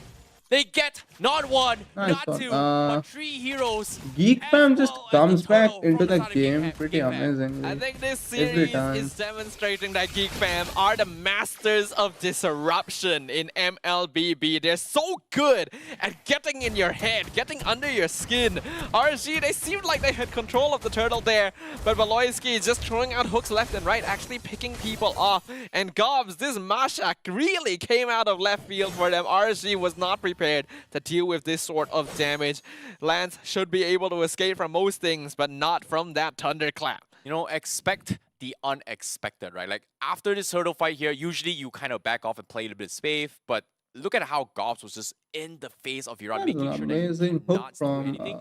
But another beautiful hook Aloy. from Loyski is just so annoying to work with, because technically, again, common sense says that you take the turtle, we're too far off, we got I would say Gobs out to safety, we should back off. No! Geek Fam just says, you know what, I'm just gonna whee! Where's the oh?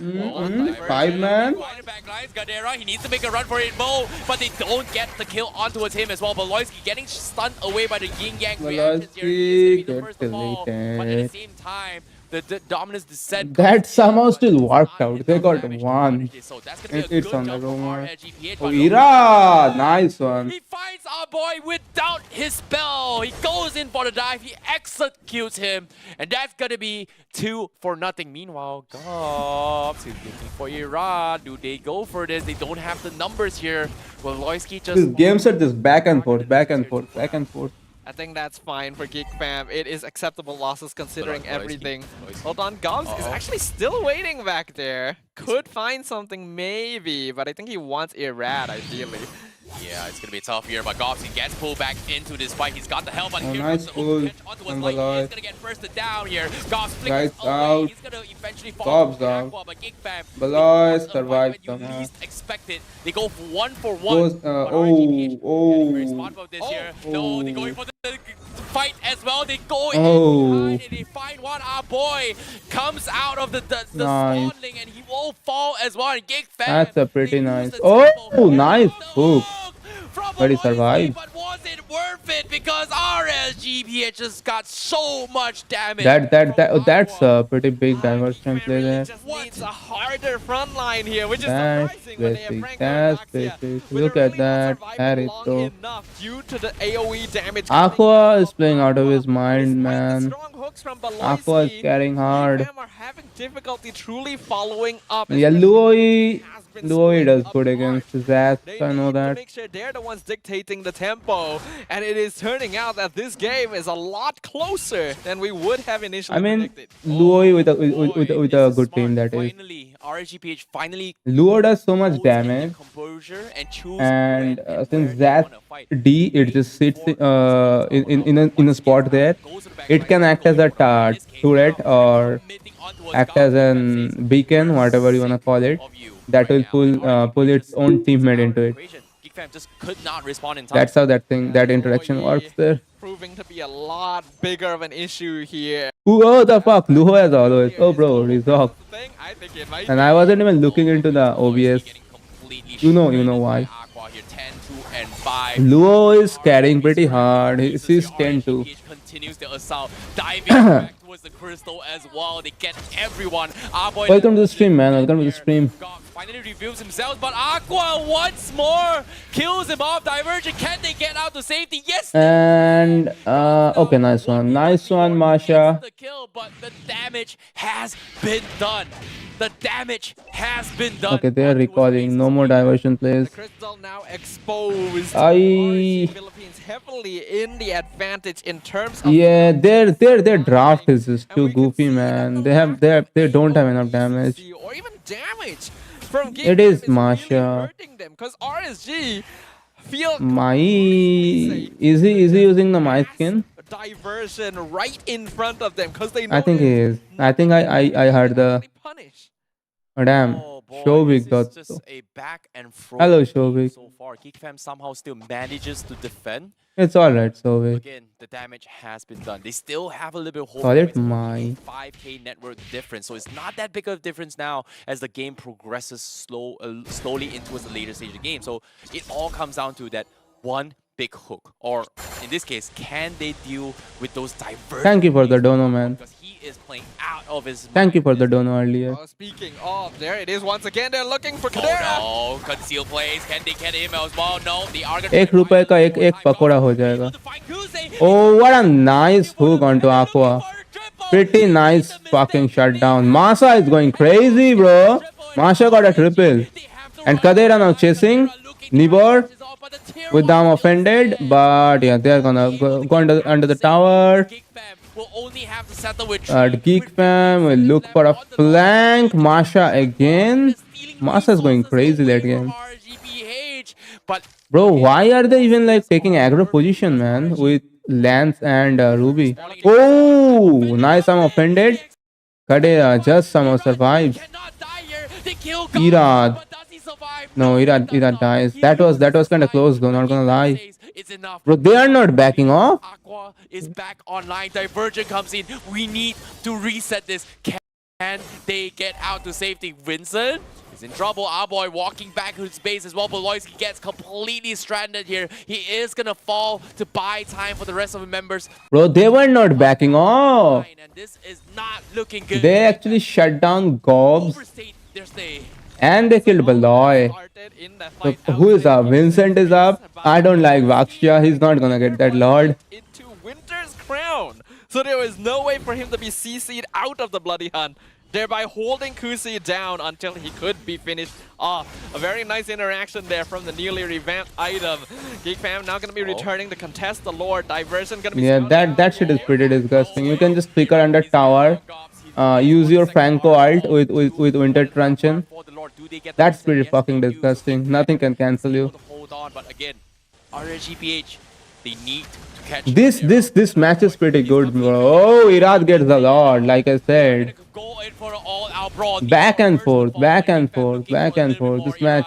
Needs to run. He needs to Irad will be able to. Oh my. Okay, nice one. Oh, pretty amazing game. Pretty amazing fucking game, bro. Back and forth, plays after plays. Are seeing an incredible exchange of blows from RSG Philippines. And This is what top level MLB is about. And GeekFam showing that I think MWI was missing that in a sense. These games are more entertaining. 3 of them so far, 3v5. The rest of teams are grouping up. MWI had some nice games as well, but like I think hands down, I'm currently watching the best series of the day today. I cannot say hands down, okay? I'm not sure because of course there are 3 streams going at once. I can only watch one. Next tier 3 assault coming in. RGPH, do they commit? It seems like they can't really do too much here. They have to clear the minions. RGPH will take it down. Poke doesn't connect for Boloyski. Masha. RGPH is coming. Can Masha do something again? Waiting for the right moment. The hook once more does not. They only have one tower standing. It's gonna fall now. I think. Is it? Oh my. Catch coming in from the Ruby here as well. That Ruby is going disgusting. Out of fucking body and mind, bro. That Ruby player was playing, that Nibor was playing pretty garbage on Terizla. But on Ruby, he's pulling up. Yeah, this is 1-1. This is 1-1. This is 1-1. Nice. Dragging this. Pretty nice game. 1-1. A truly valiant effort here from GeekFam, but some mistakes. What an amazing time to be living in. No, bro, this is Snapdragon Pro Series, man. Cloud9 doesn't get invited in here, man. In game number 1, and we are going to our first Cloud9 doesn't get invited here in Stream B. What a intense match here. I don't know. I feel like I need Abstract to kind of dissect this for us right now. Abstract, what do you think of that intense match? There's a little. I mean, Cloud9 has a new lineup, I think. There's so much. I mean, the next time we will see Cloud9, I don't know when. Because GG is gonna be one that's gonna play IESF. Yeah. In IESF, GG is gonna represent USA. Correct in a sense where it is going to be it is a 3-game series. Yeah, for sure, yeah. At least we are all on the same page there, and it feels uncomfortable that we are on the same page. I don't know. They still have. Okay, but in all seriousness, I gotta have to say, I think MOBA. Glimpse of uncertainty and some bro. desperation, and that's definitely something that we have. We already have one Indian having a beef, I guess, or starting a beef with that guy. 12 minutes and 30 seconds. You guys understood that. GeekFam. No, I think Zen's joining GG now. The masters of disruption, and they Zen is joining GG. The last thing that you would want to do as a team that plays in around AOE and team. This game we just witnessed, RSGPH versus GeekFam. The enemies. So understandably, this was one of like this was a pretty interesting game we just witnessed right now. This was a pretty entertaining game. And deal with them one by one. And I thought that I think so. I don't know. To give GeekFam ID that it isn't official until it is official. Now that NA have orgs representing it, like. Not representing now that NA have orgs that are what is the word that I'm looking for, sponsoring their teams. You make this move, I'm gonna make this move. So it's nothing is official until it's official. Very fast, and it all comes down to pretty sad. Yeah, it was very chaotic. Welcome to NA, bro. Welcome to NA. Top global Bharat. Able to take control thanks to Gobs being able to just wreak havoc among the backline. I still maintain the sentiment that if GeekFam had a AOE setup hero instead, they could have made a lot of difference. And if RSGPH didn't have Aqua, then they probably would have folded a lot earlier, because they actually were making a lot of mistakes. Like GeekFam were punishing them for overextending a lot of time. Exactly. So both teams still have a lot that they need to fix, and it shows that there's like both sides are very tenacious. Yeah, this as close as it gets, I did not expect that GigFam would still put up such an amazing fight here in game number 2 here. I was secretly kind of rooting for GigFam a little bit here to kind of close up the games, but again, it comes down to who makes mistakes, right? Speed chess and normal chess. That Barat's ultimate. You have time to take Bloodline.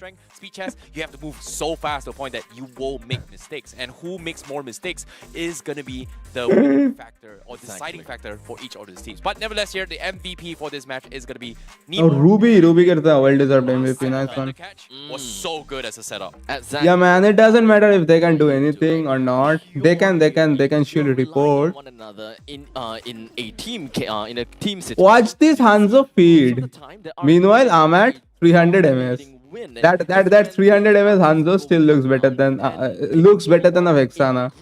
Not necessarily in Ruby is pretty good. Ruby is pretty goddamn good, man. you wouldn't be able to proc Ruby all is the yin pretty and the yang good. in the event that is a one Like Ruby is especially good against like tank junglers. PH, they definitely understood what is the caveat for Actually, no. Ruby is better against assassin. together as an absolute unit. Why don't I never get any rubies in my team? Whenever I am playing, there's a fucking dog shit show XP with full damage build. There's like garbages with what? Zilong XP. Like literally moving. Name the other garbage XP we get. Answer that GigFam ID could bring out. That way, Alpha, like 08 alpha.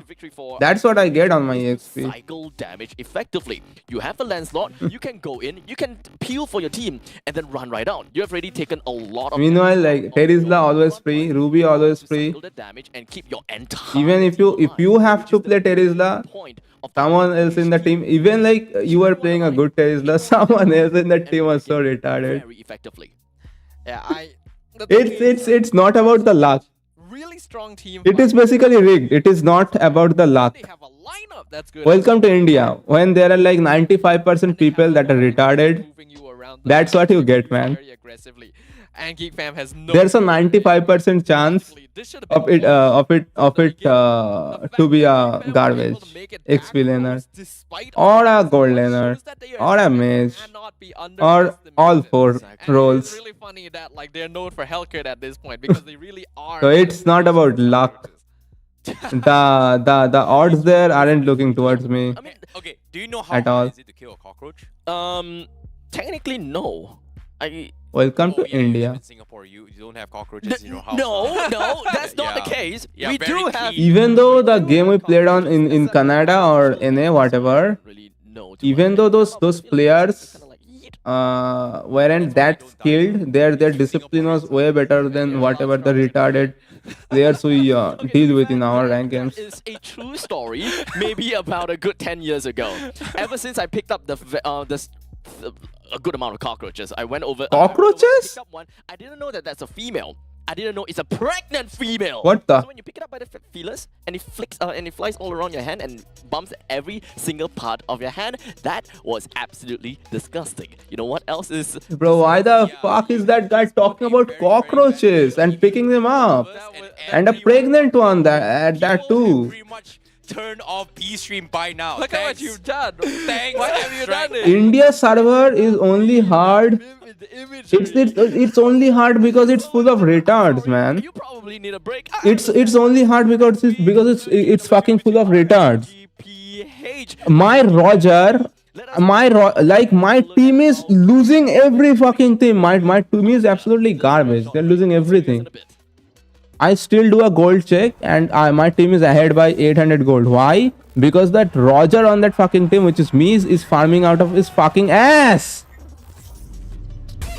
And my team says, GG junk, this and that, fucking bullshit. They wanna take turtle. They want me to hit the turtle. Like enemy have 4 people at the turtle. They want me to like solo the turtle, man. Imagine that bullshit. Idiot.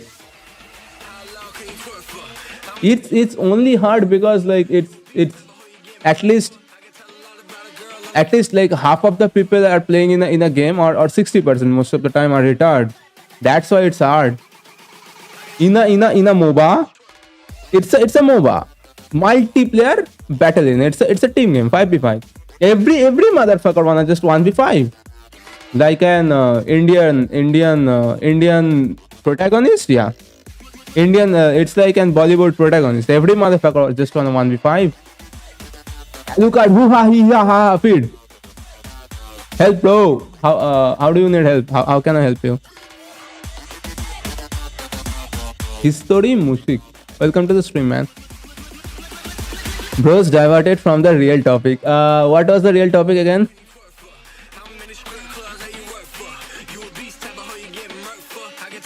Average South movie hero. Every fucking South movie hero almost, man. So annoying, man. Like this server that I'm part of or we are part of, it's so bad. Cockroaches. Oh lol. That guy, yeah. Let me check what is going on in the on the other streams. Which stream is it that we are watching currently? It is stream B. Let me check A. And let me check mine. Of course, I have to introduce our casters for today. It's going to be Chantel. Mirko is casting on the stream A. Let's walk us through the potential adaptations we should be expecting for this game, because I feel like it's really going to boil down. Oh, we have Echo here. Yeah, Echo versus what? Talking earlier about the changes probably in the prioritization of heroes in the mid lane. I've heard more on the Farsas, probably on the burst. Echo versus Bigatron. Rotation is very important. You need AOE. It's lagging a little bit. Let me do that. Here comes the question. Lag is gone. Because like I'm always thinking like, is Zosk worth it for the priority? It's Echo versus Bigatron. Pretty much early in the So many amazing teams that are being showcased in this Snapdragon Pro series. Pretty amazing. It's such an amazing time to be living as an MLB fan. Ah man, This guy's looking Indian as fuck. The Zosk just the Sask, or maybe give it to Bigger Beta if you're a Team Liquid PH, because How many likes do my stream have, guys? If you guys watching the stream for the first time, man, welcome. I don't know what to expect from here. I can't say myself. Today, I guess this is my first time doing a watch party or trying to pull one off. every time we pick Yapping is pretty fun. no Sask for this game. So yeah, I'm doing it. Zosk is a really good anchor in particular. It's definitely one of those compositions where it's like, if I take space, I can take the space and I can hold it, rather than continuously pushing forward, which is something that PH want to do in the game, but you're limited by how far Zosk can go. Yeah, MLB Sports. Sure that Bigatron Beta is able to like kite on back. Bigatron, yes. Stream A, stream B. So far, it is respect coming out from TL. Where is the stream C?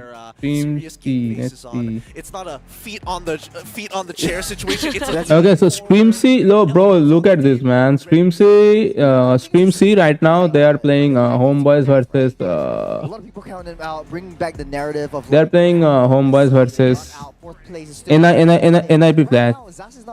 So like, all these games, man, all these fucking games, they are pretty amazing. Which one should we watch over what? Sequence of picking, or actually draft. I cannot watch this one, man. I have to go back to that one. Okay, so I kind of feel like for that one was in stream B, right? They could. Okay, we will see here. Stream B. And Arlot. Stream B. Yeah, I'm going back to the Baloy. Yeah. That series was looking pretty strong, like pretty amazing. 3 games so far. Interesting games. Her curse is so strong, and it's like ever since she descends from heaven and comes. Udil, no idea. He blessed everybody for good game. This is the series that I was watching, RSG versus Geek. But honestly, the games are looking pretty good. Oof, you know? You guys may think that this is a small sample size. You want me to pull that one up? Stream A has just concluded the game number 2 between It was in Stream A, right? versus Bigatron Beta. Guess what? Let me go Stream A, I guess. Fuck! Where did the mouse arrow? Carmella turns him. Bro, my mouse arrow just vanished. Wow. Yeah, okay, it's back. That was so pivotal in the success of this. Udil is playing what? Liquid PH just going. Where is Udil though? Their own identity. Oh, what team does Udil play for? Homeboys? Ensure that they pick off the early game, snowball through to that late game, and this is what they do best. No idea. Have to check on my phone.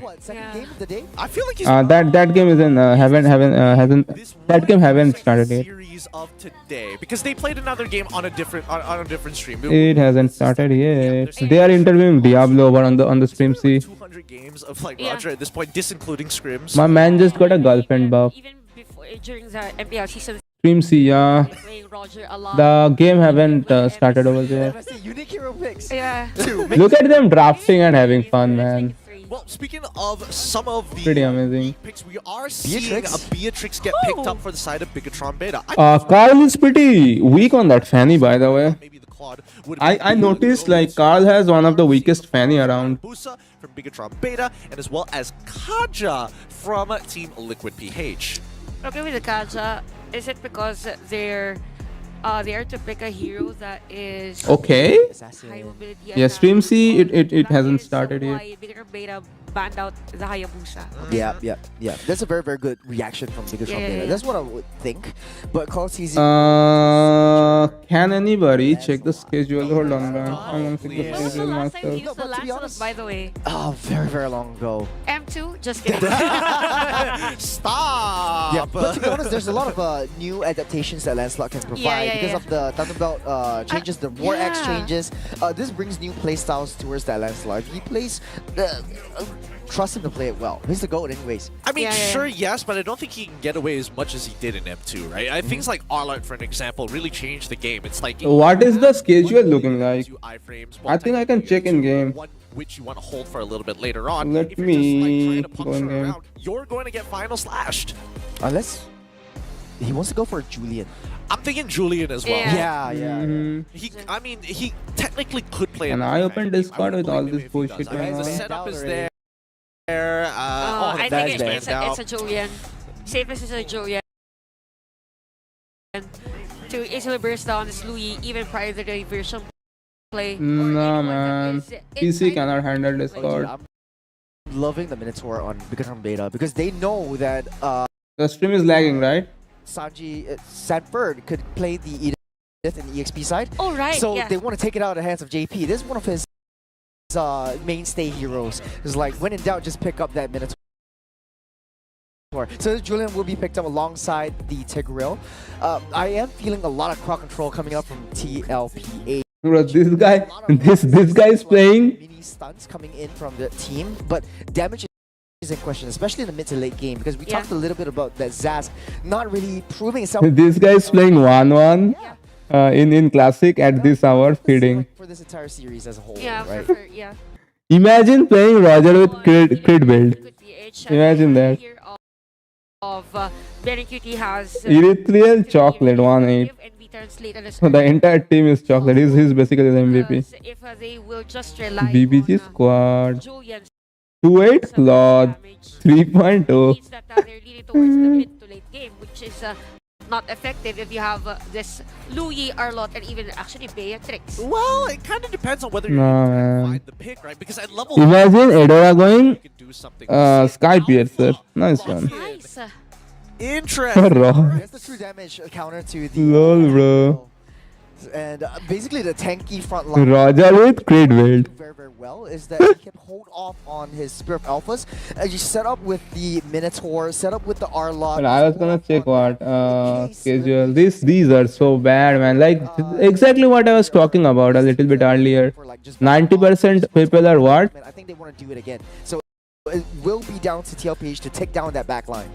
This is going to be real interesting because I'm thinking like, oh, it should have been like a utility jungle, something to pair up with the Beatrix, kind of like wombo combo into, but I think diversifying was a smarter option for Bigatron Beta. Well, I don't know about you guys, but I think this is going to be quite a banger of a game. Good luck to y'all. Y'all the ones casting it. Break it down for us as we head into the land of Dawn. And also good luck to everyone watching because we don't know what's going to happen for this match. I'm just excited to see. Imagine playing crit build, Roger. It's not like situational and playing it in one game. Imagine continuously playing it. Julian Alpha is it's sort of like a two peas in a pod. You pick one, I pick the other. It's kind of sort of like that thing.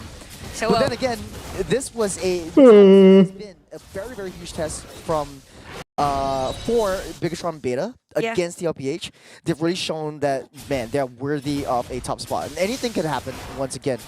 Yeah, and There's no schedule. Bigger and Beta, they need to again focus on giving pin He copy paste. earlier with the combo of There's nothing to copy paste it from. I don't think. just to limit the laning of pin, you know. Take a look at No situational. It's like I guess I will go Roger crit build. Might go Roger crit build. Here you got the Master Assassin as well. 15% of the time, it's not gonna be every game. Might be very situational. Out of control, just like he did in game number 2.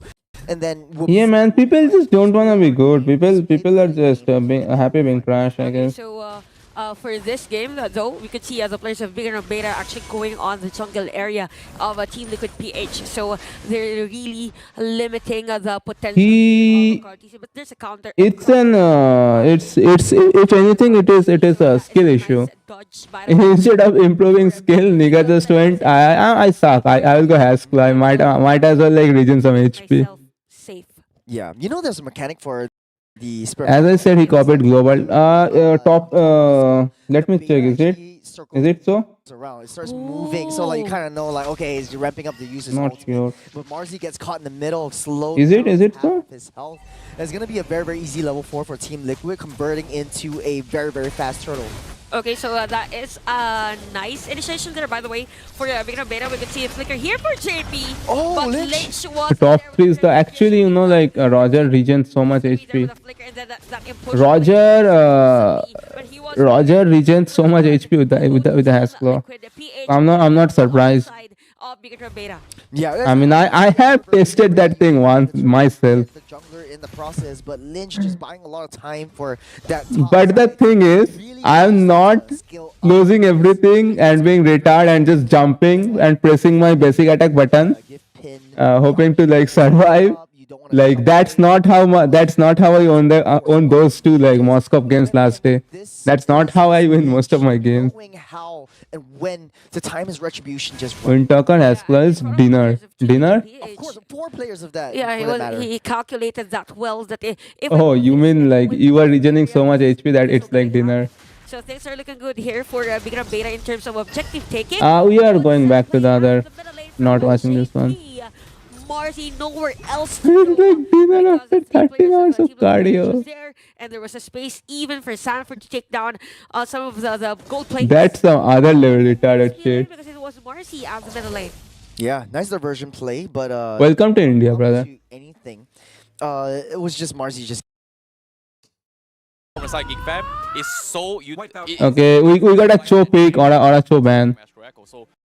We got a Cho pick, bro. really smart coming from Geek Fam's draft. I kind of like it just because of the fact of RGPH has such an immobile composition. And has a bit of difficulty moving. No, actually, no, not really. Does it count for the Zaman? So my Discord is on and my stream isn't lagging out. Within that small area. Jeez. Yeah. So once again, RGPH, they are looking for those 5v5 fights. But in terms of split Nah, this game was going more interesting, man. potential and against rat strategies, this is something that GFM is very comfortable at. Split push potential. That's what I want to take a look at also. Since RHPH, they also have got pretty good pick-up potential, which is something that split pushers is really innately afraid of. Yeah. Dominator's Descent plus Way of the Dragon, you do not want to eat these two combinations at one go. And this is very well balanced coming from the side of RSGPH. But you know what? I'm gonna leave it over to you boys now as we are gonna moving on to game number 3. Thank you so much, Abstract, for framing that very, very nicely between this game here. But it is going to be the decider match between both these teams here. It is going to be Geek Fam going up against... I'm surprised how my PC is able to handle all this bullshit.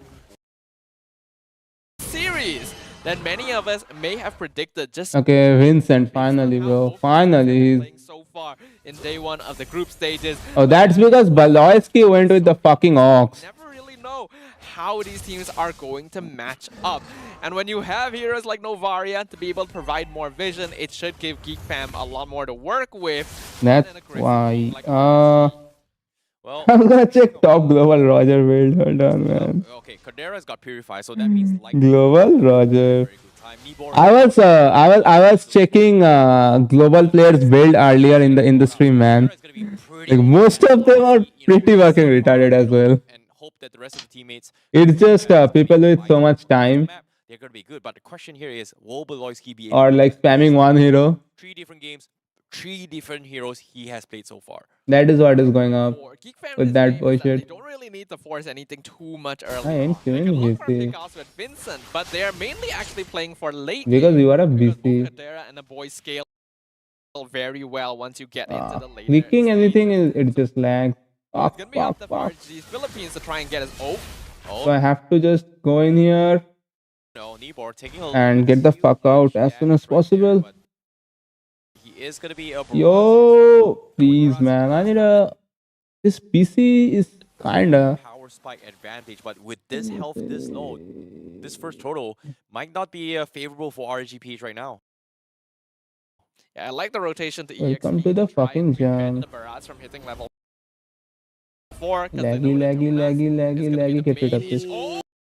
Oh, he took too much damage. Nice one, Vincent. Nice He one. shot him blind, saw the health, and immediately they take him down. Big catch coming from GigFam. And now Light, he is going to try and buy a little bit more time, but he does not have the way of the dragon. So this turtle is going to be in the hands of GigFam. GigFam is gonna get the turtle. I'm gonna go live. In the hands of GigFam. What Kadera is farming up pretty nicely. What is Light doing? Light got spotted with that. Oh, nice one. So far because It's Light on the show, huh? RSG have been the team ahead in Nah. Oh, Kadera's dead.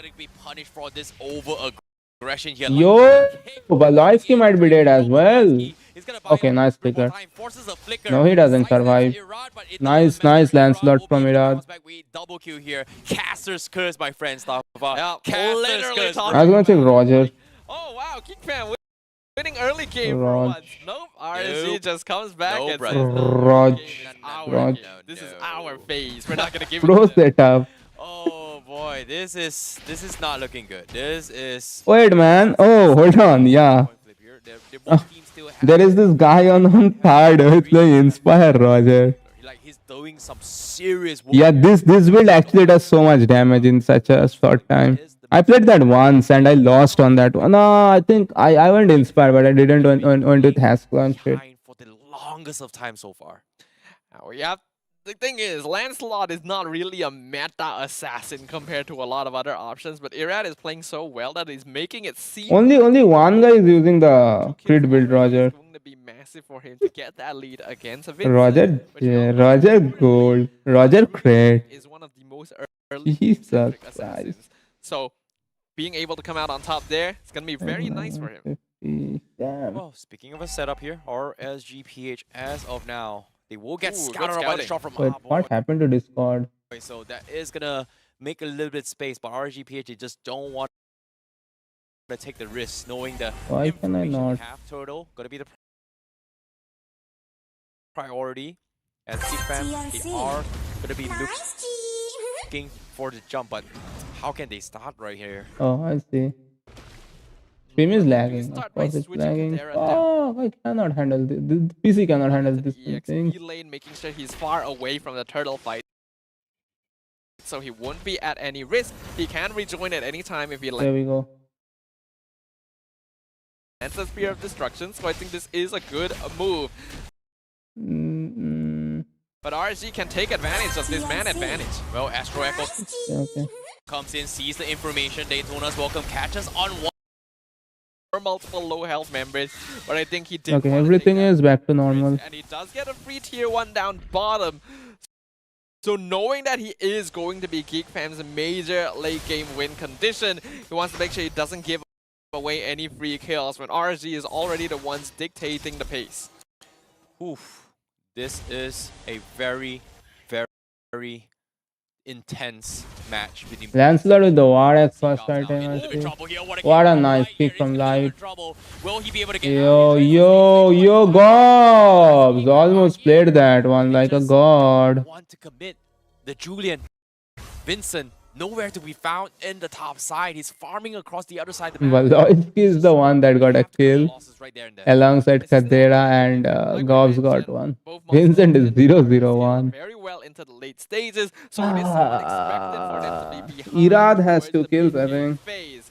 So as long as RSG doesn't get too much more of a net worth lead, this is Lancelot isn't that bad. He can bait out a lot of shit with his movement. Irad leading the charge here. They're starting to lose a lot. Irad is all of a sudden playing out of his mind, man. Nice. RGPH, they're just I like it. to all this split push potential right now. And GigFam, they may be playing to try to buy time for Kadera, but RSG, they understand that. Gobs, no. Irad passes out. Oh, nice evasion. Beautiful stuff. Irad showing us that he still has plenty of the mechanics to be able to play these high mechanic assassins. Turtle gonna be contested once again. Daytona's welcome does catch up on towards Gobs here. He is gonna try and escape this. Flickers out to save. Irad is getting poked. Comes in, Valoisky misses the Minon's rage. He's gonna buy a little bit more time, but the turtle. Irad is gonna get the turtle, I'm pretty sure. Yup, Irad gets the turtle. I told you guys. Here's the turtle, and now they've got the movements. Irad is pretty good with that. Valoisky dead. Gobs dead. And that's gonna be a triple kill for Yeah. 4 for none. Like the turtle and the 3 kills for none. If they took things slow like they were now, RSG going wild. I feel like this Unless for them, but hey, better late than never. yeah, now Shadera is gonna be like forced out of the now he's gonna be choked out of the farm as well. Oh, that would have been a highlight moment for Kadera, but at the same Kadera wasn't gonna get that. I don't think so. They're not making the same mistakes they've made so far. And they're not giving the inch that GigFam is looking for. Alda with Thunderbelt, huh? As they have to play this very... Barats with Thunderbelt? Looking at the itemization as well, nothing too out of the ordinary just yet here. So I do imagine that antique. Like, what else are you making? If you are EXP, what else are you making except for Thunderbelt? GigFam are relying on them some. You know what? I'm gonna play Zilong Thunderbelt today. How about that one? You like that idea? Has happened as well. Light looking for the setup on the kick, but who does he want to find? Because Vincent has Zilong Thunderbelt. has been farming. They are still waiting for those power spikes here, and so far it is going to be a very long time. They need to drag this out for at least 2 to 3 more minutes, but RGPH, they're just playing to the objectives here. Why don't I play L-Dog? That's going to be the game plan now for RGPH.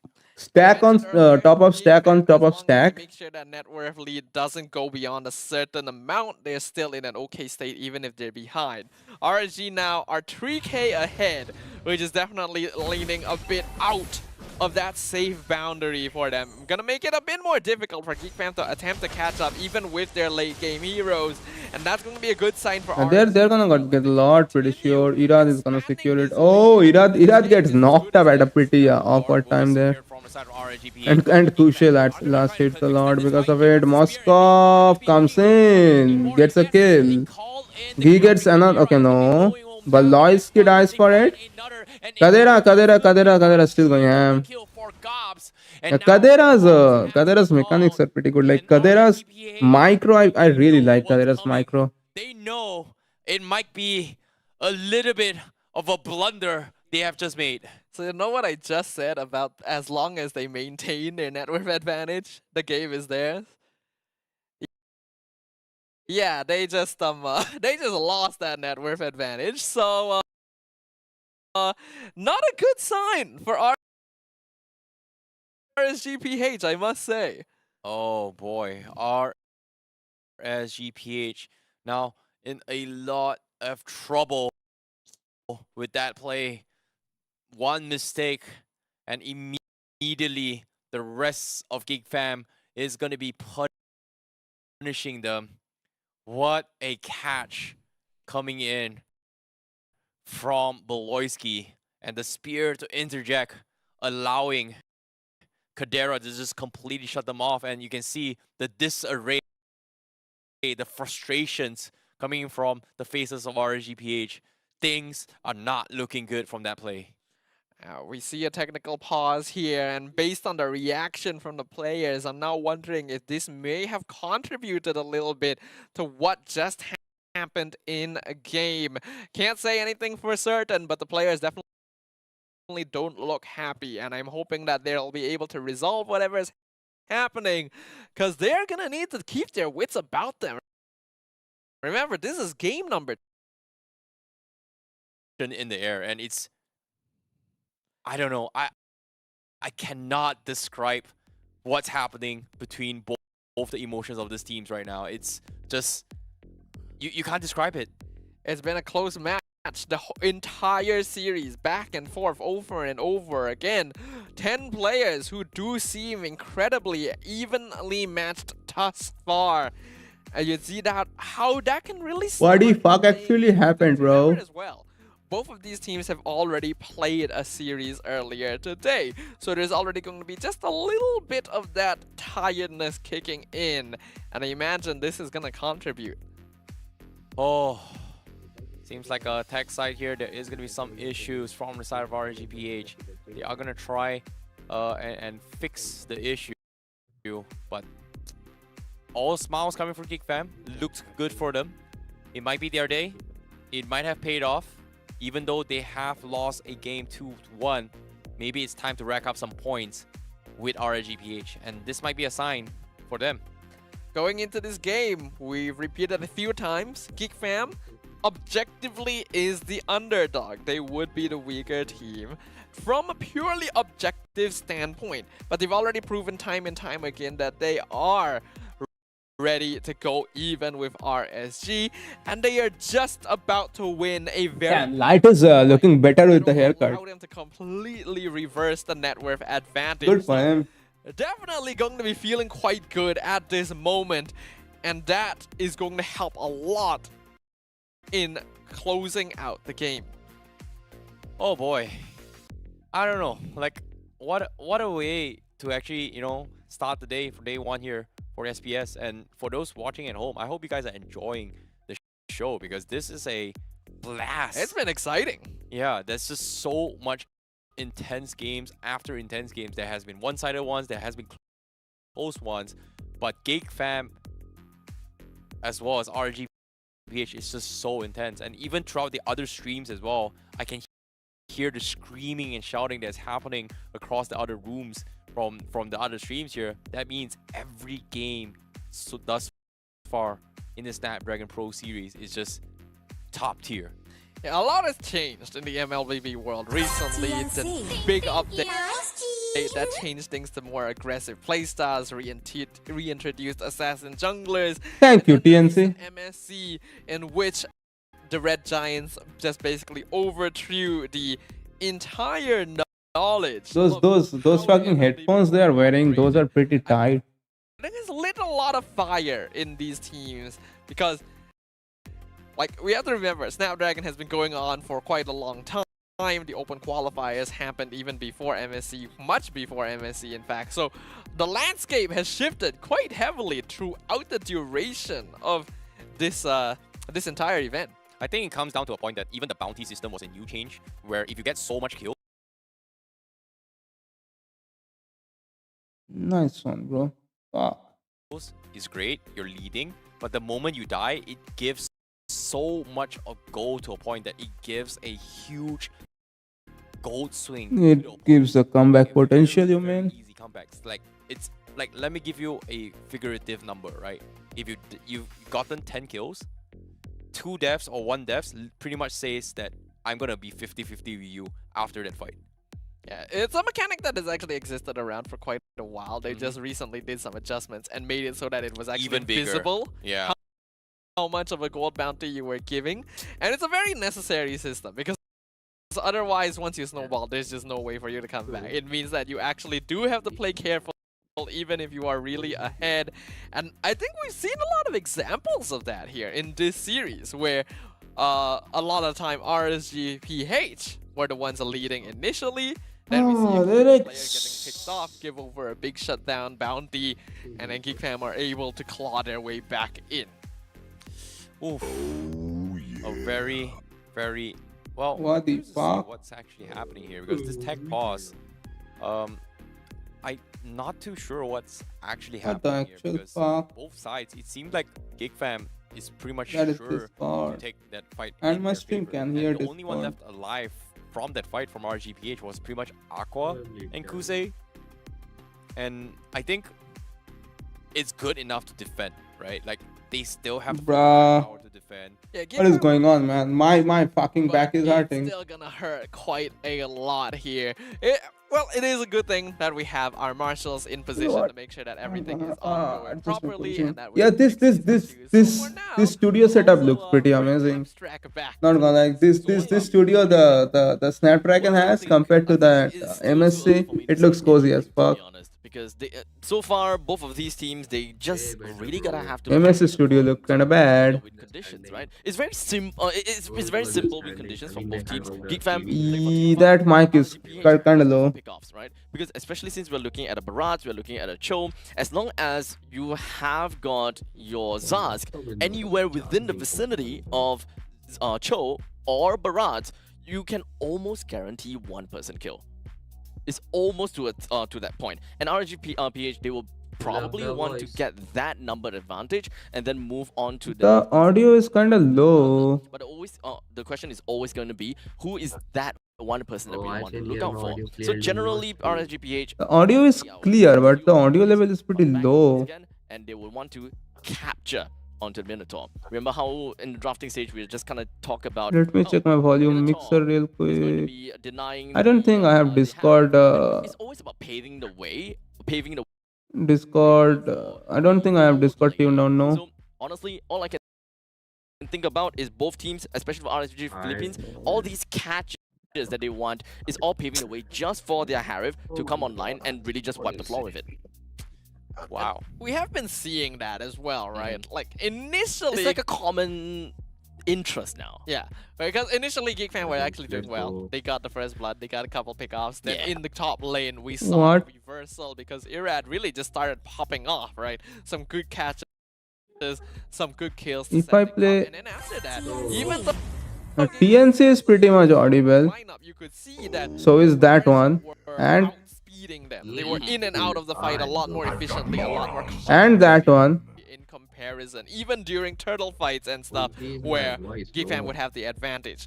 So this has been a pretty big. Yeah, that mic audio is pretty goddamn low. Pretty goddamn fucking low. They really needed to maintain that net worth lead against a Novaria Moscow lineup.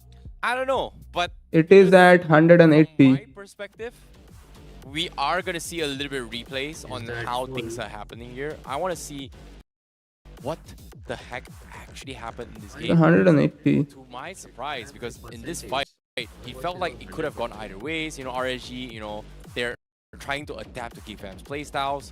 But with this replay, what do you guys think? All I can tell and all I can say is that RSG Philippines micro has been pretty darn sick.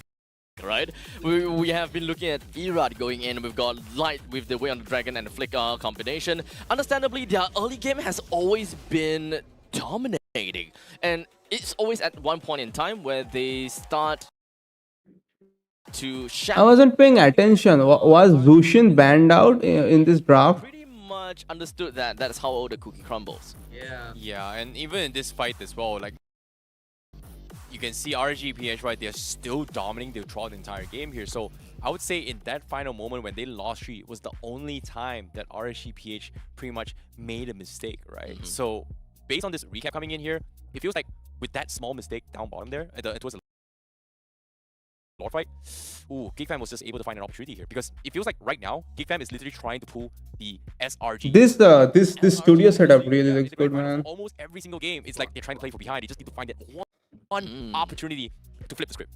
I mean, I see. It makes sense considering the fact that RG has always been winning in the early game. And usually when you win in the early game, you pave the way and you are able to further accentuate your gold laner or the jungler in this case to get more gold. More gold, that means that your power spike comes in way earlier. So instead of a late game hero, technically speaking, it becomes a mid-game hero because it just goes online so much earlier, right? But yet, GigFam has constantly been able to kind of drag the game out a little bit longer, and they managed to understand that they have what it takes to clear waves fast enough. They have certain conditions such as high ground advantage. In this case, they do have the Novaria. So they are able to go for a poke style gameplay, even if they are looking at maybe Julian, Enhanced Scythe, or perhaps the Star Shatter. They will always be able to find a way to kind of play either in a more passive way or a full-on aggressive way. Super adaptive to based on how RSG Philippines is really giving them. Am I giving them? I've got morons on my team. GeekFam to catch, or are we looking at a DONOS welcome coming in from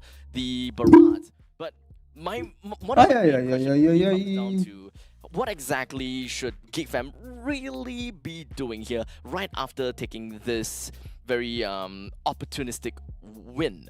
No, I think it comes down to whether or not can Vincent play a mean Julian, right? Because if you think about how Vincent has itemized his items accordingly as well, because if we were to compare his Julian in the previous game, he played concentrated energy, he played a lot of spell vamp in particular, but most Julians who wants to be very, very impactful, they tend to go for those basic attack builds like Starlium Scythe, maybe even Feather as well, to kind of just one-shot somebody with a couple of auto attack. But so far, he's been playing Genius Wand, Holy Crystal, and then try to go for the Feather Heaven now. Concentrated energy in the previous game. Now, this game, if he is able to scale towards the Starlium Scythe, if he is able to scale to those, maybe even a Sky Piercer if he goes for it, which I don't think I've seen too many Sky Piercers so far. And I think nah, Sky Piercer isn't good, man. Like Sky Piercer is trash. Even on a tank, Sky Piercer does like actually 1000 damage. You know what else does 1200 or 1500 damage? One hit from a critical. But okay, so at least for Vincent now, he's like one Moscow critical will do that much. If you go critical Moscow with 2 items.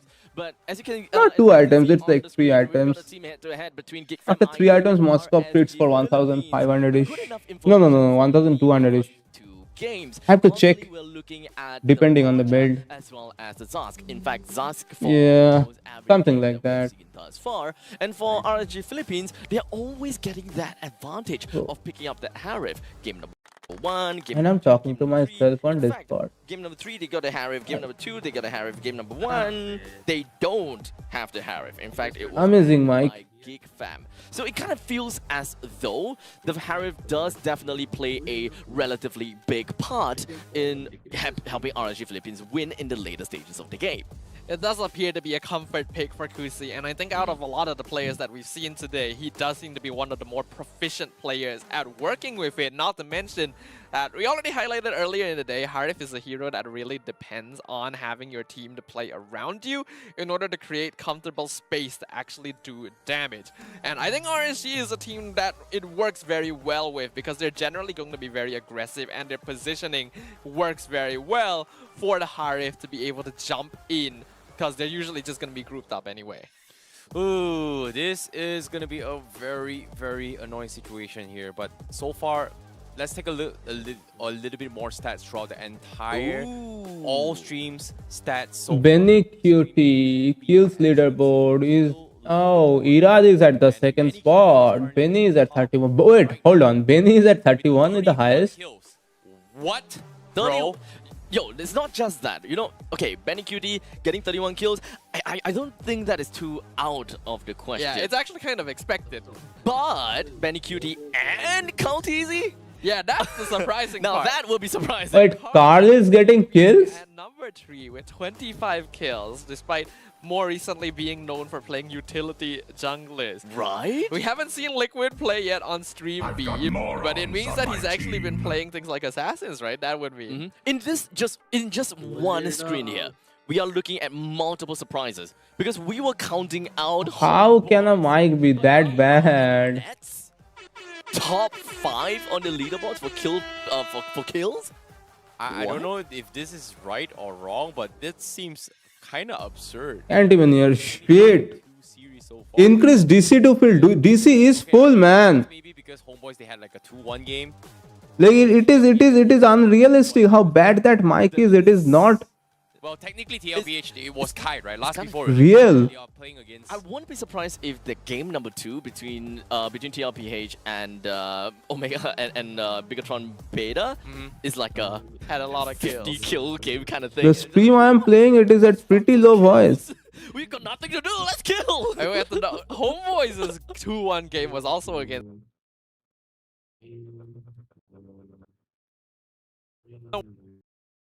One from Geek Fam is up there, but I suppose that. Just I guess this is how the world goes around, man. Nobody gives a fuck about anything. Nobody wanna change for anything. Nobody wanna just get better. With more Hellcut and more kills. Not happening. In your stream, I am able to hear myself clearly in your stream. Huh? Things like, you know, maybe a Saber jungle. Huh? Oh. Okay, we're back into the game. So That's cap. back to you boys. Thank you so much here, but we are going to be jumping into his game once. Even if I mute the stream, I still cannot hear.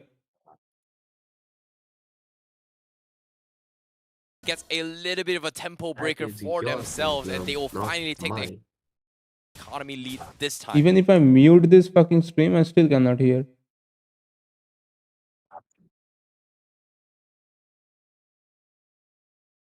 But I can. That is lie. Oh, Kadera is going ham. Put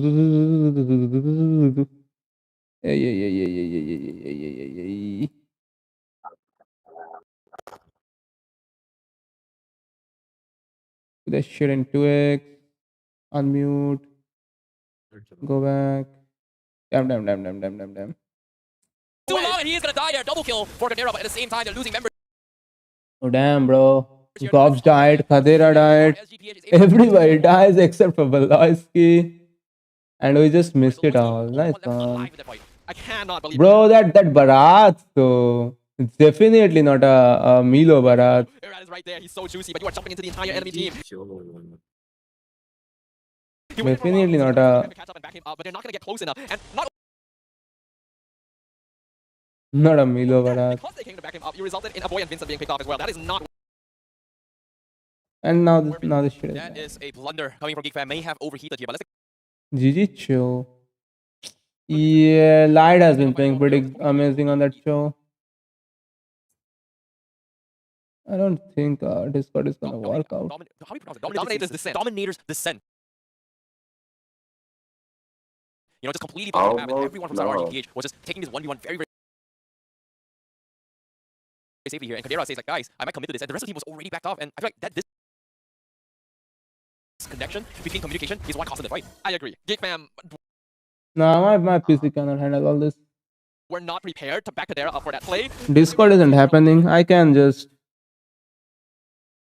Out of that regardless, right? It is not worth going for Irat in that situation. As tempting as it is. Because it is not only putting yourself out of position, it is forcing your team out of position. To back you up. And we saw the cost of that. Geek Fam, despite a hard-earned net worth swing, has already ended up giving that gold back to RSG. Well, it seems like for those of you guys wondering as well, the technical pause just now was due to a connection issue. So no, I have to close the Discord. they have, I have to been able to close the Discord, I think. the player actually disconnected. So from the side of RSGPH. So of course there's gonna be mistakes here, but it's not over yet. And now the DONOS Welcome comes in. The final snatch catch them off guard here. No. And here comes the spear. Cadera tries to fight. He will mow down Nibor and RSG. They have to run away as well. Light goes in for the kick. They want to try and finish off Goss, but Cadera is doing some serious work here. RSG, they have to run away because Cadera is going to mow them all down. But guess what? He's oh so low himself, so he is going to focus on the Lord, and that's going to be Lord secured and stolen away by Geek Fam.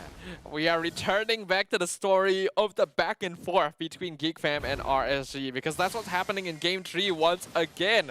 I suppose we wouldn't want it any other way. A good initiation initially by Nibor, but I don't think catching Beloisky is what RSG is really looking for. They really gotta clamp. Damn, now Geek Fam is pushing back. They are slowly claiming the map. They got the Lord, and I missed it all due to the fucking lag. Thank you, Discord. now it's a situation This where this it's PC gonna be a man. 50-50 Huh. coin flip. RGPH, they need to find a way to defend against this. And I would say Kadera is at a stage where, you know, GeekFam has done your job. Make sure Kadera comes online, and he is now currently online. And with the lore coming in, RGPH, they have to throw everything to defend against this here. Irad gets Niggas is nice one. walks into the side. Motherfuckers is nice one. Gonna go down. Nibor narrowly gets safety here, Oh. but he is gonna be in a little bit of trouble here. RGPH, they still have Kusei. Still waiting for the right moment for the Zen I there. literally made me lose my Moscow video. Niggas is nice one. Light trying to go in for the kick here. GeekFam still not gonna be committing this. They will take down the outer turrets for now. And now with the Astro Echo comes in, Kusei, he Oh my god, bro. Gobs is playing out of his mind, man. Gobs is winning them these games. in one fell swoop. RSGPH. Bro, Gob is winning them this game. Nice one, Vincent. Nice follow-up. Kadera. This is so good when the team play. Oh, Kadera. But the rest of That was the shield from Flash. they want to take this crystal. Can they do it? Kadera making work with the crystal, making work with the minions. They're gonna try and shove their way through. Where is Kadera? Look at him, man. Kadera is going. Oh no, Irad. Okay, no, Irad survives. Double kill for Irad. They told us welcome from Nibor doesn't connect. Oh. From Kadera with the purify and the sidestep as well.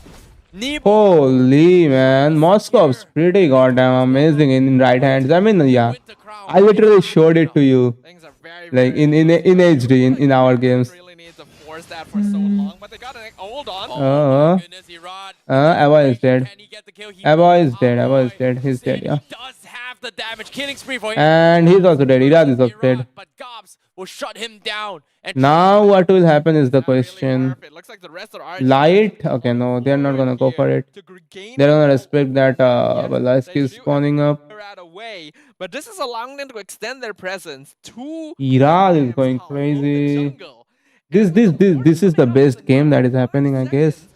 This is the best game that I watched today. This is the best game that I have watched the entire last week as well, right? Look to potentially rush this as well. They've got Kadera mowing them down. RSGPH they have no choice. I mean the best series. Oh, Gobs. No, okay, he's back. Varad gets deleted. Who will get the Lord? Oh, Vincent gets the Lord. This is GG's from by GeekFam. GeekFam wins here. As Kadera mows them down one by one. Kadera, he's absolutely carrying Wind of Nature. He doesn't need it. He doesn't even need the wind. No ultimate available. What is Kadera's build? Irad and Aqua there. RG Oh lol, light record from their side. Against the Lord push, but there's a lot of minions coming in as well. GeekFam may just take advantage of the man. Okay, thank you for the build. Oh yeah, I was guessing it that Kadera has claws. As well. I was kind of guessing it that he has claws. Yeah man, has claws pretty disgusting on Moscow. Has claws pretty fucking disgusting on Moscow. What a shot from a boy.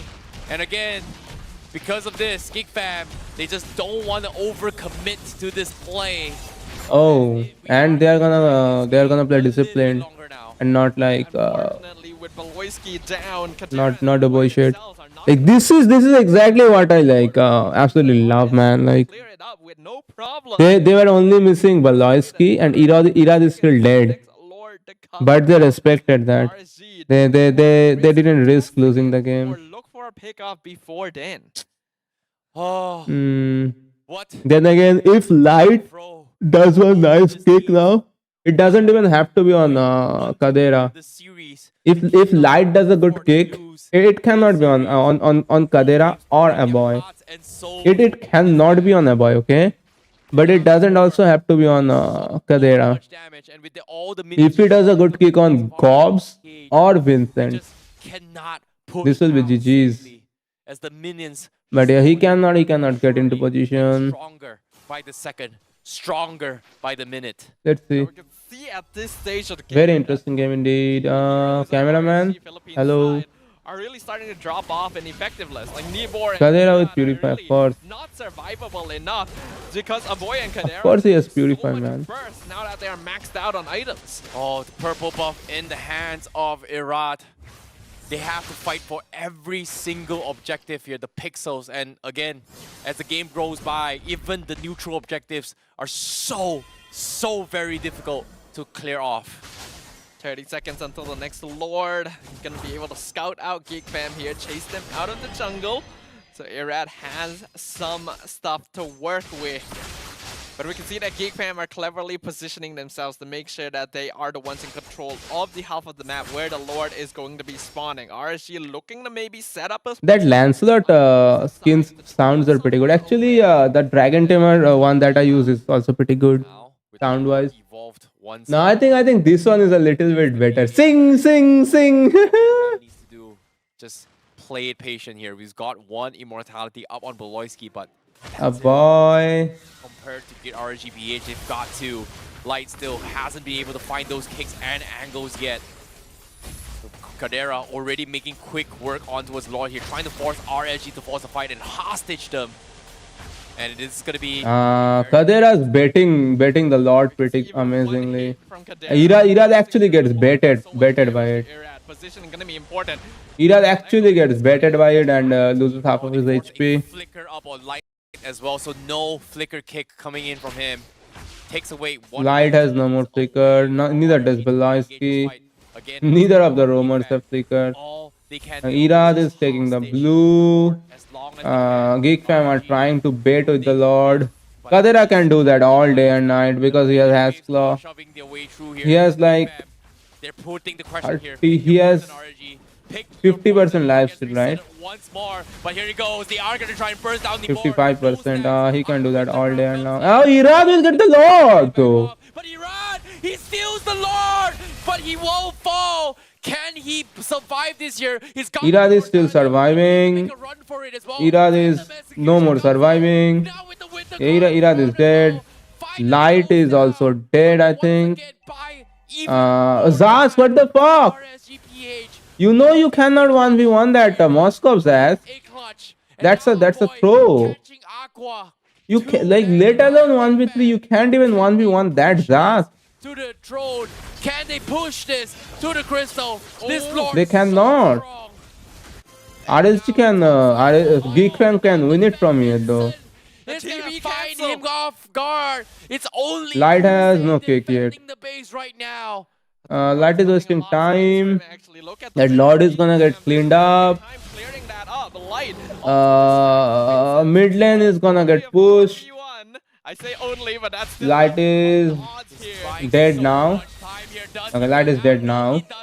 Nibor is back, but they're gonna lose it here.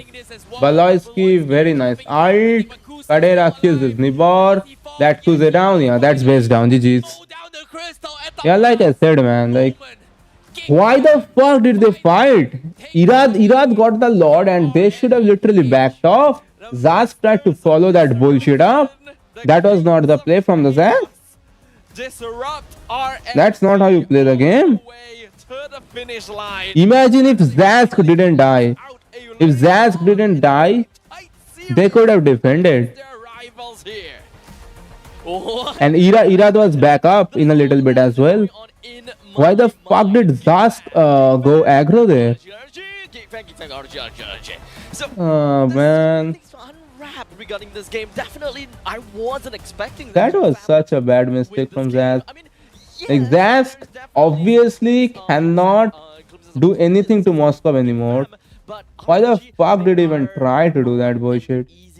To deal with. In fact, we all have a lot of expectations. When the Moscow has the Hat's Claw, Zaz cannot 1v1 the Moscow. Entirety of the game. There is a lot of questions that runs through my mind as to what exactly is going on for RSG. I mean, especially with Rose Gold Meteor by its side. But at one point in time, you're starting to pick onto some GG's. that they eventually have in their lineup. Like, for example, What is going on the other streams? Anybody wanna tell me? Wave clear. While in the meantime, that is something that Geek Fam has very well in their kit. They, at one point in time, both of them are getting really very desperate GG. I don't know. I might actually go for another Magic Chess game. Desperate. But I will get to the question, the real question that I want to have for you guys, as I believe that I gotta expedite this and run over to Coleus, as he's currently at level 3, waiting to have a quick little interview with the members of Geek Fam. So Coleus, take it away.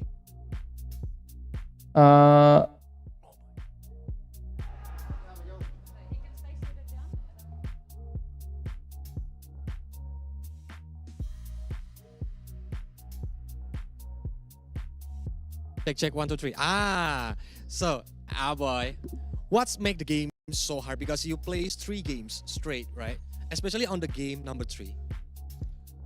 Kalau game 3 mungkin kita nggak tahu sih, tadi abis pause tuh kita jadi ngeblank dikit sih, soalnya kan lumayan lama kan pause. Oh my god, bro. Cannot miss the next match.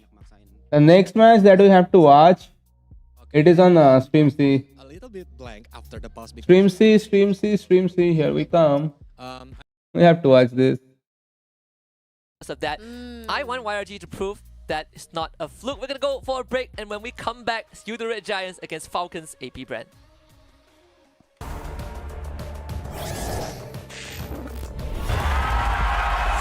We have to watch this one.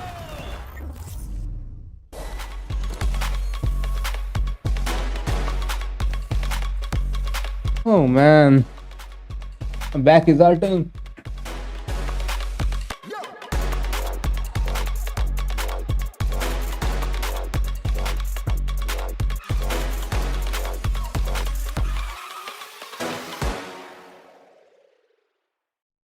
The Snapdragon Pro Series is brought to you by Snapdragon Elite Gaming. Of course I am, bro. The games are still going. Of course I'm here.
Sorry man, I went to grab some water.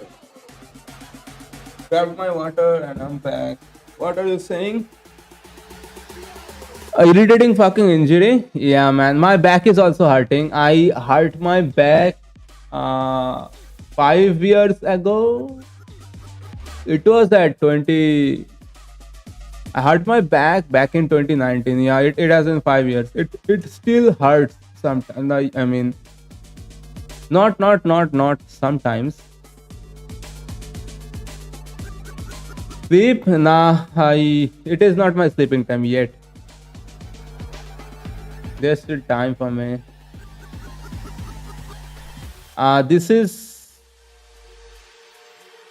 This game that we are just about to witness. The last time these two teams played, you do Red Giants versus Falcons AP Brain, okay? They played in MSC final, grand final. that MSC Grand Final, it was better than any Champions League final I have ever watched.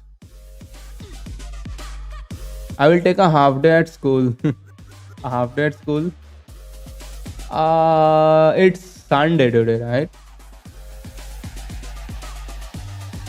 Your that trainer already fucked your tailbone up when you were 16. Jeez.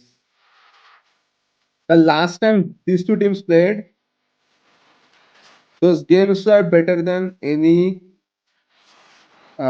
Champions League final I've ever watched. Not gonna lie.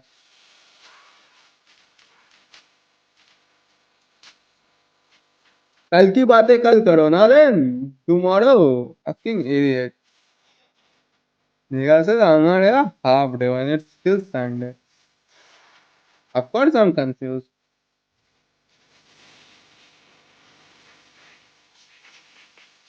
And schools are allowing you guys to take half days.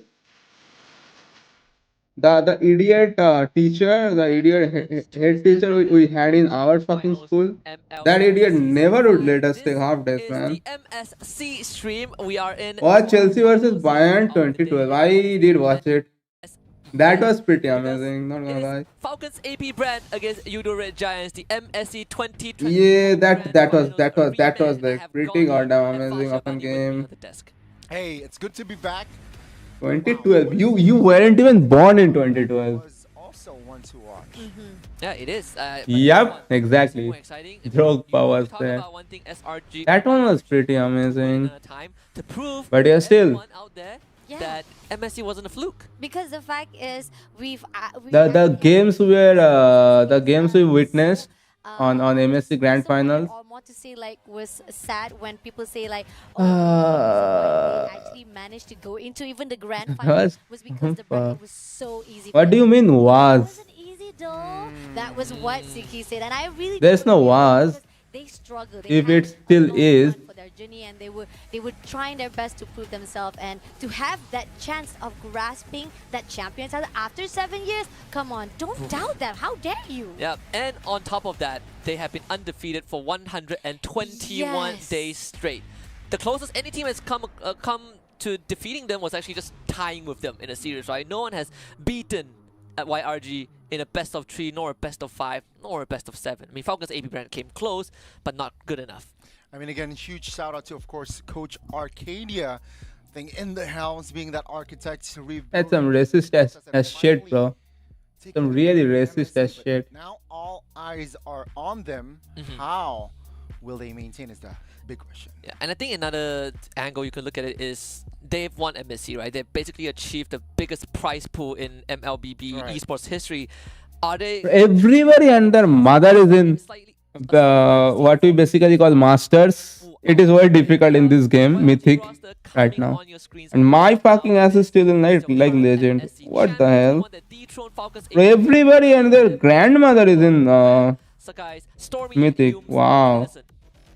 I mean, seriously, it's very intense, and the fact that we keep on seeing a lot of the series, we have a lot of roster has already been changed from the first series, second series, and third series. But this is the only. That's my bro have history hidden. He has history hidden still. All the same rosters from MSC itself. So this is gonna be a really interesting to see how they actually improve after the fight in the grand finals. Especially when the meta has also changed a little bit, right? Zaz coming back, so I think that would be a good shakeup as well. Stormy did play Zaz early on when they went up against Rebellion, and he won that game very straightforward, I assume. And I'm proud. This is the kind of the original rerun from the MSC finals. I'll be a bit shorter. I would love 7, but we gotta wait until for now. I think for YRG. No man. I gotta say, Oh my god, everyone like motherfucker even have history hidden. That's how this player, that's how bad these players are who are not even pro players or have any association to ever do with any pro play. They are hiding their history. Why are these casual players hiding their history? Because they are ashamed of their own gameplay. As much as they fell in that grand finals, they are still. They have 1% more win rate than me. I guess I'm just that bad. take a look at This game, man, is gonna give everybody 50% win rate. not deny the What do you mean, everyone? and the amazing achievement that has been. Lol, what the fuck, man? That's so racist. I feel that it's already a grand final. This game just balances things out by giving everybody a 50% win rate. For the side of YRG and It's so fucking rigged. The matchmaking, man. So fucking rigged. Sets the tone for the rest of the group stage. And This player has literally same win rate as me. who's to say when they both make it through to the playoff? With a history hidden. Hybrid elimination. If you get that good seeding, then you're gonna be able to skip that gruesome single elimination play-ins format. But on top of that is also the FCAP Golden Road, sort of ruined by YRG's victory at MSC. They're kind of still their local champions, and the fact that we're looking at both local champions is already incredible.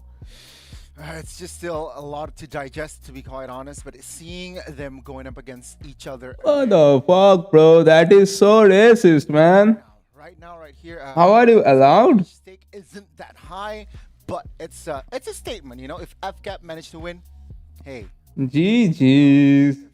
You the Red Giants managed to win, hey, I beat you again. G fucking G. Also, there were post-match interviews with the FCAP players. How is this guy doing? I think some of them, they said, okay, we lost. Nigga has Damus. Oh And that no. statement actually holds a lot more weight than people think it does, simply because Saber. it's so good that Actually own it, Saber. Agree, definitely, and the fact that we actually doubted Concentrated energy on Harith. they had that. How does it make sense when your team is bad? Yeah, against that I can understand it. We still like doubt. There was so much I can doubt understand. coming in from that grand finals, and yet we have Falcon AP ended up giving a lot of credits. That's Nice Bruno, bro. a lot for the team of YRG itself. Very respectable. Nah, Interview with that's one of the pillars cool. of YRG is Cram. Hello everybody, this is Rose, and right now Oh my god, Rose? Selangor Red Giants player booth once again, but this time I have with me Cram, their EXP laner. First of all, Cram, just now during your game, your first match of the day actually, I realized Cram? you were particularly loud, louder than usual. Why are you so hyped today? Siyempre po, first match namin sabay kagaling Rose is tall as fuck though. Okay, so he said the reason why they were so hyped, or he in particular was so hyped the first game, was that because they just came home and they were just crowned the champion. So the emotions are still at an all-time high. Now you're talking about being emotions. Wait. So Rose is literally wearing a rose. This is about to be a rematch of the grand finals of MSC going up against AP Bren. Crab, in your opinion, how strong do you guys think you guys are going up against them? And can you guys beat them once again? Everybody and their grandmother is fucking, oh my god, bro. Everybody has 50% win rate. And so do I. I'm about to delete this game. What do you want to say to Flap? Because I'm gonna go see him after this. Good luck, galingan mo sa lane. That's it? TikTok later? Yeah, TikTok lane.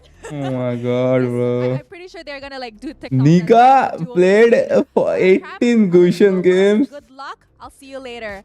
And with that, let's show it No back to the casters shot. for them to see what Cram has to say about this upcoming rematch.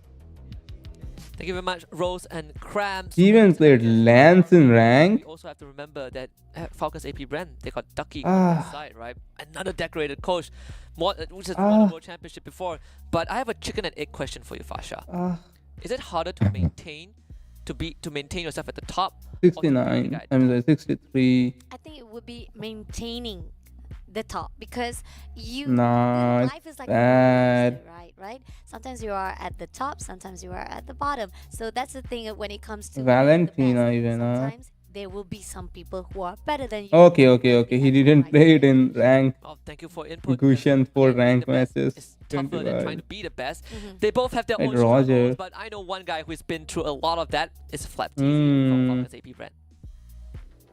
Yes, Interesting, man. all Interesting. right. Being the best is indeed tough to maintain, but we have one player who's been consistent throughout the years, and that is Flap TZ from Falcons AP brand. Hi, hello, how are you? I'm good. You're good, okay. I'm just gonna be straight to the point. This is a matchup or rematch against Selangor Red Giants that you guys have faced in MSC, and Damn, Rose. missing that one Damn. last point. Now, going into this matchup, Flap, what do you think will happen, and will you guys be able to get your sweet, sweet revenge? Yeah, I think so. We will beat them. Ooh, you'll beat them 2-0 to 1. I think 2-0. Wow, Flap is looking confident. Flap, just now Cram said he wants to say, he wants you to have a good game, he wants you to have good luck, and he wants to do TikTok later. Are you down with that? Yeah, let's give the audience a good match and let's have a TikTok later. Nice one, bro. TikTok later. Okay, now just one last question. Okay, now if you guys are going to be advancing further, because everybody keeps talking and everybody keeps saying that AP Brand is the best team that we have in Snapdragon Pro Series, what team are you guys looking forward to be meeting in the playoffs? I'll be looking forward for Team RSG because they are all my friends. Ooh, he loves going up against his friends. All right, Flap, I'll let you go and prepare for your game now because we're about to start the last match of the day in Stream C. With that, casters, back to you. Thank you, Flap. Thank you, Rose. I share the sentiment. I love when I beat my friends in game. Don't even have anybody that plays that good, man. And telling them how bad they are. Though I'm always on the losing side. It adds intensity and need, but you can see here Flap very What the relaxed, fuck is this guy? This guy is 130. Giants. I think as a pro player, of course, you are expected to be that composed. Win rate will be like 51. And 52, 52. Of course, when it is 52. This one is the most valuable one. Is it going to be FCAP or is it going to be YRG getting a back-to-back victory over At least history isn't hidden. He hasn't been doing that bad either. So, oh no. He's. I changed it. 3-11. No way. Finally, wow. Finally, you're on the same page with me. How dare you? I'm for in the whole entire series.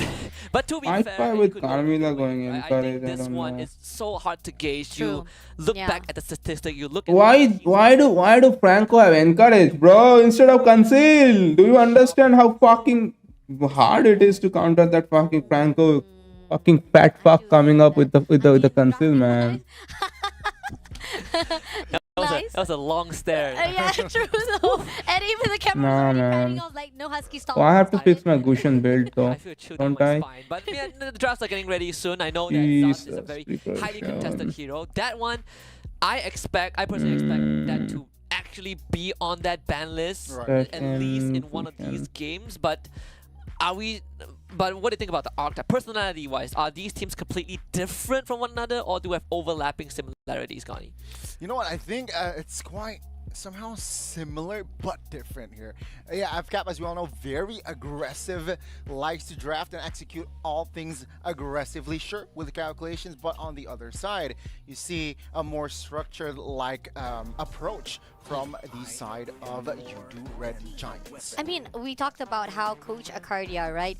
Like the additional of him putting Coach into Arcadia, you mean? Giant, he analysis, he gave a lot of inputs, and I think one of the interview side of input that he put out from the side from the MSC itself, he said that he read up every single steps of every single Falcon AP and he brought it up into Yudu Red Giant, and that's what pulled them through into becoming the champion. Yeah, it's also about refining, understanding your opponents, know them, and then refining what they're good at. Right? I mean, look at the bans. We talk about Zaz banned out alongside Ruby and Roger by FCAP, and YRG side is Julian getting banned out. A lot of respect to FCAP alongside the Chip and Jusian. Yeah, I expected the chip ban, but the lane now is open. As we all know, it's very popular now, especially if we're talking about SPS.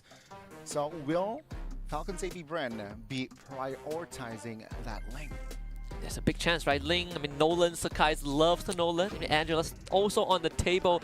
But I feel like if the link is open, wow, they're not gonna take it, right? They take the Valentina for themselves, which also, I suppose, for FCAP, also one of their signature heroes. By the way, Stormy played a nasty Valentina in the MSC Grand Final, so it's taking that away from YRG. It's not that bad of a choice, Fasha. I think I do agree on that note. I think that Falcon really nipped on the butt because the fact is, this is something that they try to make sure that Yums? Yeah, bro. He looks really funny, doesn't he? Yeah, man. So guys, that one, Yums actually looks pretty cute as fuck too, man. very early on. That guy is an absolute unit. Willing to throw his life for his team. Wait till you watch him play. That guy plays amazing though. This is literally this. I am a huge fucking fan of that RSD team, man. Angela Link combo, but it seems like The other team, hands down, everybody says they are the best team in MLBB right now. In MLBB professional scene right now. I'ma take a shit. Sacrificial play and whatnot and Terizla fits that. Imagine Yums takes a shit on you. Balance early game and late game. That firepower is tremendous. Yums is cute though, man. Right, especially this Fanny. But there is one pick that we also saw that I think Stormy does play when push comes to shove. Definitely not the Harith, the Phobius, right? Is that still in the conversation, Fasha? yeah, definitely. I think there's a possibility they can switch it around. We got Aris been taken by Stormy, so I'm loving that idea as well because we've seen that most of the time once a player picked up Aris, they can actually turn things around. Even though it's a little bit slow, there are certain times they do a little bit of a mistake, but hopefully in the hands of YRG, it will be a better gameplay. Oh my god, they actually oh, okay. That's Sekai's lane, huh? You have, I was about to say Baraz is one of their picks during the finals. And Kyle TZ picks Fanny. YRG, good respect. But there's also Ogwen with, for example, your Edith, your Minotaur. Zaz gets banned out, so as Roger and Lucian. Julian gets banned. Julian is that kind of a prior that it gets banned. Be part in that play. So let's see here. Do I like Julian? I was pretty cracked on that. I mean, come on, pretty cracked on almost every hero, but yeah, I don't know. I have to try it out. I haven't touched Julian in a bit. That's true. I mean, they do have to link Yums though.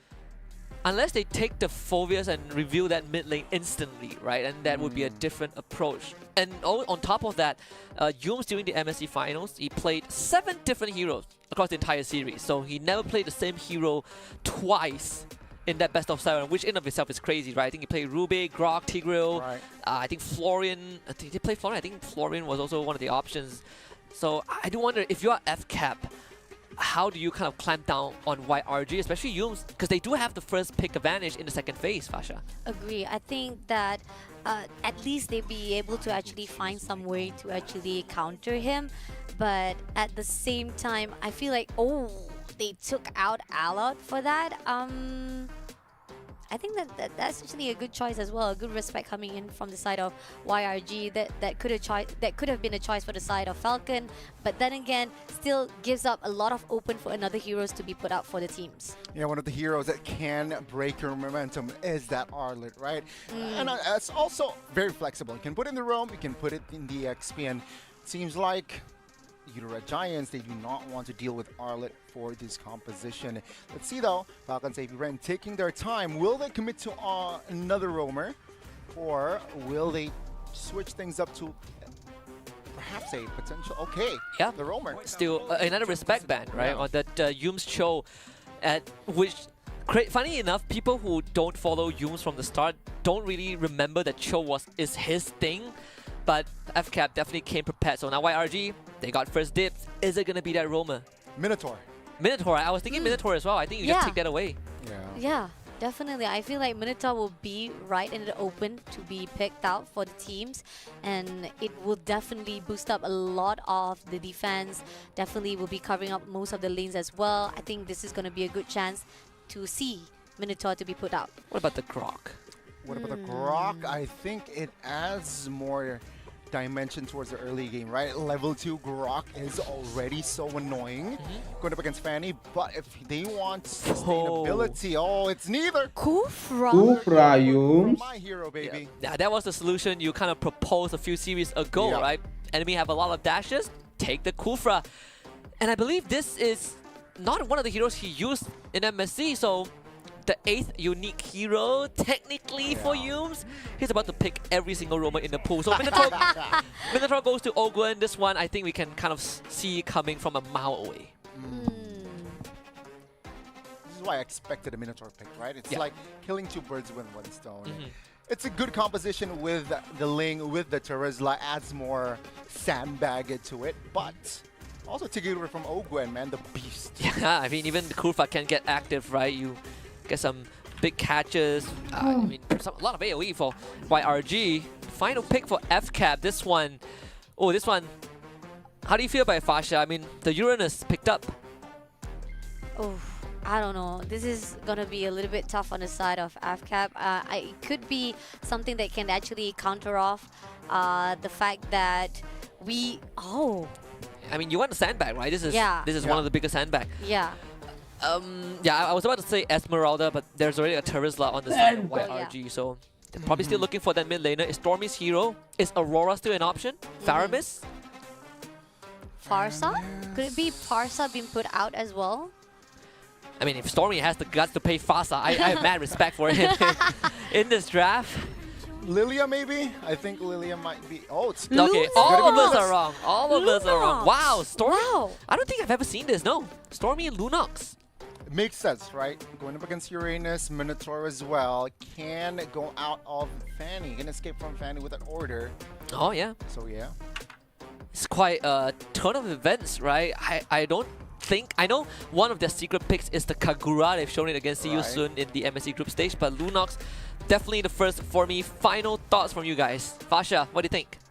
I have to go and give it all to Falcons right now because it feels like the draft will be in their favor compared to Udo Red Giants, unless Udo Red Giants have something up their sleeve. But pretty much I feel like the more steadiness coming on from the Falcons side, they have all the basis line already been covered out. The only thing is that what can Udo Red Giants to actually be able to trample over them?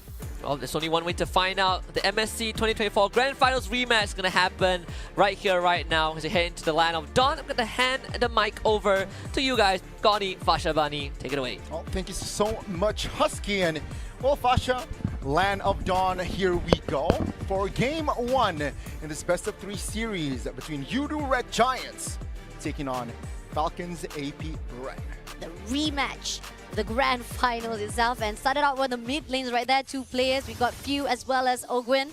We'll be trying to actually give a little bit, but it's gonna be Stormy who gets a lot of damage, but Few managed to actually break it off as well as giving the same pressure. Oh, let's see here.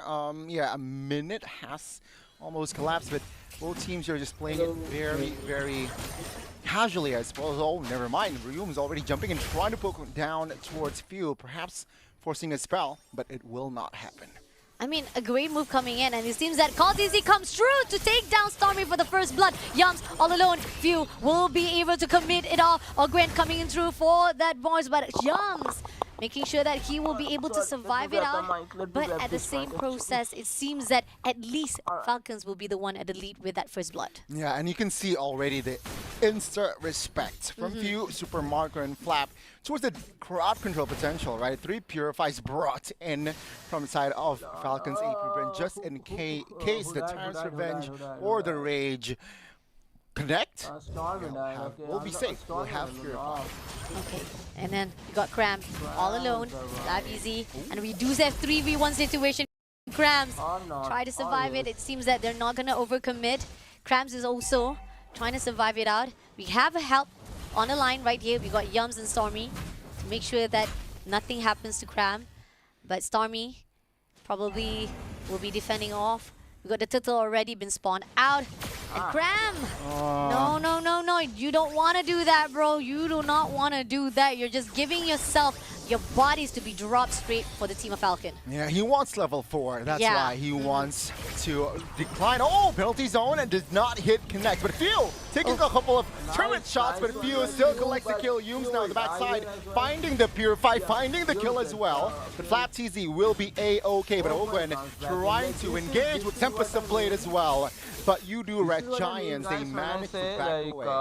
When two top level teams are playing versus each other, lead up for the team gonna of look Falcon at the moment right absolutely now. amazing. Pretty much, I like Top the fact level that MLB, Yoms baby. did manage to actually do it well. And now going in with Ogwin, Flavizy is right there.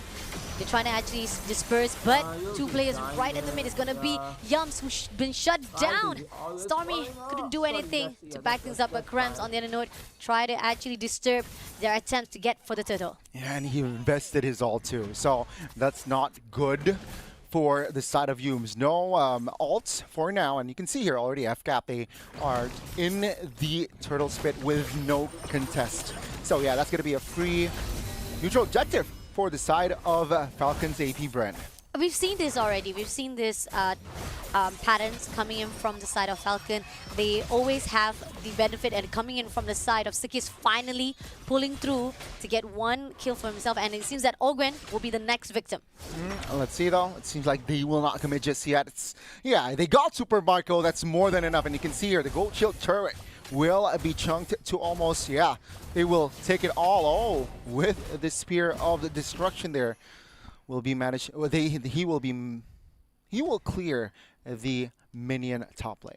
I mean, going back to what I was trying to say just now, is like we've seen this setup coming in from Falcon that every time for the early game, they are much more composed. They're much more able to actually control every single crowd and able to actually make sure that most of the fights will be win on their side. And it's not going to be easy with Carl TZ always roaming around and giving a lot of the disturbance and annoying all of our players from the team of YRG.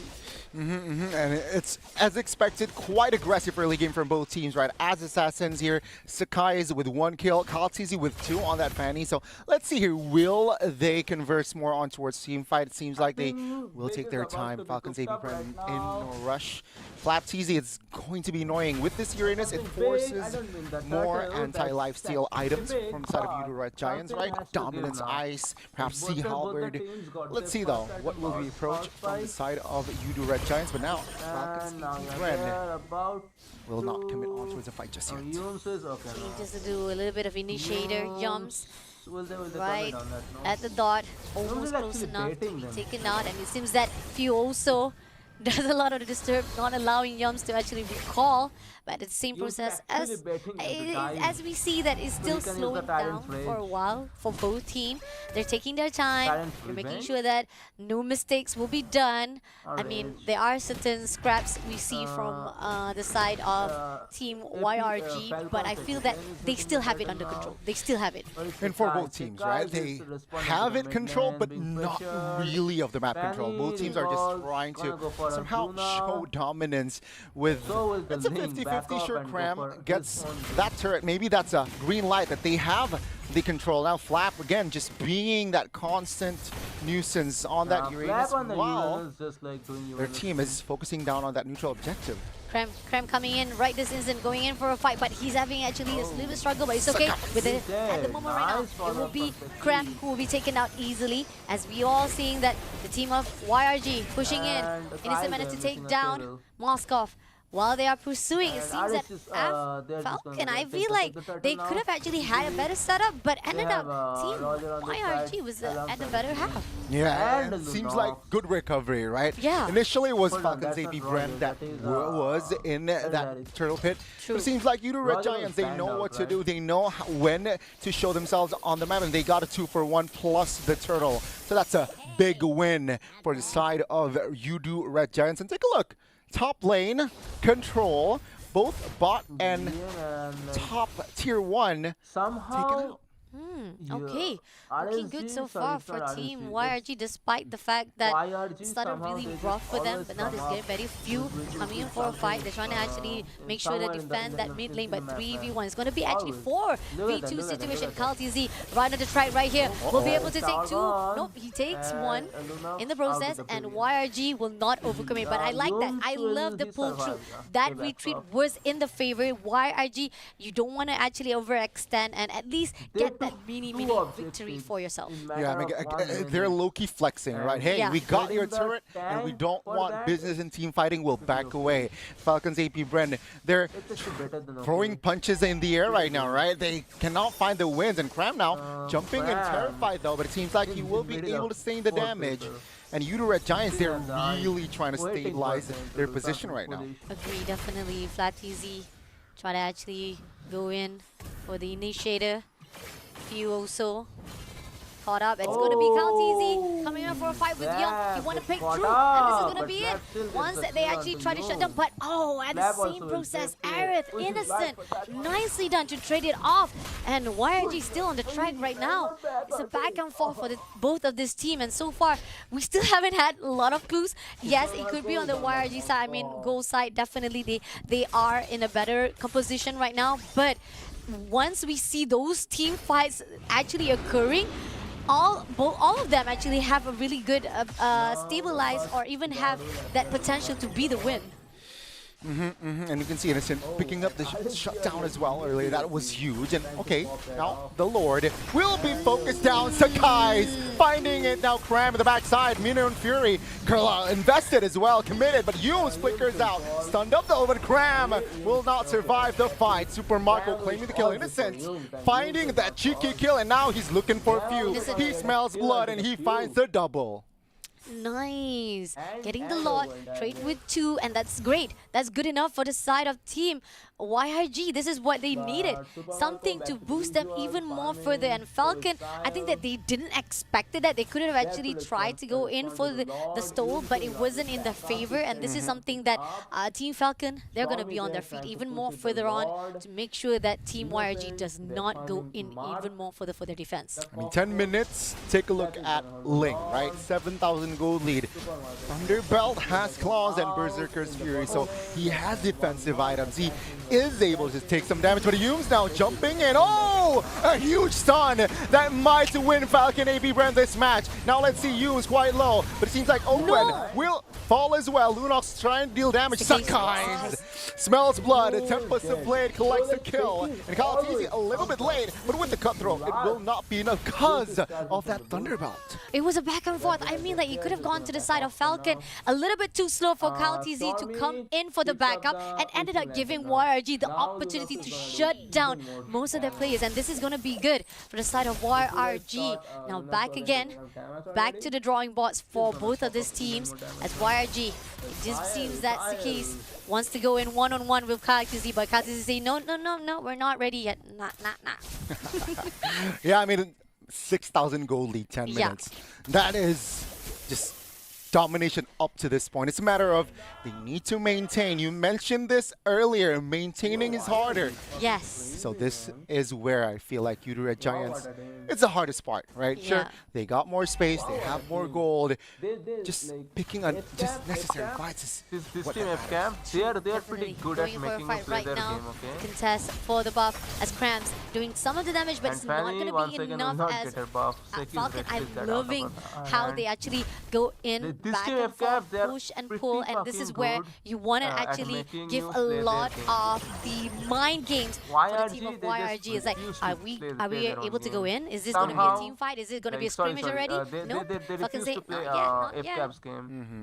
They need more time, right? Falcon AP Brand, they know, they realize that they're 5,000 gold lead behind as well. Just give more time towards Super Marco, and it's no stranger that Moskov late game full item. Man, it's crazy, right? So I think they're waiting for that huge power spike from Super Marco. While Red Giants, they need to think of something. Sure, they have Innocent that is also okay in that late game. Can deal a lot of damage with the Lunox as well. But they need to take care of Super Marco. I mean, we can see already Innocent popping off with 5 kills already on his hand. Krams, despite he's been traded off with that 3, he managed to actually help all the teams to assist and getting all of the boost that he's needed. And here on out, they try to contest for the Lord, but it's not going to be easy because we know for a fact that YRG is on the lookout right now. Few trying to get info, they're trying to actually tease in, they're trying to drill in YRG right into their bait, but the YRG say, how it's not enough for us to eat it up yet.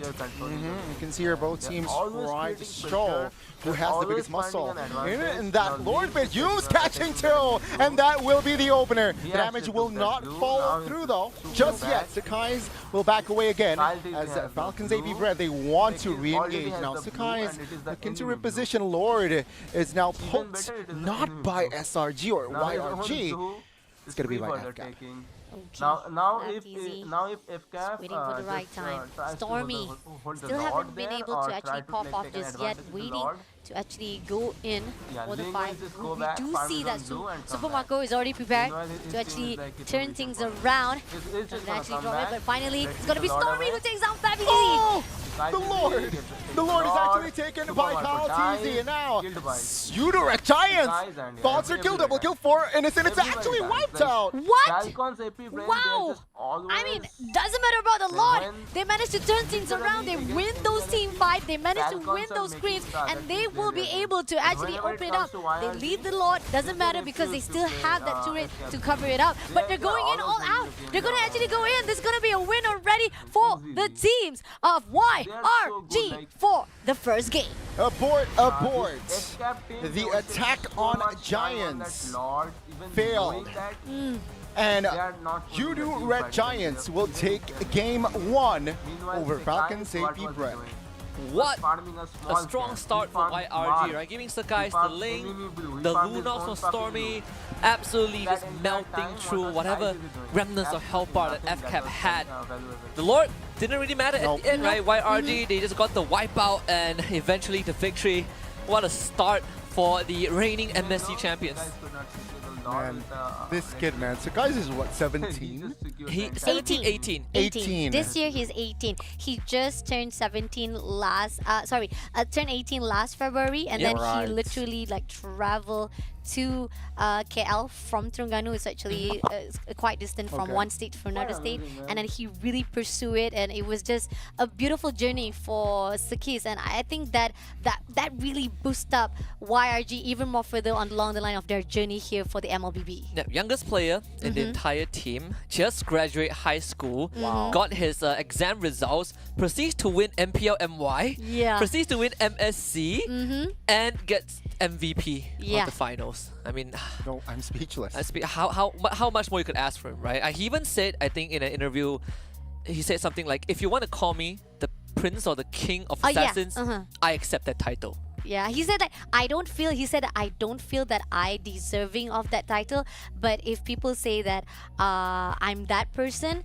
I'll be accepting it. But for me, I still feel that I'm not reaching that yet, but I want to reach that. And that's how much he put a lot of hope and a lot of expectation for himself. Now, going into the post breakdown, I feel like we talked about how it was so back and forth. I mean, it was just like very balanced between two teams.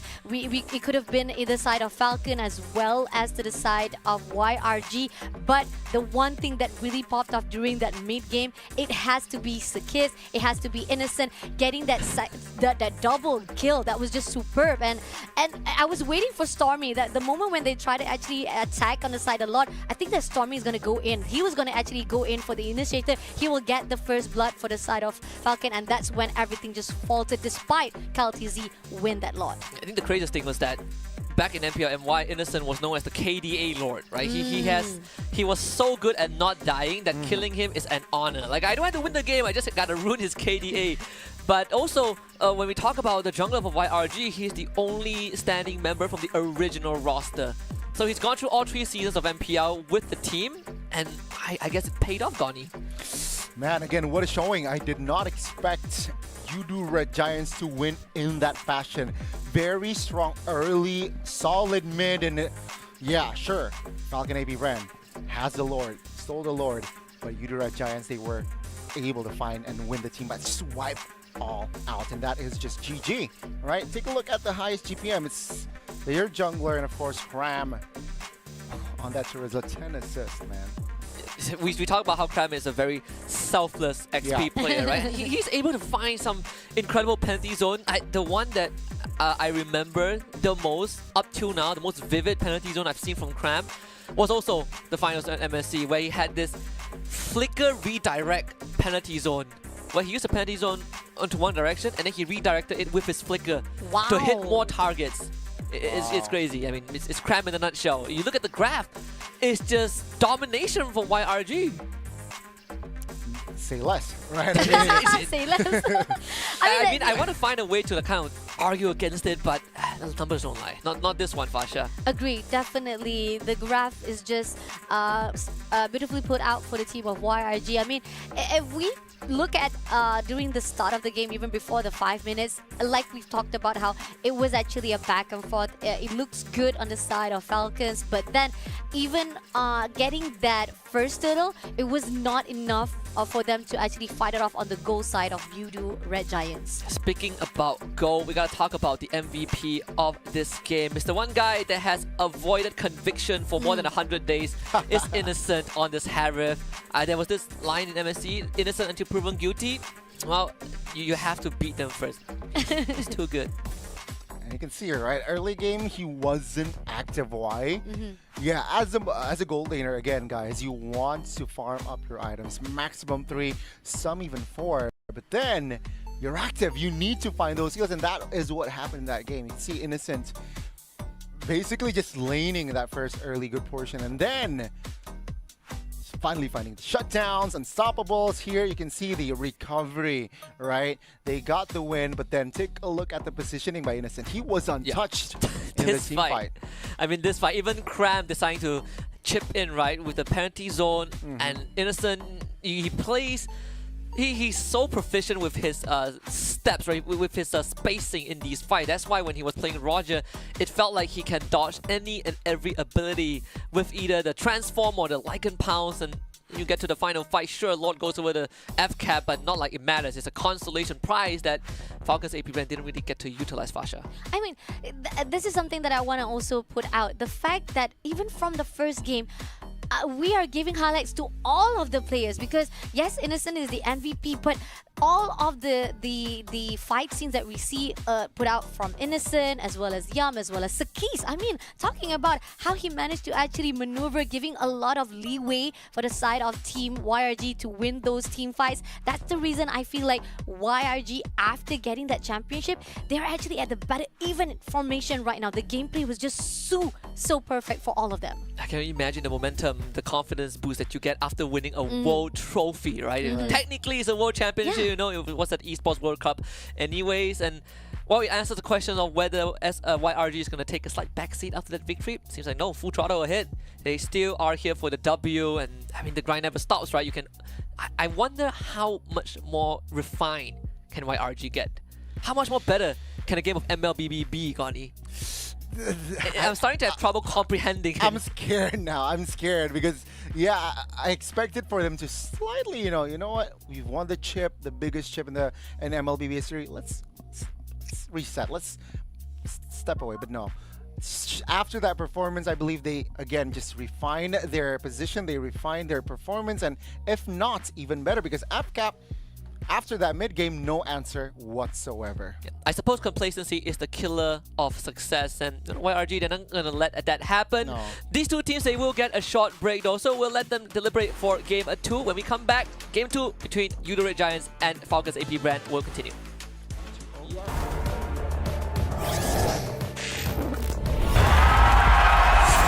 Here we go!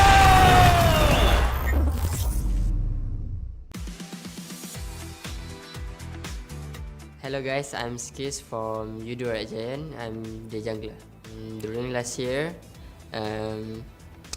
the experience masa Snapdragon dekat Jakarta tu sangatlah cakap baik sebab bila tu macam pengalaman yang mahal lah untuk saya sebab first time kan pergi ke luar negara.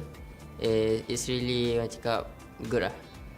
Compared to last season, this year is like I think it would be more better because since last year, I feel like I learned a lot from the last year competition that Snapdragon at Jakarta. I learned how to overcome the pressure when you fight the top team like that time Onyx and then that one is really important lah. Personally, I think the difference is the pressure, because last time we just we call it newbie. We come to that tournament at Jakarta, but now we already come with a champion title like MSC, so we have to give a good run because the fans of Malaysia will put high expectation for us lah. My goal for this SPS event, I think we just target for better running, because last SPS at Jakarta we just last place during the playoff. So I think we will target to be champion, but at least top 3 lah. Untuk peminat-peminat LBB Malaysia, saya nak ucapkan terima kasih sangat-sangat sebab selalu support kita orang. And jangan lupa untuk support kita orang dekat Snapdragon Kuala Lumpur. Okay?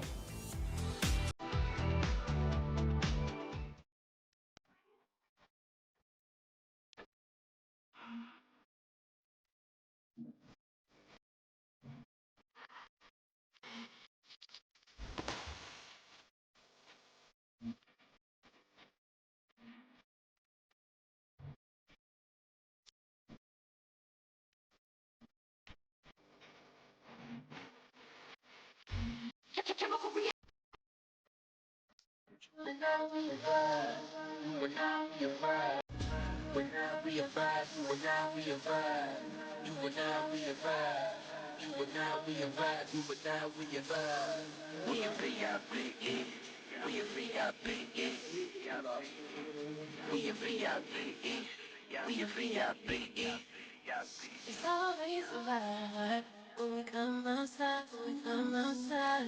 We ride till the sun goes down, till the moon comes out. Love it when we are together. When I'm with you, it's whatever. You make the weekend feel like forever. We could ride this way forever. Long as me and you together. Cherish the vibe like a stranger. When I'm with you, it's whatever. Forever. You and I, we a vibe. You and I, we a vibe. You and I, we a vibe. You and I, we a vibe. You and I, we a vibe. You and I, we a vibe. You and I, we a vibe. We a VIP.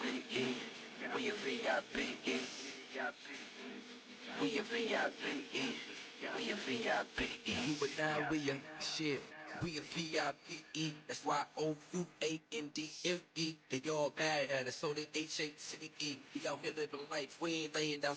We traveling around, ain't no time to wait around. Every time we come around, we don't break no need allowed. Get lost out in the world, you can find your way around. You can go from town to town, if the tiger lays down. I found your presence is a blessing I dismiss. With me being with you is a gift on my wish list. Expect the best of every opportunity, big trips. We a whole vibe, tell them all my You and I, we a vibe. You and I, we a vibe. You and I, we a vibe. You and I, we a vibe. You and I, we a vibe. You and I, we a vibe. You and I, we a vibe. We a vibe. We a vibe. You and I, we a vibe. We a vibe. We a vibe. You and I, we a vibe. We a vibe. You and I, we a vibe. You and I, we a vibe. Down the ride, down the ride. And I, we a vibe. And I, we a vibe. And I, we a vibe. Down the ride, you and I, we a vibe.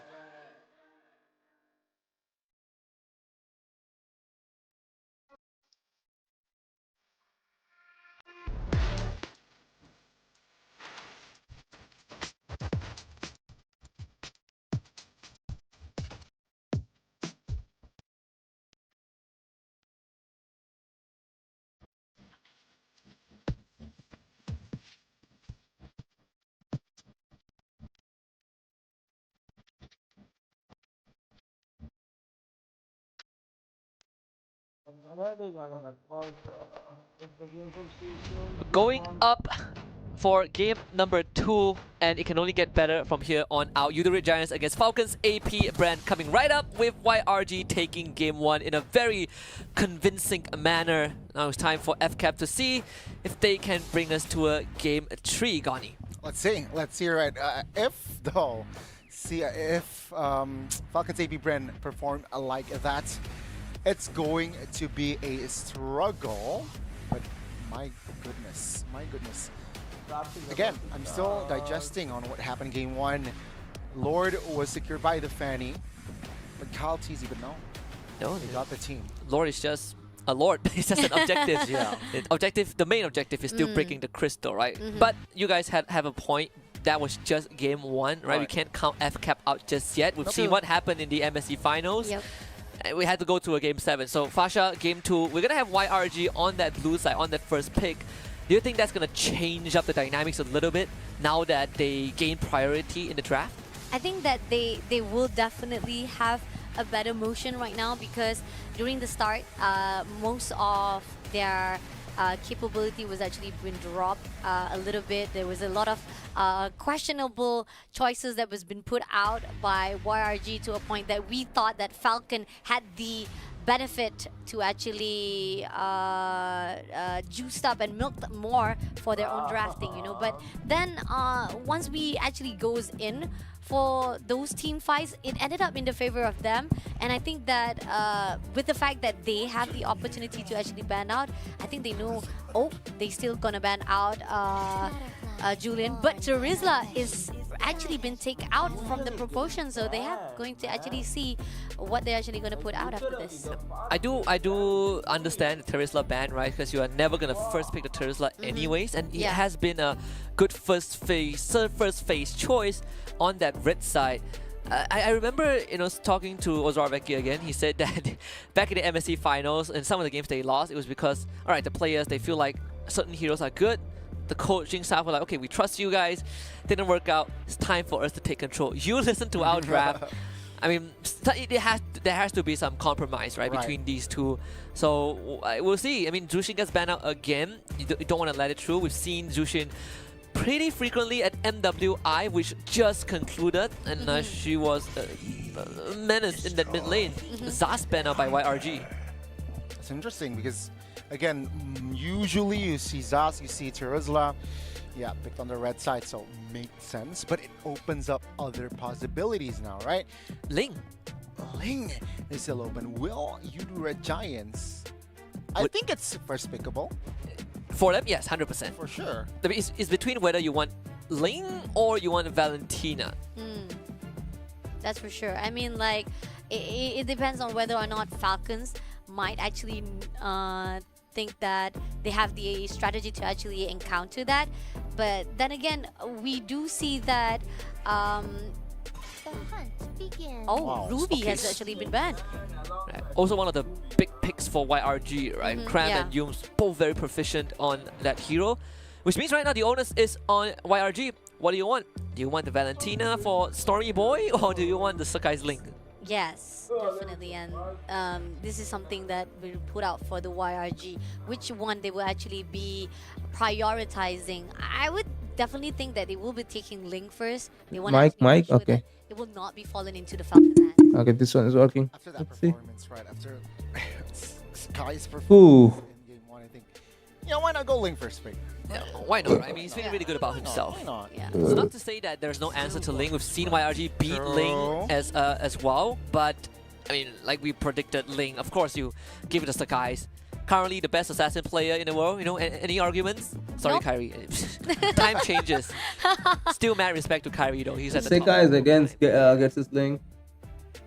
Right. Let's see here the response from this side of FCAP. What will they go for here, right? Okay. Oh, they're going for the Roger. Roger and Valentina. Yeah. No surprise there. Harif is still let open. Yes. Right. There is a chance we see Harif again for YRG. We've seen that in the last game. But I think the main difference is that Falcons AP brand are on red side. So you get that last pick advantage, right? You get to see the cards of YRG first. And there's no more Terizla this game. Yeah, and that's something to be put out. If Terizla is not been inside for the YRG, are they going to actually bring Minotaur back? and are they going to actually steal it for themselves? That's something to be taken note as well, because once Falcon was able to actually put out Minotaur, but it wasn't in their favor. There was not a lot of the execution was to be put out, and it was actually beneficial on the side of Voodoo Red Giants. Here on out, we're going to actually see Moskov been stolen straight for YRG. Oh my god, no, innocent on the Moscow. Innocent Moskov, Yeah. and also taking the Barats, which is would have been a rock solid pick for FCAP, something that they again has been showing time and time again. So YRG, they take that away. It's their turn for YRG coach is pretty To good. close the first phase out, I think they need YRG coach is pretty good. frontliner, right? Let's see here. YRG coach is pretty fucking good, man. Imagine a Roger jumping into a into a Barat. Going up against a Moskov, sometimes you want to still. Not that. You know what, Ogwen? Here's a minute. It's not that good of an experience. And what do they have? They have the Valentina on Q. Oh, Hayabusa. Okay, Haya. Hayabusa been put out in the scene right here for the Falcons. Haya versus Ling. Who wins? Popping off for the assassin side, so this is gonna be interesting to see. Ling, I guess Ling wins most of the time. Scene or witnessing between the YRG as well as Falcons. Classic assassin versus assassin. I mean, what's new, right? What's new between these two? It's Hayabusa, Nolan. You know the drill. FCAP in that second ban phase. Now you're looking at again Stormy's hero pool, right? Valentina now comes back. Well, not Valentina, but Aurora. You know, Farmis. Couple choices. Is the Lunox even worth considering? You also have Yum's heroes. Yeah, taking out Oh man. which was also a pillar for YRG when you're up against the big divers and with Hayabusa, Valentina, Roger. You don't want to deal with Tigreal.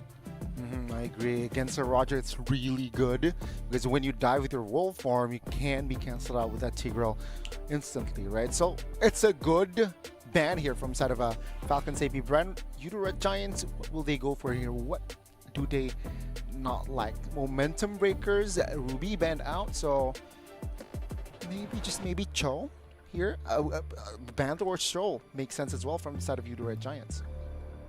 I think FK probably has. Look at that shit, man. They're like straight up banning Yums.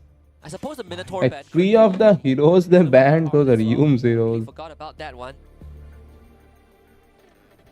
Cho ban here. I mean, it was banned out in the previous game. I mean, yeah, that's a slap easy. Will they Slap easy, alert gone. Another roam ban. Let's get a bit of question here. No. Oh, Duo was free. I suppose there are a lot of cross-map movements. Ling, you know, Moskov with the Spear of Destruction, and then Lawyer with the Divergence. You can see where this is going, but YRG right now, are they still going to clamp down on that potential flex? Do you look at Orgun? Do you look at Orgun or do you look at Flap? Against, I mean, if they commit this Barats on towards the EXP, I think they should ban a potential EXP.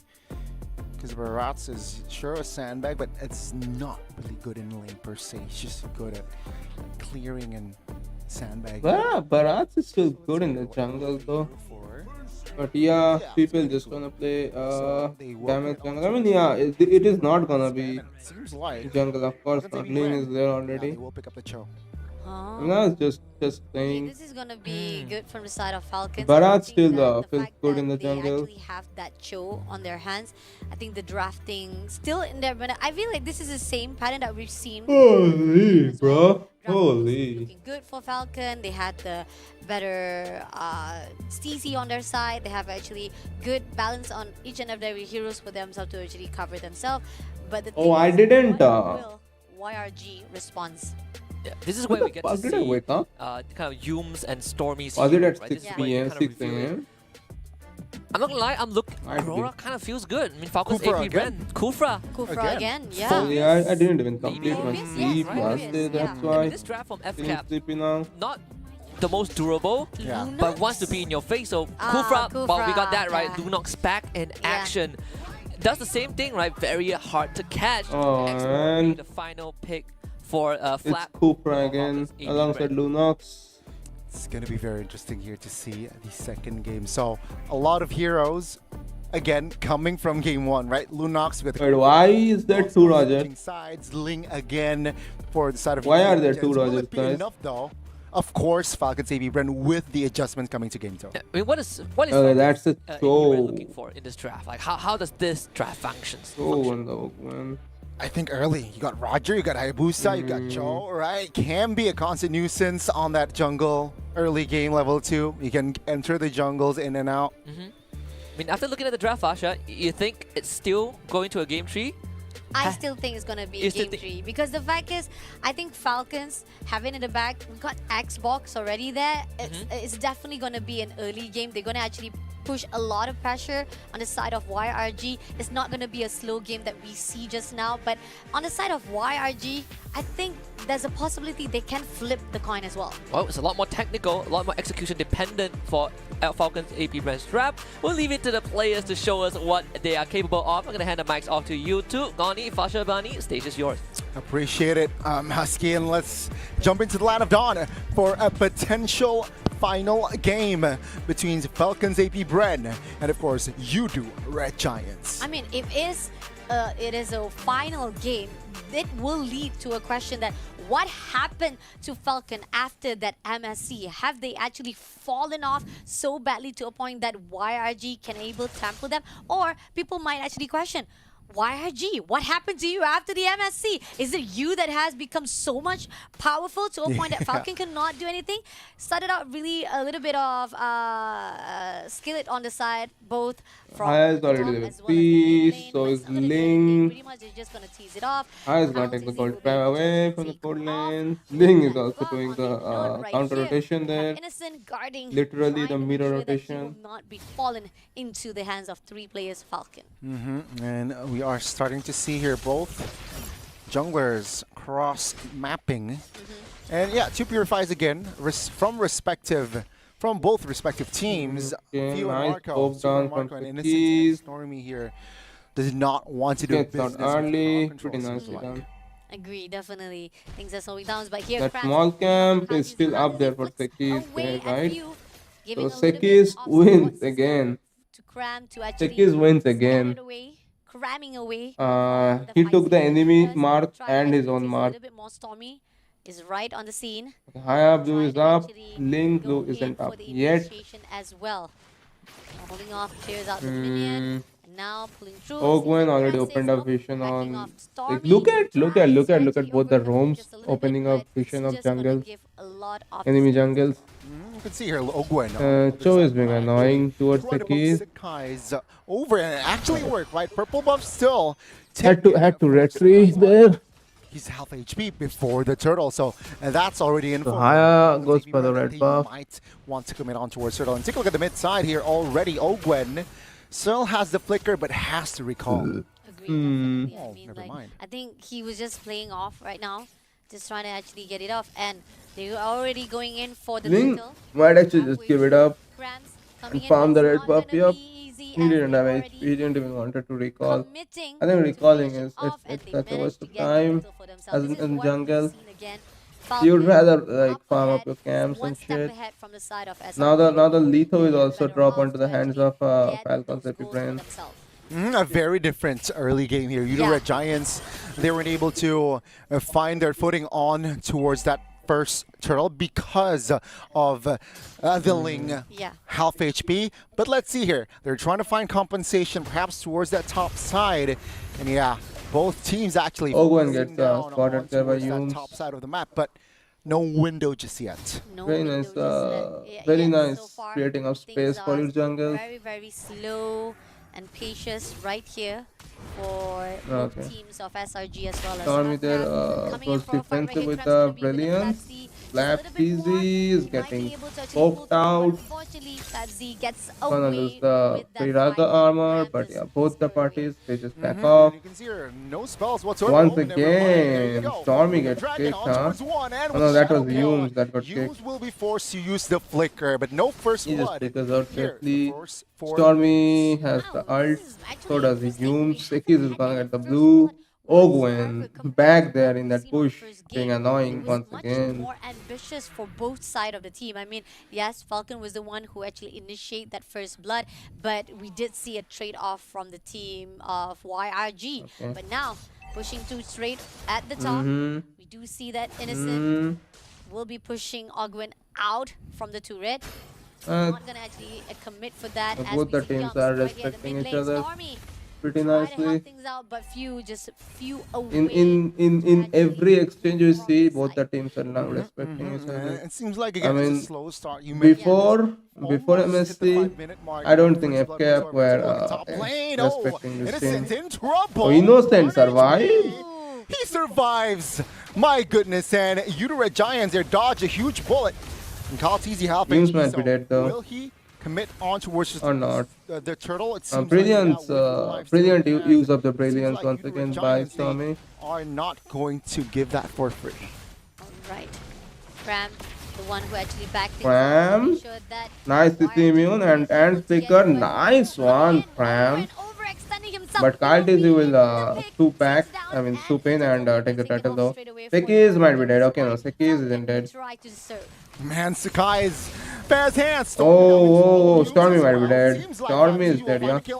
And actually, Yums also falls. Super Marco collecting that kill, and Sakai as well. Sekis is getting chased by Kaltizi now.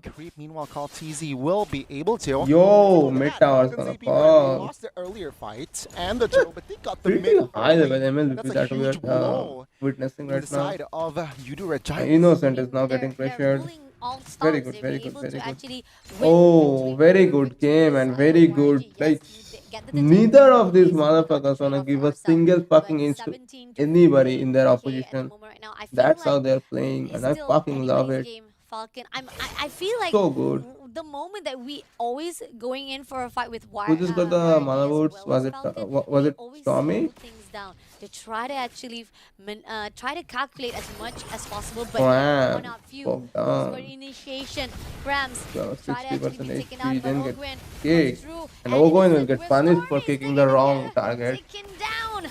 Yums first of all to be actually shut down. And Yo, that might be a double. No, that's we got Innocent will be able to be traded off, but in the same process we got he just got the Sky Pierce first.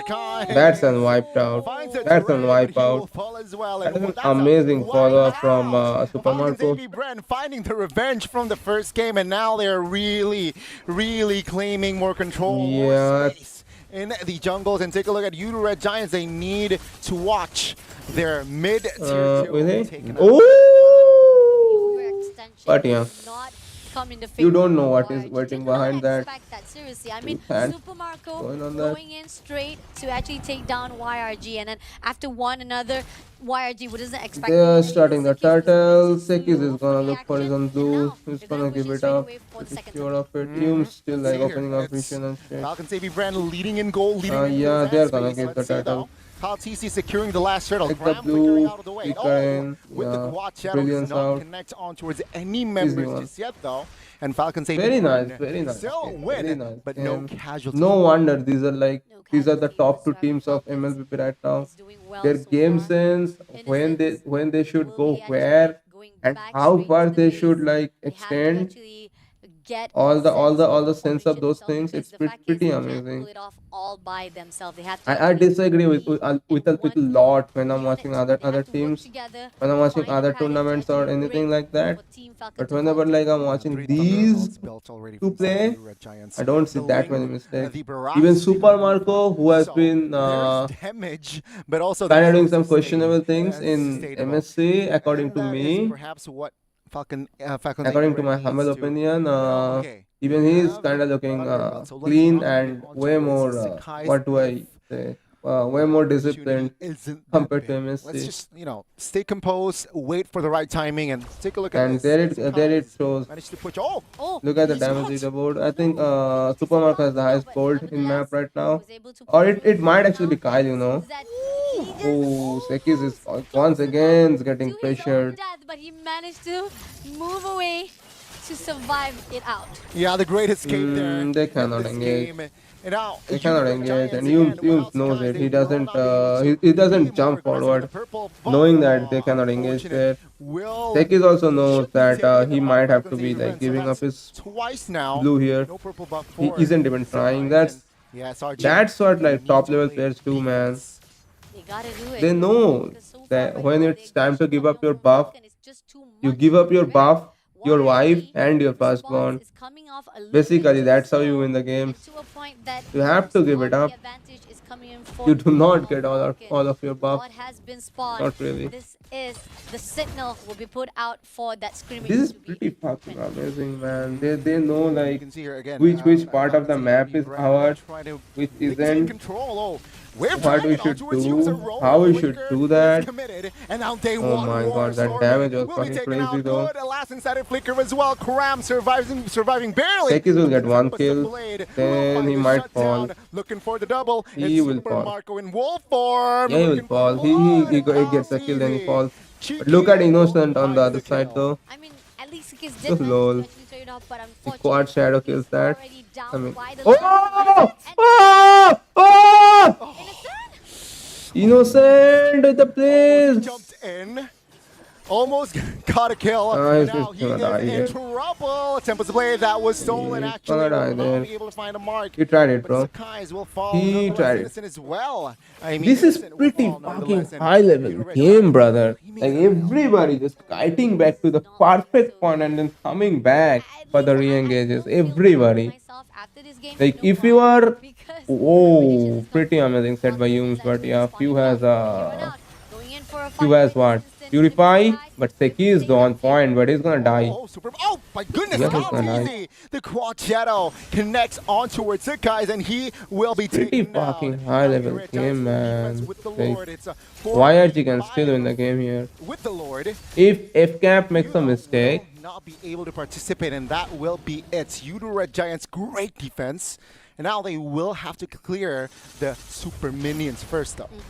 Definitely. I mean, I'm loving it. The fact that the defense-wise is doing well, but Flat TZ. Just look at that. Look at that. Should not overcome it. There's two players right there, and somehow he gets the information and where is Ling? Just moves away. Yo. Just when they thought they tried to do an ambush, Why is nobody taking that buff? to scout the other. Nobody took that red buff there. I don't know what.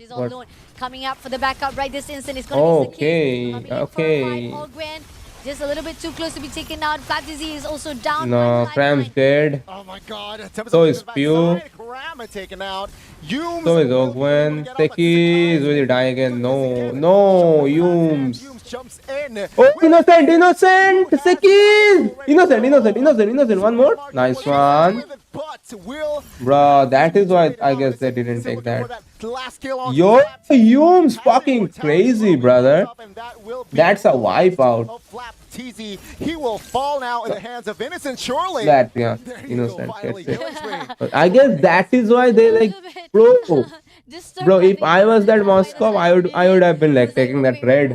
But I guess I'm not a pro player like Innocent or any of these guys. But nevertheless, it's okay. He did manage to connect the dot anyway. Great job coming in. I mean, if I was personally playing Moscow there, I would have taken that red buff before I did anything else. But I guess the call for the call from the team was there. We must go right now. And when you are playing with players that are this good and you know it, if the call is that, you do absolutely that, okay? I do not question that. I mean, I personally, there's like 60% chance that I would have been taking that red. 60%. So there's like a 40% chance that, oh my god, double kill from Sekis. Stormy dies. But that's gonna wait though. Innocent, okay, only Stormy for Super Marco and Q. So that's a like. They're popping off. I mean, that's like gold and mage down. They're gonna get the Lord advantage now. How is it gonna be able to do anything to those heroes? Innocent, I think, has Wind of Nation now. But Falcon coming through. Is it gonna be Ogwen who actually no, Teki should still. Okay, no. Kyle doesn't get it. And will pay with it for his life. Yeah, he will. He will. Teki should not die to Ogwen. someone He to owned. finish him off Well, already. it's pretty goddamn amazing. All these players, man. Look at that jump from Humes and then like flickering back. And look at Cram positioning. Look at Cram positioning. But Cram will die for that one. Few dies once again. Sekis is chasing Super Marco. Sekis should be winning that one. Oh no, Wind of Nature. Wind of fucking Nature, huh? 9-4 Sekis. Innocent is playing. God damn. Bro, every fucking player, bro, amazes me. Like, not gonna lie, man. I kinda play similarly, but my team doesn't. None of my fucking team doesn't. I go in, I go out. Go in, go out. That is how I play. Fighting like a motherfucker. Hitting the tower like a motherfucker. And then like doing that. But my team would like literally pick a fucking fight there and lose the entire game off of that. Yeah, that Lord. Sekis is gonna get both the buffs here finally once again. Low-key win the fight. This game, man, this game. I don't see many like I literally I don't see anybody making mistakes at all. There are so many mistakes. There's like not necessarily so many mistakes. Too innocent. Okay. Whenever I'm watching fucking NCT, whenever I'm watching NCT, oh man. But in other games, I see people do some monkey shit over here and there. But in games like these, wow, it's not a clown. It's not a clown. So look at them. Like, look at the bats. Okay, pressuring, going back, pressuring, going back, pressuring, going back. He sees that Firaga is about to pop, so he's now pressuring. Now he's gonna look for a eat onto the show. Or it's gonna be a few. He's actually looking for Super Marco or Kyle. Just yet. They will just want the turtle. They will get it though. He's actually looking for them. Or he's actually looking to open up the vision enough for Humes. So he can like jump onto like two people and then set them. That is what is happening over there. And Ogwen is not able to do anything because of the Bharat. And there is also Stormy. With 90 seconds on the clock, Lord is about And if you go up too much, Innocent will be hitting you. Then he has the Spear of Misery. He can push you back. Oh man, look at that. Look at that. Look at that. Holy Jesus, bro. Amazing. Look at that from Humes, brother. Wow. Okay, let's see. Latizi. Rams. Wow. Looking and he gets the info put and they will be able to actually. Wow. Red Giants to exploit that Lord pit. Okay. Let's see. Latizi. Wow. Is overlooking and he gets Absolutely amazing. What do you do as a pro? You have to do that. You have to try to open up vision. But you cannot do anything. Because Kufra isn't giving you vision where he is. But Cram is always opening up the vision up. He's not gonna engage. It's the Kufra that's gonna engage. Nobody even comes closer to the Lord trying to fucking force the Lord, okay? They knew that they do not fucking win that fight. So they didn't even try. They tried to do anything else but to do the losing thing. Like whatever the fuck that was gonna lose them the game, on that very fucking moment they didn't do that. They did anything but that. That's what makes a player like great. Like that's when you are like watching great players and you yourself are like have the understanding of the game at a good level. You are going dead again. Yeah, Cho isn't gonna do shit against Humes. Humes is on a Kufra. And then there's a Bharat fucking chipping your HP off alongside Stormy. This is GG's. This is GG's, man. Innocent locks onto the best. This is GG's. Very nice fucking game from both of these teams. And the question still stands. RLG just sorry. YRG just amazing. YRG just amazing with everything. Everything they fucking do it. Very fucking amazing. Very fucking top fucking level, man. Like very amazing. The way that guy Cram plays, the way that fucking Zooms plays, the way Sekis just comes in, the way Innocent keeps on farming, the way Stormy knows her role, sorry, his role. He takes the death whenever he has to. Like he plays like a support, like a mage should be doing. Amazing, man. A team that can dominate and a team. And AP Brain, like hats off to them as well, man. Amazing gameplay, amazing game sense.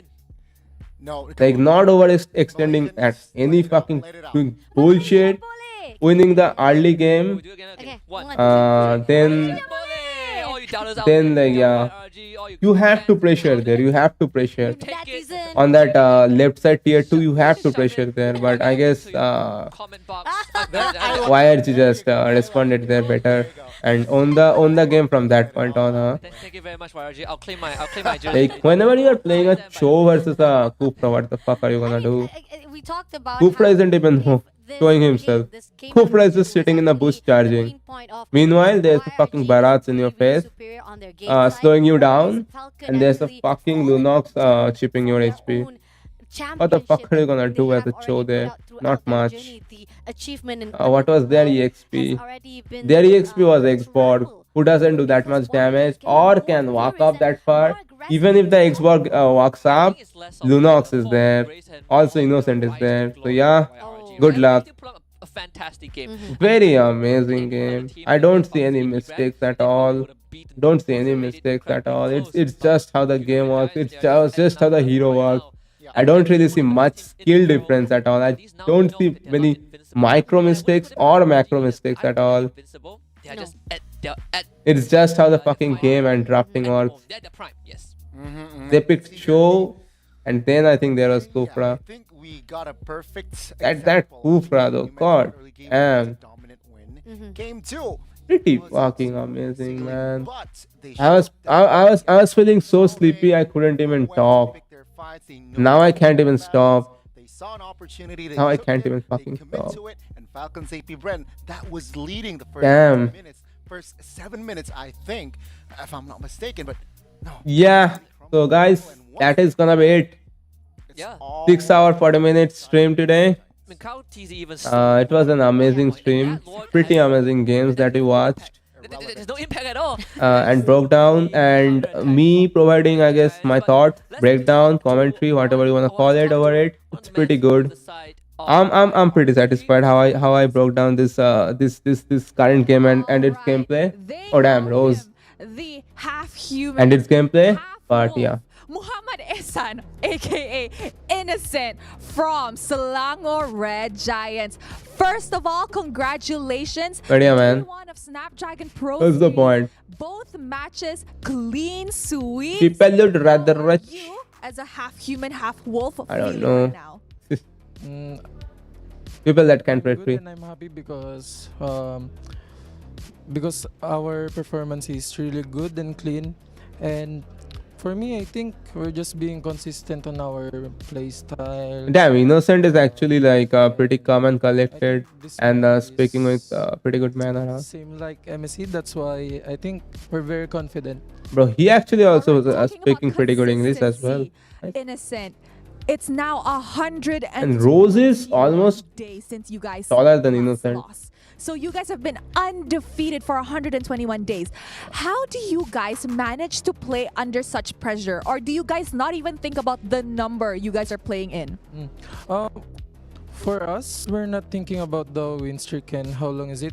We're just focusing every game and every opponent that we face. All right, now that you guys are playing in Malaysia, okay, it's very close. You guys are probably like maybe one match away, one clean sweep match away from securing playoffs because you guys already did 2 O's today. Which team do you guys want to meet in the playoffs that you think it's going to give the audience an incredible time? Bren. You want to meet AP Bren again? Maybe in the grand finals, perhaps? Okay, since you want to meet AP Bren in the grand finals... Yeah, whenever these two teams meet, the matches will get pretty amazing. Pretty fucking amazing, man. For sure, help because the fans, they can increase our morale and confidence. Yeah. All right, I really. Now he actually can speak pretty good English, and he has a good vocabulary as well. Huh? Stop, because I know that some of the Selangor Red Giants players are actually. I'm feeling sleepy as fuck, guys. Anywhere that is still watching the stream, man, swa hand up or something. Like show me something, man. Like this is pretty. I feel pretty amazing that I was live today and I got to watch these games with you guys. Thank you very much, Rose, and terima kasih, Muhammad Ehsan. I'm gonna remember that name as long as you stay here, right? Citizenship granted to you, Innocent. We're giving out free citizenship today. Okay. We gave it to Nets. We're gonna give it to Innocent. Bravo today. Yes, I handle immigration. 121 days undefeated. He's part of us. Yeah, guys, I'm gonna be ending it here. Thank you to anybody and everybody that tuned in. I will see you guys again. I don't know when. I will see you guys in the next stream. Good night, guys. They already won 2 series under themselves. Bye bye. This is where we definitely have the talk already. Who is gonna be the MVP here? I'm just gonna discuss that for a quick second. They had the most intense or the control for the early game. Yums will be the MVP, I think. Not sure. I think okay. Just I will wait till they announce the MVP because I really wanna know. Then I will end the stream after that. Okay. Thank you guys. Good night. Take care, man. I'm muting my mic. Bye bye. They were the ones who started hesitating. They were the ones who started being passive, and they were the ones being active with Innocent. Yeah, even the last two, I think the last 2 crucial pickoffs was basically YRG finding awkward, right? Yeah. 2 depths for the show. Yeah. The most costly one being the last one where Yum just gets a good read, not face check, but leaps into a bush, finds the Cho, they take him out, and it's just so hard for FCAP when they don't have Ogwen there to be the guy that isolates key target, right? That's the whole point of this show, and YRG found a solution through this Kufra. Yeah.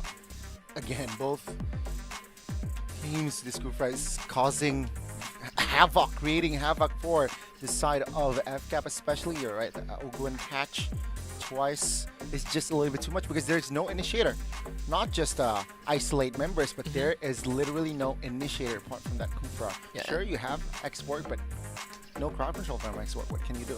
Yeah, honestly, the only crowd control is from Ogwen and from Few, right? The Terrify effect from the Valentina. We said that, we talk about how this draft from FCAP is a lot more technical, right? A lot more demanding in terms of your mechanical execution. I think FCAP played it as best as they could, but when you have a draft that's more easily executable like YRG's, it makes the job so much more convenient, Fasha. Agree, definitely. I mean, like, we've talked about every single objective that's been put out by Falcon. Yes, they got not only, like, previously they got like 2 turtles and they got 1 lot for themselves, but then here on out they got 2 turtles and 2 lots, but yet it's still not enough for them to break through into YRG's defense. When it comes to responding well, to actually cover up all the casualty, YRG gets it done. Going into the grab, we see it. Like, look at that. I know we joked about, oh, you'll never see a team that lost having the lead, but then there's this. How do I explain this to my grandchild in the future? How do I be like, kids, winning is not all about having a gold lead. Nope. And then I don't know how to explain this, but what I do know how to explain is the solution for YRG in game 2. Kufra, Yums, 2-2-13. Yeah, he's the main reason why they can end the game as well, right? Yeah. Without Ogwen, once, out for 35. Got the Lord catching Ogwen again.